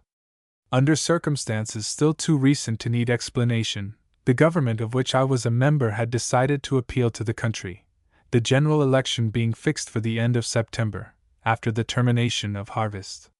Dunchester was considered to be a safe radical seat, and, as a matter of parliamentary tactics, the poll for this city, together with that of 8 or 10 other boroughs, was fixed for the earliest possible day, in the hope that the results might encourage more doubtful places to give their support. Constituencies are very like sheep, and if the leaders jump through a certain gap in the political hedge, the flock, or a large proportion of it, will generally follow. All of us like to be on the winning side. Few people who are old enough to remember it will ever forget the August of 2 years ago, if only because of the phenomenal heat. Up to that month the year had been very cold, so cold that even during July there were some evenings when a fire was welcome, while on several days I saw people driving about the roads wrapped up in heavy ulsters. But with the first day of August all this changed, and suddenly the climate became torrid, the nights especially being extraordinarily hot. From every quarter of the country came complaints of the great heat, while each issue of the newspapers contained lists of those who had fallen victims to it. One evening, feeling oppressed in the tree-enclosed park of Ashfields, I strolled out of it into the suburb of which I have spoken. Almost opposite the private garden of the park stands a board school, and in front of this board school I had laid out an acre of land presented by myself, as a playground and open space for the use of the public. In the center of this garden was a fountain that fell into a marble basin, and around the fountain, but at some distance from it, stood iron seats. To these I made my way and sat down on one of them, which was empty, in order to enjoy the cool sound of the splashing water, about which a large number of children were playing. Presently, as I sat thus, I lifted my eyes and saw the figure of a man approaching towards the other side of the fountain. He was quite 50 yards away from me, so that his features were invisible, but there was something about his general aspect which attracted my attention at once. To begin with, he looked small and lonely, all by himself out there on the wide expanse of gravel. Moreover, the last rays of the setting sun, striking full upon him, gave him a fiery and unnatural appearance against the dense background of shadows beyond. It is a strange and dreadful coincidence, but by some extraordinary action of the mind, so subtle that I cannot trace the link, the apparition of this man out of the gloom into the fierce light of the sunset reminded me of a picture that I had once seen representing the approach to the Norwegian harbor of the ship which brought the plague to the shores of Scandinavia. In the picture that ship also was clothed with the fires of sunset, while behind it lay the blackness of approaching night. Like this wanderer that ship also came forward, slowly indeed, but without pause, as though alive with a purpose of its own, and I remembered that awaiting it upon the quay were a number of merry children. Shaking myself free from this ridiculous but unpleasant thought, I continued to observe the man idly. Clearly he was one of the great army of tramps, for his coat was wide and ragged and his hat half innocent of rim, although there was something about his figure which suggested to me that he had seen better days. I could even imagine that under certain circumstances I might have come to look very much like this poor man, now doubtless turned into a mere animal by drink. He drew on with a long, slow step, his head stretched forward, his eyes fixed upon the water, as he walked now and again lifting a long, thin hand and scraping impatiently at his face and head. "That poor fellow has got a touch of prickly heat and is thirsty," I thought, nor was I mistaken, for, on arriving at the edge of the fountain, the tramp knelt down and drank copiously, making a moaning sound as he gulped the water, which was very peculiar and unpleasant to hear. When he had satisfied his thirst, he sat himself upon the marble edge of the basin, and suddenly plunged his legs, boots and all, into the water. Its touch seemed to please him, for with a single swift movement he slipped in altogether, sitting himself down on the bottom of the basin in such fashion that only his face and fiery red beard, from which the hat had fallen, remained above the surface, whereon they seemed to float like some monstrous and unnatural growth. This unusual proceeding on the part of the tramping stranger at once excited the most intense interest in the mind of every child on the playground, with the result that in another minute 40 or 50 of them had gathered round the fountain, laughing and jeering at its occupant. Again the sight brought to my mind a strained and disagreeable simile, for I bethought me of the dreadful tale of Elisha and of the fate which overtook the children who mocked him. Decidedly the heat had upset my nerves that night, nor were they soothed when suddenly from the red head floating upon the water came a flute-like and educated voice, saying, "Cease deriding the unfortunate, children, or I will come out of this marble bath and tickle you." Thereat they laughed all the more, and began to pelt the bather with little stones and bits of stick. At first I thought of interfering, but as it occurred to me that the man would probably be violent or abusive if I spoke to him, and as, above all things, I dislike scenes, I made up my mind to fetch a policeman, whom I knew I should find round the corner about 100 yards away. I walked to the corner, but did not find the policeman, whereon I started across the square to look for him at another point. My road led me past the fountain, and, as I approached it, I saw that the water-loving wanderer had been as good as his word. He had emerged from the fountain, and rushing to and fro raining moisture from his wide coat, despite their shrieks half of fear and half of laughter, he grabbed child after child and, drawing it to him, tickled and kissed it, laughing dementedly all the while, in a fashion which showed me that he was suffering from some form of mania. As soon as he saw me the man dropped the last child he had caught, it was little Tot-I Smith, and began to stride away towards the city at the same slow, regular, purposeful gait with which I had seen him approach the fountain. As he passed he turned and made a grimace at me, and then I saw his dreadful face. No wonder it had looked red at a distance, for the erythema almost covered it, except where, on the forehead and cheeks, appeared purple spots and patches. Of what did it remind me? Great heaven! I remembered. It reminded me of the face of that girl I had seen lying in the plaza of San Jose, in Mexico, over whom the old woman was pouring water from the fountain, much such a fountain as that before me, for half unconsciously, when planning this place, I had reproduced its beautiful design. It all came back to me with a shock, the horrible scene of which I had scarcely thought for years, so vividly indeed that I seemed to hear the old hag's voice crying in cracked accents, "Si, Senor, Virula, Virula!" I ought to have sent to warn the police and the health officers of the city, for I was sure that the man was suffering from what is commonly called confluent smallpox. But I did not.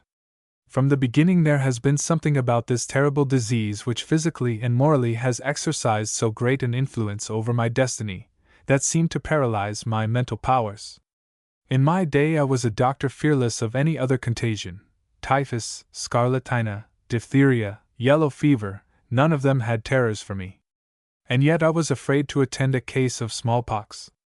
From the same cause, in my public speeches I made light of it, talking of it with contempt as a sickness of small account, much as a housemaid talks in the servants' hall of the ghost which is supposed to haunt the back stairs. And now, coming as it were from that merry and populous chamber of life and health, once again I met the spectre I derided, a red-headed, red-visaged thing that chose me out to stop and grin at. Somehow I was not minded to return and announce the fact. "Why," they would say, You were the one who did not believe in ghosts. It was you who preached of vile superstitions, and yet merely at the sight of a shadow you rush in with trembling hands and bristling hair to bid us lay it with bell, book, and candle. Where is your faith, O prophet? It was nonsense. The heat and all my incessant political work had tried me, and I was mistaken. That tramp was a drunken, or perhaps a crazy creature, afflicted with some skin disease such as are common among his class. Why did I allow the incident to trouble me? I went home and washed out my mouth, and sprinkled my clothes with a strong solution of permanganate of potash, for, although my own folly was evident, it is always as well to be careful, especially in hot weather. Still, I could not help wondering what might happen if by any chance smallpox were to get a hold of a population like that of Dunchester, or indeed of 100 other places in England. Since the passing of the famous conscience clause many years before, as was anticipated would be the case, and as the anti-vaccinators intended should be the case, vaccination had become a dead letter amongst at least 75% of the people. Our various societies and agents were not content to let things take their course and to allow parents to vaccinate their children, or to leave them unvaccinated as they might think fit. On the contrary, we had instituted a house-to-house canvass, and our visitors took with them forms of conscientious objection, to be filled in by parents or guardians, and legally witnessed. At first the magistrates refused to accept these forms, but after a while, when they found how impossible it was to dive into a man's conscience and to decide what was or what was not conscientious objection, they received them as sufficient evidence, provided only that they were sworn before someone entitled to administer oaths. Many of the objectors did not even take the trouble to do as much as this, for within 5 years of the passing of the Act, in practice the vaccination laws ceased to exist.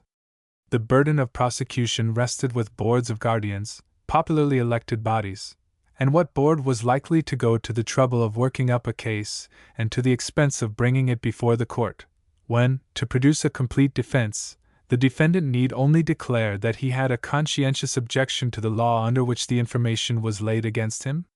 Many idle or obstinate or prejudiced people would develop conscientious objections to anything which gives trouble, or that they happen to dislike. For instance, if the same principle were applied to education, I believe that within a very few years not 25% of the children belonging to the classes that are educated out of the rates would ever pass the school board standards. Thus it came about that the harvest was ripe, and overripe, awaiting only the appointed sickle of disease. Once or twice already that sickle had been put in, but always before the reaping began it was stayed by the application of the terrible rule of isolation known as the improved Leicester system. Among some of the natives of Africa, when smallpox breaks out in a kraal, that kraal is surrounded by guards and its inhabitants are left to recover or perish, to starve or to feed themselves as chance and circumstance may dictate. During the absence of the smallpox laws the same plan, more mercifully applied, prevailed in England, and thus the evil hour was postponed. But it was only postponed, for like a cumulative tax it was heaping up against the country, and at last the hour had come for payment to an authority whose books must be balanced without remittance or reduction. What is due to nature that nature takes in her own way and season, either less nor more, unless indeed the skill and providence of man can find means to force her to write off the debt. 5 days after my encounter with the red-headed vagrant, the following paragraph appeared in one of the local papers. Pocklingham. In the casual ward of the Union House for this district a tramp, name unknown, died last night.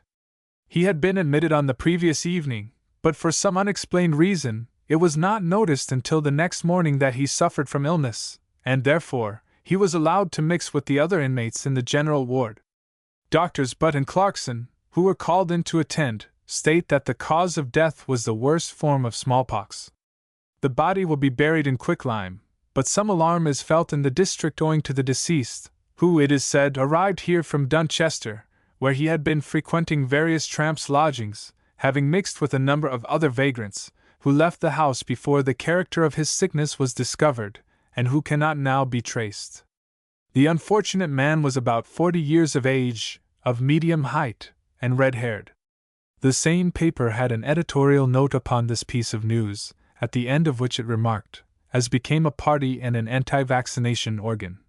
The terror of this filth disease, which in our father's time amounted almost to insanity, no longer afflicts us, who know both that its effects were exaggerated and how to deal with it by isolation without recourse to the so-called vaccine remedies, which are now rejected by a large proportion of the population of these islands.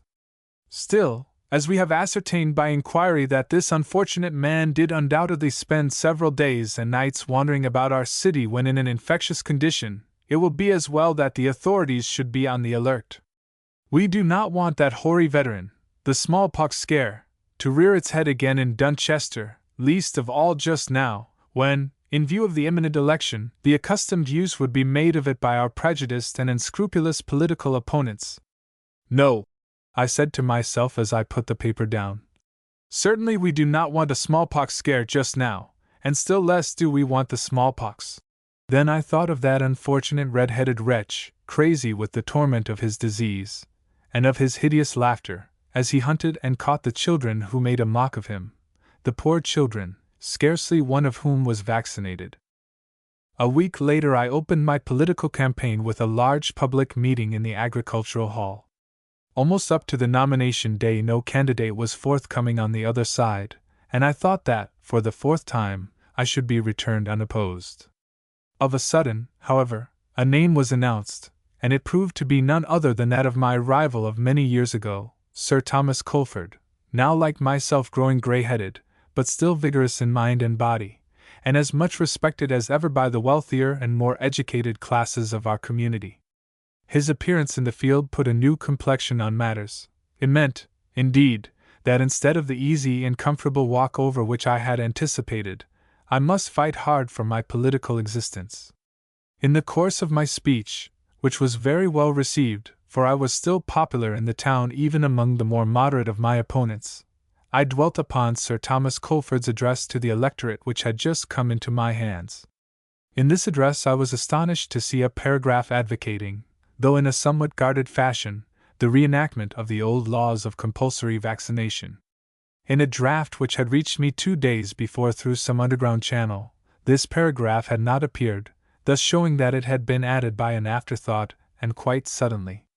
However, there it was, and I made great play with it. What, I asked the electors of Dunchester, could they think of a man who in these modern and enlightened days sought to reimpose upon a free people the barbarous infamies of the Vaccination Acts?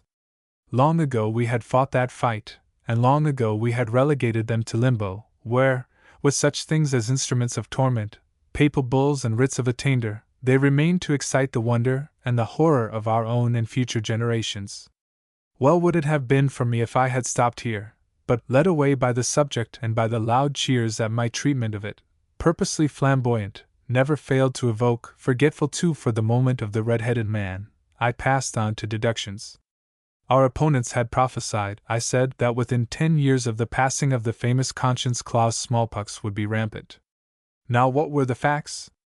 Although almost twice that time had gone by, here in Dunchester we had suffered far less from smallpox than during the compulsory period, for at no one time during all these 18 or 20 years had 3 cases been under simultaneous treatment within the confines of the city. Well, there are 5 now, called out a voice from the back of the hall. I drew myself up and made ready to wither this untruthful brawler with my best election scorn, when, of a sudden, I remembered the red-headed man, and passed on to the consideration of foreign affairs. From that moment all life went out of my speech, and, as it seemed to me, the enthusiasm of the meeting died away. As soon as it was over I made inquiries, to find that the truth had been hidden from me. There were 5, if not 7 cases of smallpox in different parts of the city, and the worst feature of the facts was that 3 of the patients were children attending different schools. One of these children, it was ascertained, had been among those who were playing round the fountain about a fortnight since, although he was not one whom the red-haired tramp had touched, but the other 2 had not been near the fountain. The presumption was, therefore, that they had contracted the disease through some other source of infection, perhaps at the lodging-house where the man had spent the night after bathing in the water. Also it seemed that, drawn thither by the heat, in all 200 or 300 children had visited the fountain square on this particular evening, and that many of them had drunk water out of the basin. Never do I remember feeling more frightened than when these facts came to my knowledge, for, added to the possible terrors of the position, was my constitutional fear of the disease which I have already described. On my way homewards I met a friend who told me that one of the children was dead, the malady, which was of an awful type, having done its work very swiftly. Like a first flake from a snow cloud, like a first leaf falling in autumn from among the myriads on some great tree, so did this little life sink from our number into the silence of the grave. Ah! How many were to follow? There is a record, I believe, but I cannot give it. In Dunchester alone, with its population of about 50,000, I know that we had over 5,000 deaths, and Dunchester was a focus from which the pestilence spread through the kingdom, destroying and destroying and destroying with a fury that has not been equalled since the days of the Black Death. But all this was still to come, for the plague did not get a grip at once. An iron system of isolation was put in force, and every possible means was adopted by the town authorities, who, for the most part, were anti-vaccinationists, to suppress the facts, a task in which they were assisted by the officials of the local government board, who had their instructions on the point. As might have been expected, the party in power did not wish the political position to be complicated by an outcry for the passing of a new smallpox law, so few returns were published, and as little information as possible was given to the papers. For a while there was a lull. The subject of smallpox was taboo, and nobody heard much about it beyond vague and indefinite rumors. Indeed, most of us were busy with the question of the hour, the eternal question of beer, its purity, and the method of its sale. For my part, I made few inquiries. Like the ostrich of fable, I hid my head in the sands of political excitement, hoping that the arrows of pestilence would pass us by. And yet, although I breathed no word of my fears to a living soul, in my heart I was terribly afraid. Chapter 12: The Shadow of Pestilence. Very soon it became evident that the fight in Dunchester would be severe, for the electorate, which for so many years had been my patient servant, showed signs of rebelling against me and the principles I preached. Whether the voters were moved by a desire for change, whether they honestly disagreed with me, or whether a secret fear of the smallpox was the cause of it, I do not know, but it is certain that a large proportion of them began to look upon me and my views with distrust. At any other time this would not have caused me great distress. Indeed, defeat itself would have had consolations. But now, when I appeared to be on the verge of real political distinction, the mere thought of failure struck me with dismay. To avoid it, I worked as I had not worked for years. Meetings were held nightly, leaflets were distributed by the ton, and every house in the city was industriously visited by my canvassers, who were divided into bands and officers like a regiment. The head of one of these bands was my daughter Jane, and never did a candidate have a more able or enthusiastic lieutenant. She was gifted with the true political instinct, which taught her what to say and what to leave unsaid, when to press a point home and when to abandon it for another. Moreover, her personal charm and popularity fought for her cause. One evening, as she was coming home very tired after a long day's work in the slums of the city, Jane arrived at the model cottages outside my park gates. Having half an hour to spare, she determined to visit a few of their occupants. Her second call was on the Smith family. "I am glad to see you now as always, miss," said Mrs. Smith. "But we are in trouble here." "What, is little Tot-I ill again?" Jane asked. "No, miss, it isn't Tot-I this time, it's the baby. She's got convulsions, or something like it, and I've sent for Dr. Murchison. Would you like to see her?" "She's lying in the front room." Jane hesitated. She was tired and wanted to get home with her canvas cards. But the woman looked tired too and in need of sympathy. Possibly also, for nature is nature, Jane hoped that if she lingered there a little, without in any way violating her promise, she might chance to catch a brief glimpse of the man she loved. "Yes, I will come in for a minute," she answered and followed Mrs. Smith into the room. On a cheap cane couch in the corner, at the foot of which the child, Tot-I, was playing with a doll, lay the baby, an infant of nearly 3. The convulsive fit had passed away and she was sitting up supported by a pillow, the fair hair hanging about her flushed face, and beating the blanket with her little fevered hands. "Take me, mummy, take me, I thirsty," she moaned. There, that's how she goes on all day, and it fairly breaks my heart to see her," said the mother, wiping away a tear with her apron. "If you'll be so kind as to mind her a minute, miss, I'll go and make a little lemonade. I've got a couple of oranges left, and she seems to like them best of anything." Jane's heart was stirred, and leaning down, she took the child in her arms. "Go and get the drink," she said. "I will look after her till you come." And she began to walk up and down the room, rocking the little sufferer to and fro. Presently she looked up to see Dr. Murchison standing in the doorway. "Jane, you here?" he said. "Yes, Ernest." He stepped towards her, and before she could turn away or remonstrate, bent down and kissed her on the lips. "You shouldn't do that, dear," she said. "It's out of the bargain." "Perhaps I shouldn't," he answered, "but I couldn't help it. I said that I would keep clear of you, and if I have met you by accident it is not my fault. Come, let me have a look at that child." Taking the little girl upon his knee, he began to examine her, feeling her pulse and looking at her tongue. For a while he seemed puzzled, then Jane saw him take a little magnifying glass from his pocket, and by the help of it search the skin of the patient's forehead, especially just at the roots of the hair. After this he looked at the neck and wrists, then set the child down on the couch, waving Jane back when she advanced to take it, and asked the mother, who had just entered the room with the lemonade, 2 or 3 short, quick questions. Next he turned to Jane and said, "I don't want to frighten you, but you will be as well out of this. It's lucky for you," he added with a little smile, "that when you were born it wasn't the fashion for doctors to be anti-vaccinationists, for, unless I am much mistaken, that child has got smallpox." "Smallpox," said Jane, then added aggressively, "Well, now we shall see whose theory is right, for, as you saw, I was nursing her, and I have never been vaccinated in my life. My father would not allow it, and I have been told that it won him his first election." Ernest Murchison heard, and for a moment his face became like that of a man in a fit. "The wicked," he began, and stopped himself by biting his lips till the blood came. Recovering his calm with an effort, he turned to Jane and said in a hoarse voice, "There is still a chance. It may be in time. Yes, I am almost sure that I can save you." Then he plunged his hand into his breast pocket and drew out a little case of instruments. "Be so good as to bare your left arm," he said. "Fortunately, I have the stuff with me." "What for?" she asked. "To be vaccinated." "Are you mad, Ernest?" she said. "You know who I am and how I have been brought up. How, then, can you suppose that I would allow you to put that poison into my veins? Look here, Jane, there isn't much time for argument, but just listen to me for 1 minute.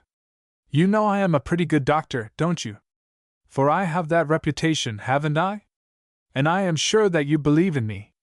Well, now, just on this one point and for this one occasion I am going to ask you to give up your own opinion and to suppose that in this matter I am right and your father is wrong.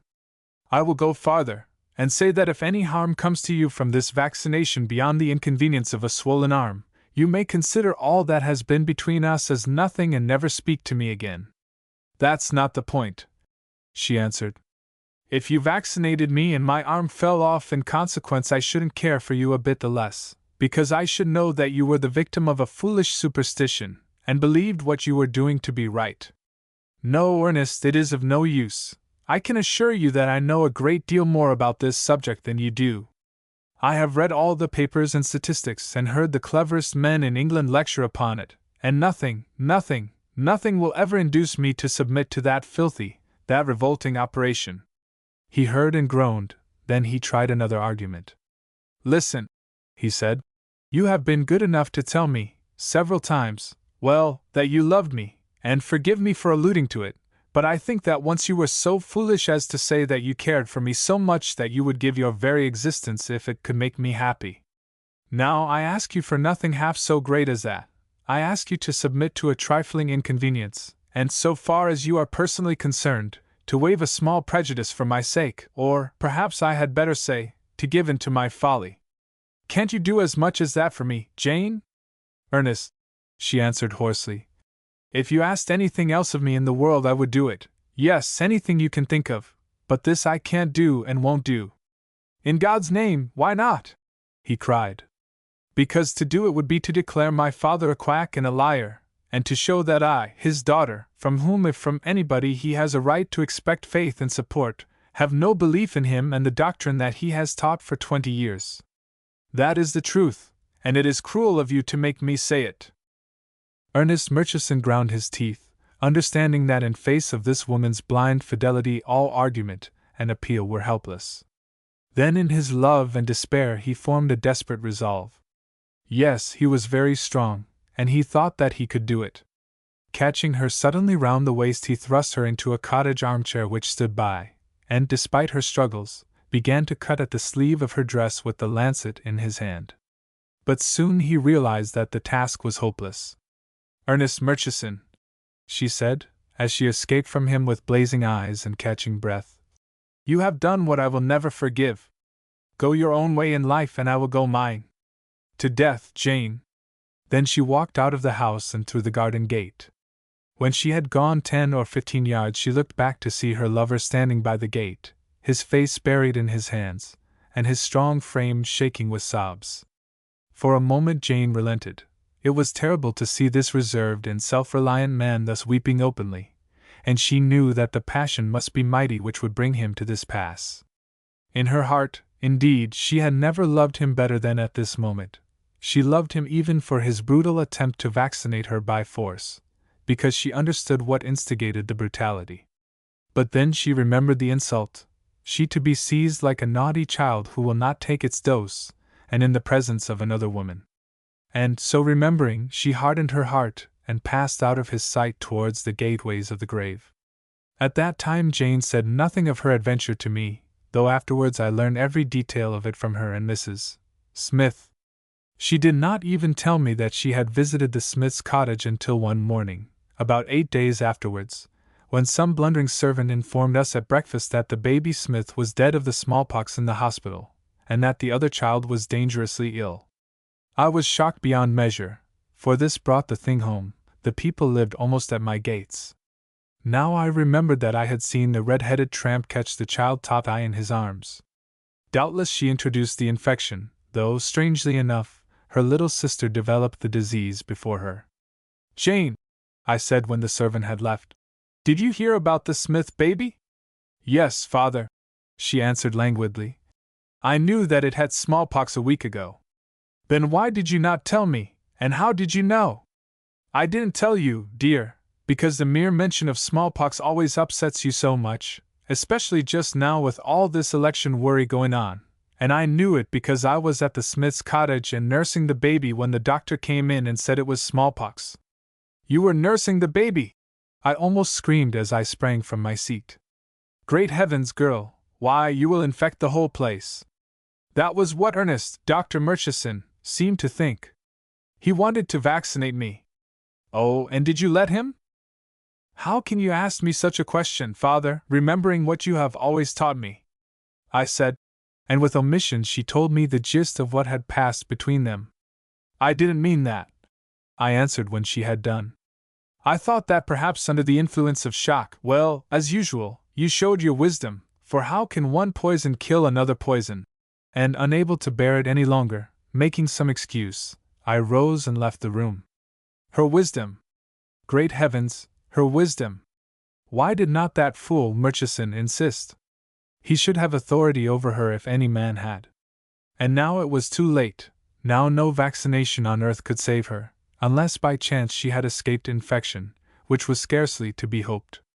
Indeed, such a thing was hardly known as that an unvaccinated person coming into immediate contact with a smallpox patient after the eruption had appeared, should escape infection. What did this mean? It meant that within a few days Jane, my only and darling child, the very hope and center of my life, would be in the fangs of one of the most dreadful and dangerous diseases known to humanity. More, having never been vaccinated, that disease was sure to strike her with its full force, and the type of it which had appeared in the city was such that certainly not more than 1/2 of the unprotected persons attacked came alive out of the struggle. This was bad enough, but there were other things behind. I had never been vaccinated since infancy, over 50 years ago, and was therefore practically unprotected with the enemy that all my lifetime I had dreaded, as I dreaded no other thing or imagination actually standing at my door. I could not go away because of the election. I dared not show fear, because they would cry, "Look at the hangman when he sees the rope." Here, since compulsory vaccination had been abandoned, we fought smallpox by a system of isolation so rigorous that under its cruel provisions every one of whatever age, rank, or sex in whom the disease declared itself was instantly removed to a hospital, while the inhabitants of the house whence the patient came were kept practically in prison, not being allowed to mix with their fellows. We had returned to the preventive measures of centuries ago, much as they were practiced in the time of the Great Plague. But how could I send my daughter to one of those dreadful pest pits, there at the moment of struggle to be a standing advertisement of the utter failure and falsity of the system I had preached, backing my statements with the wager of her life? Moreover, to do so would be to doom myself to defeat at the poll, since under our bylaws, which were almost ferocious in their severity, I could no longer appear in public to prosecute my canvass, and if my personal influence was withdrawn, then most certainly my adversary would win. Oh, truly I who had sown bounteously was reaping bounteously. Truly the birds which I had sent out on their mission of evil had come home to roost upon my roof tree. Chapter 13 Harvest. Another 5 days went by. To me they were days of most unspeakable doubt and anguish. Each morning at breakfast I waited for the coming of Jane with an anxiety which was all the more dreadful because I forced myself to conceal it. There had been no further conversation between us about the matter that haunted both our minds, and so fearful was I lest she should divine my suspense that except in the most casual way I did not even dare to look at her as she entered the room. On the 5th morning she was late for breakfast, not a common thing, for as a rule she rose early. I sent one of the parlour-maids to her room to ask if she was coming down, and stood awaiting the answer with much the same feeling as a criminal on his trial awaits the verdict of the jury.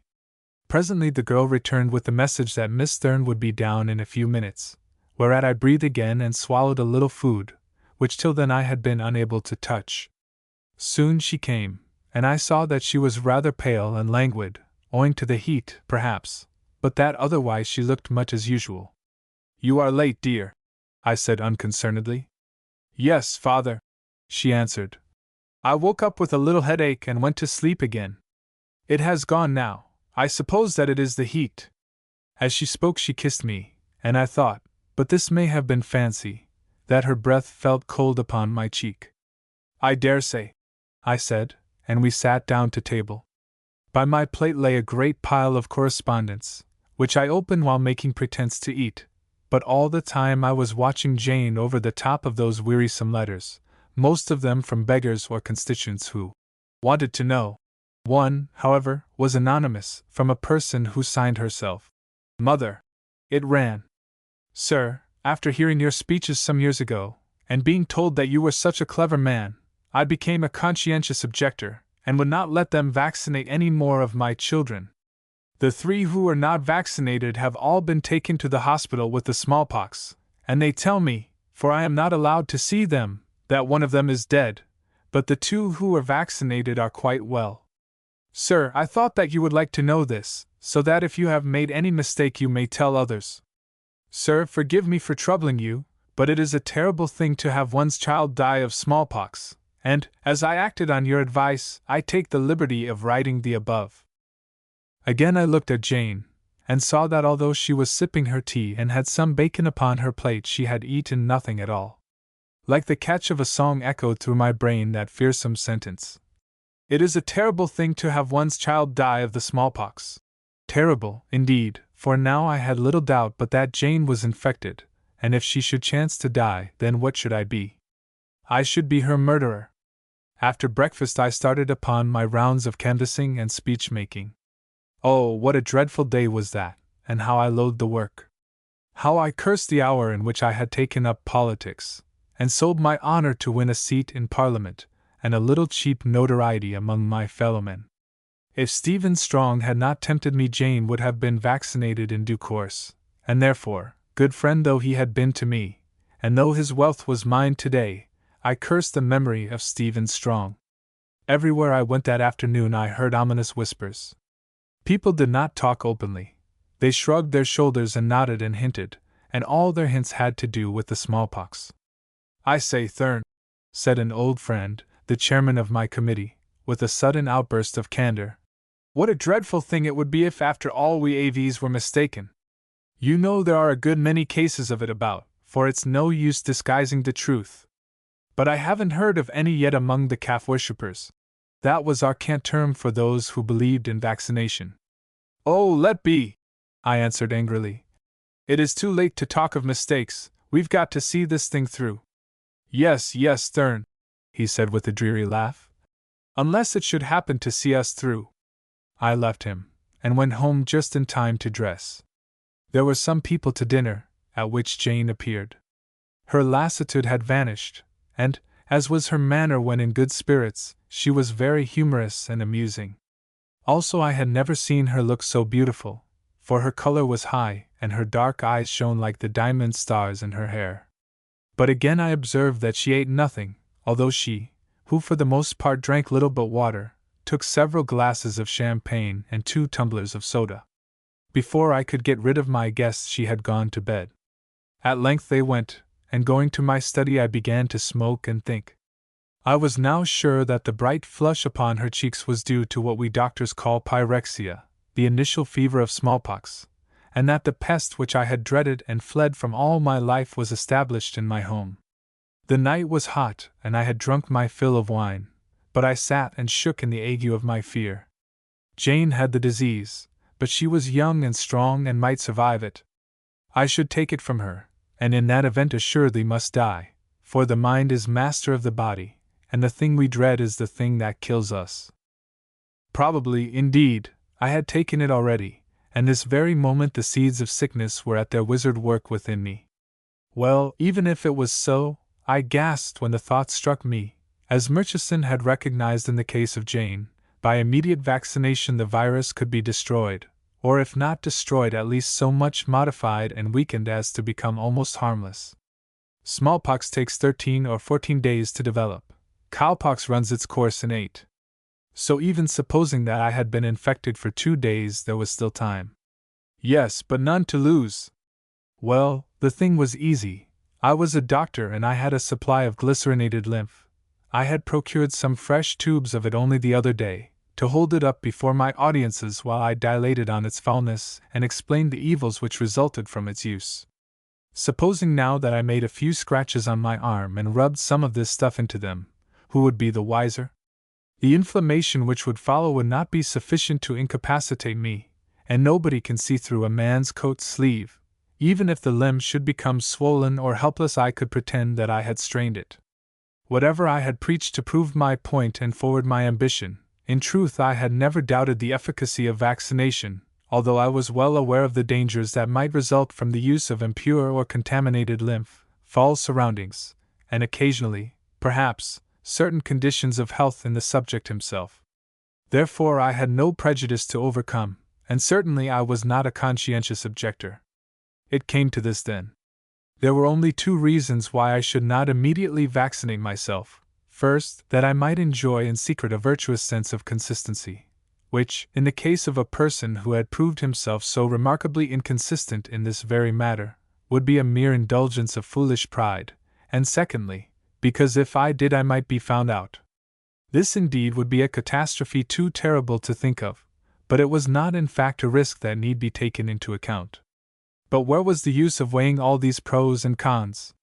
Such foolish doubts and idle arguments melted into nothingness before the presence of the spectre that stood upon my threshold, the hideous, spotted pestilence who had slain my father, who held my daughter by the throat, and who threatened to grip me with his frightful fingers. What were inconsistencies and risks to me compared to my living terror of the thing that had dominated my whole existence, reappearing at its every crisis, and by some strange fate even when it was far from me, throwing its spell over my mind and fortunes till, because of it, I turned my skill and knowledge to the propagation of a lie. So mischievous in its results that had the world known me as I was, it would have done wisely to deal by me as it deals with a dangerous lunatic? I would do it, and at once. First, although it was unnecessary as all the servants had gone to rest, I locked that door of my study which opened into the hall. The other door I did not think of locking, for beyond it was nothing but the private staircase which led to the wing of the house occupied by Jane and myself. Then I took off my coat and rolled up my shirt sleeve, fastening it with a safety pin to the linen upon my shoulder. After this I lit a spirit lamp and sterilized my lancet by heating it in the flame. Now, having provided myself with an ivory point and unsealed the tiny tube of lymph, I sat down in a chair so that the light from the electric lamp fell full upon my arm, and proceeded to scape the skin with the lancet until blood appeared in 4 or 5 separate places. Next I took the ivory point, and after cleansing it, I charged it with the lymph and applied it to the abrasions, being careful to give each of them a liberal dose. The operation finished, I sat still a while letting my arm hang over the back of the chair, in order that the blood might dry thoroughly before I drew down my shirt sleeve.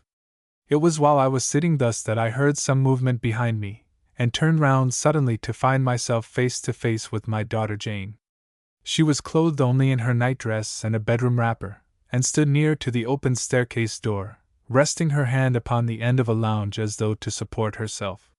For one moment only I saw her and noted the look of horror in her eyes. The next I had touched the switch of the electric light, and save for the faint blue glimmer of the spirit lamp, there was darkness. "Father," she said, and in the gloom her voice sounded far away and hollow. "What are you doing to your arm?" I stumbled and fell against the corner of the mantelpiece and scratched it. I began wildly, but she stopped me. "Oh, father, have pity, for I cannot bear to hear you speak what is not true, and I saw it all." Then followed a silence made more dreadful by the darkness which the one ghostly point of light seemed to accentuate. Presently my daughter spoke again. "Have you no word of comfort to me before I go? How is it that you who have prevented thousands from doing this very thing yet do it yourself secretly and at the dead of night? If you think it safer to vaccinate yourself, why was I, your child, left unvaccinated, and taught that it is a wicked superstition? Father, father, for God's sake, answer me, or I shall go mad."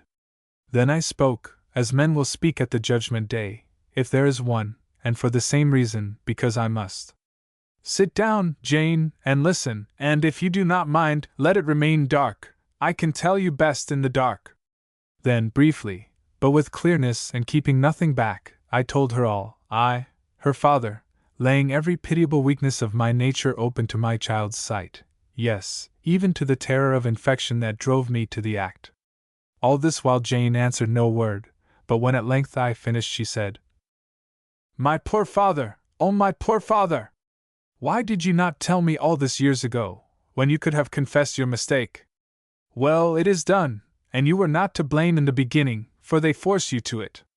And now I have come to tell you that I am very ill. That is why I am here. My back aches dreadfully, and I fear that I must have caught this horrible smallpox. Oh! Had I known the truth a fortnight ago, I should have let Ernest vaccinate me. It broke my heart to refuse him the first thing he ever asked of me. But I thought of what you would feel and what a disgrace it would be to you. And now, you see. Turn up the light, for I must go back. I dare say that we shall never meet again, for remember you are not to come into my room. I will not allow you to come into my room, if I have to kill myself to prevent it. No, you must not kiss me either. I dare say that I have begun to be infectious. Goodbye, father, till we meet again somewhere else, for I am sure that we do not altogether die. Oh! Now that I know everything, I should have been glad enough to leave this life, if only I had never met Ernest." And turning, Jane, my daughter, crept away, gliding up the broad oak stairs back to the room which she was never to quit alive. As for me, daylight found me still seated in the study, my brain tormented with an agony of remorse and shame which few have lived to feel, and my heart frozen with fear of what the morrow should bring forth. After but one day of doubt, Jane's sickness proved to be smallpox of the prevailing virulent type. But she was not removed to the hospital, for I kept the thing secret and hired a nurse, who had recently been revaccinated, for her from a London institution.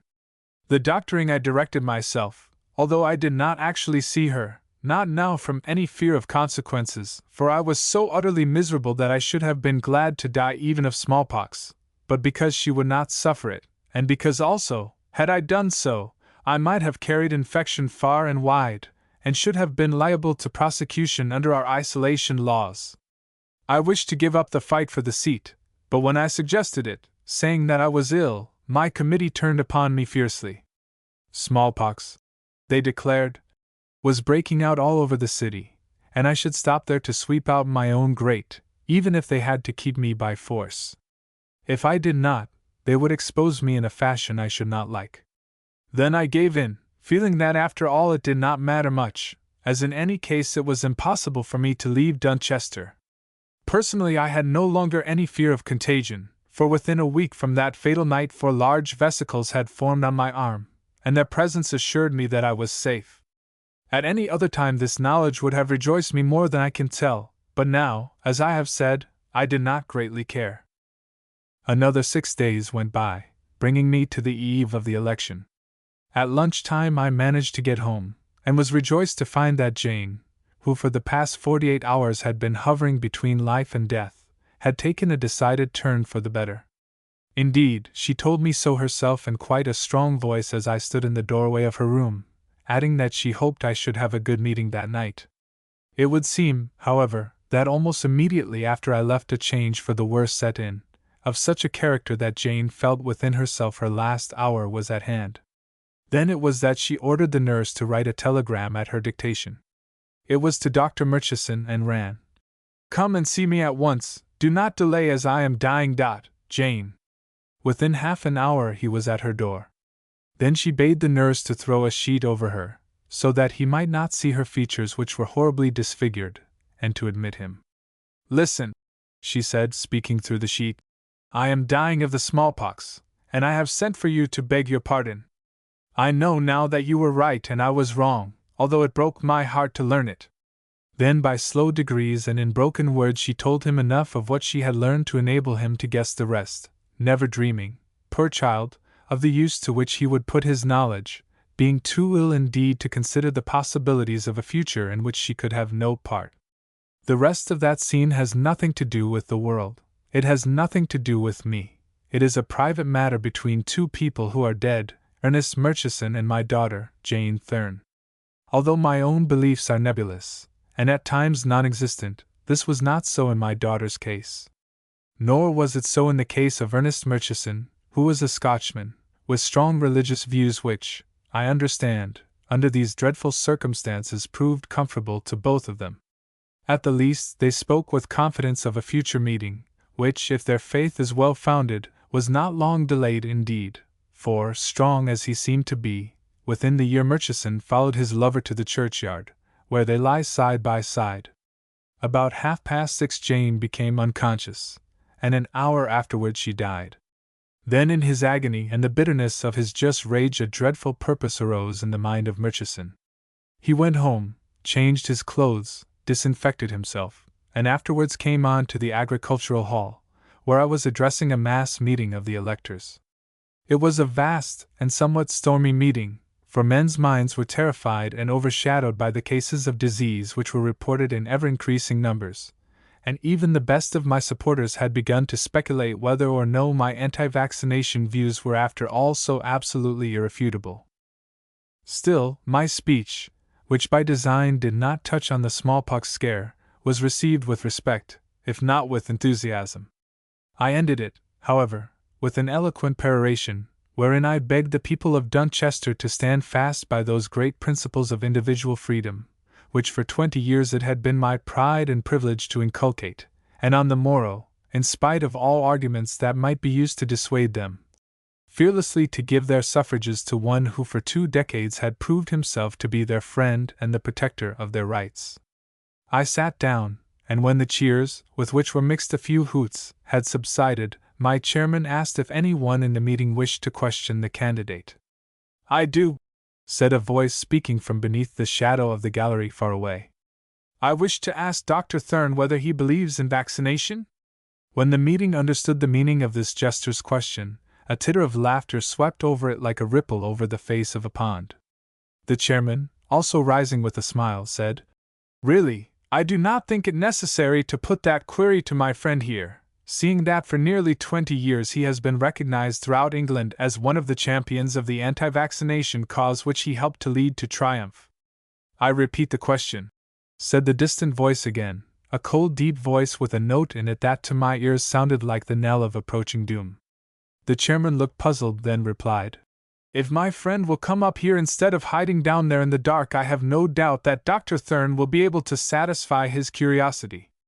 There was a little commotion beneath the gallery, and presently a man was seen forcing his way up the length of the huge and crowded hall. For some reason or other the audience watched his slow approach without impatience. A spirit of wonder seemed to have taken possession of them.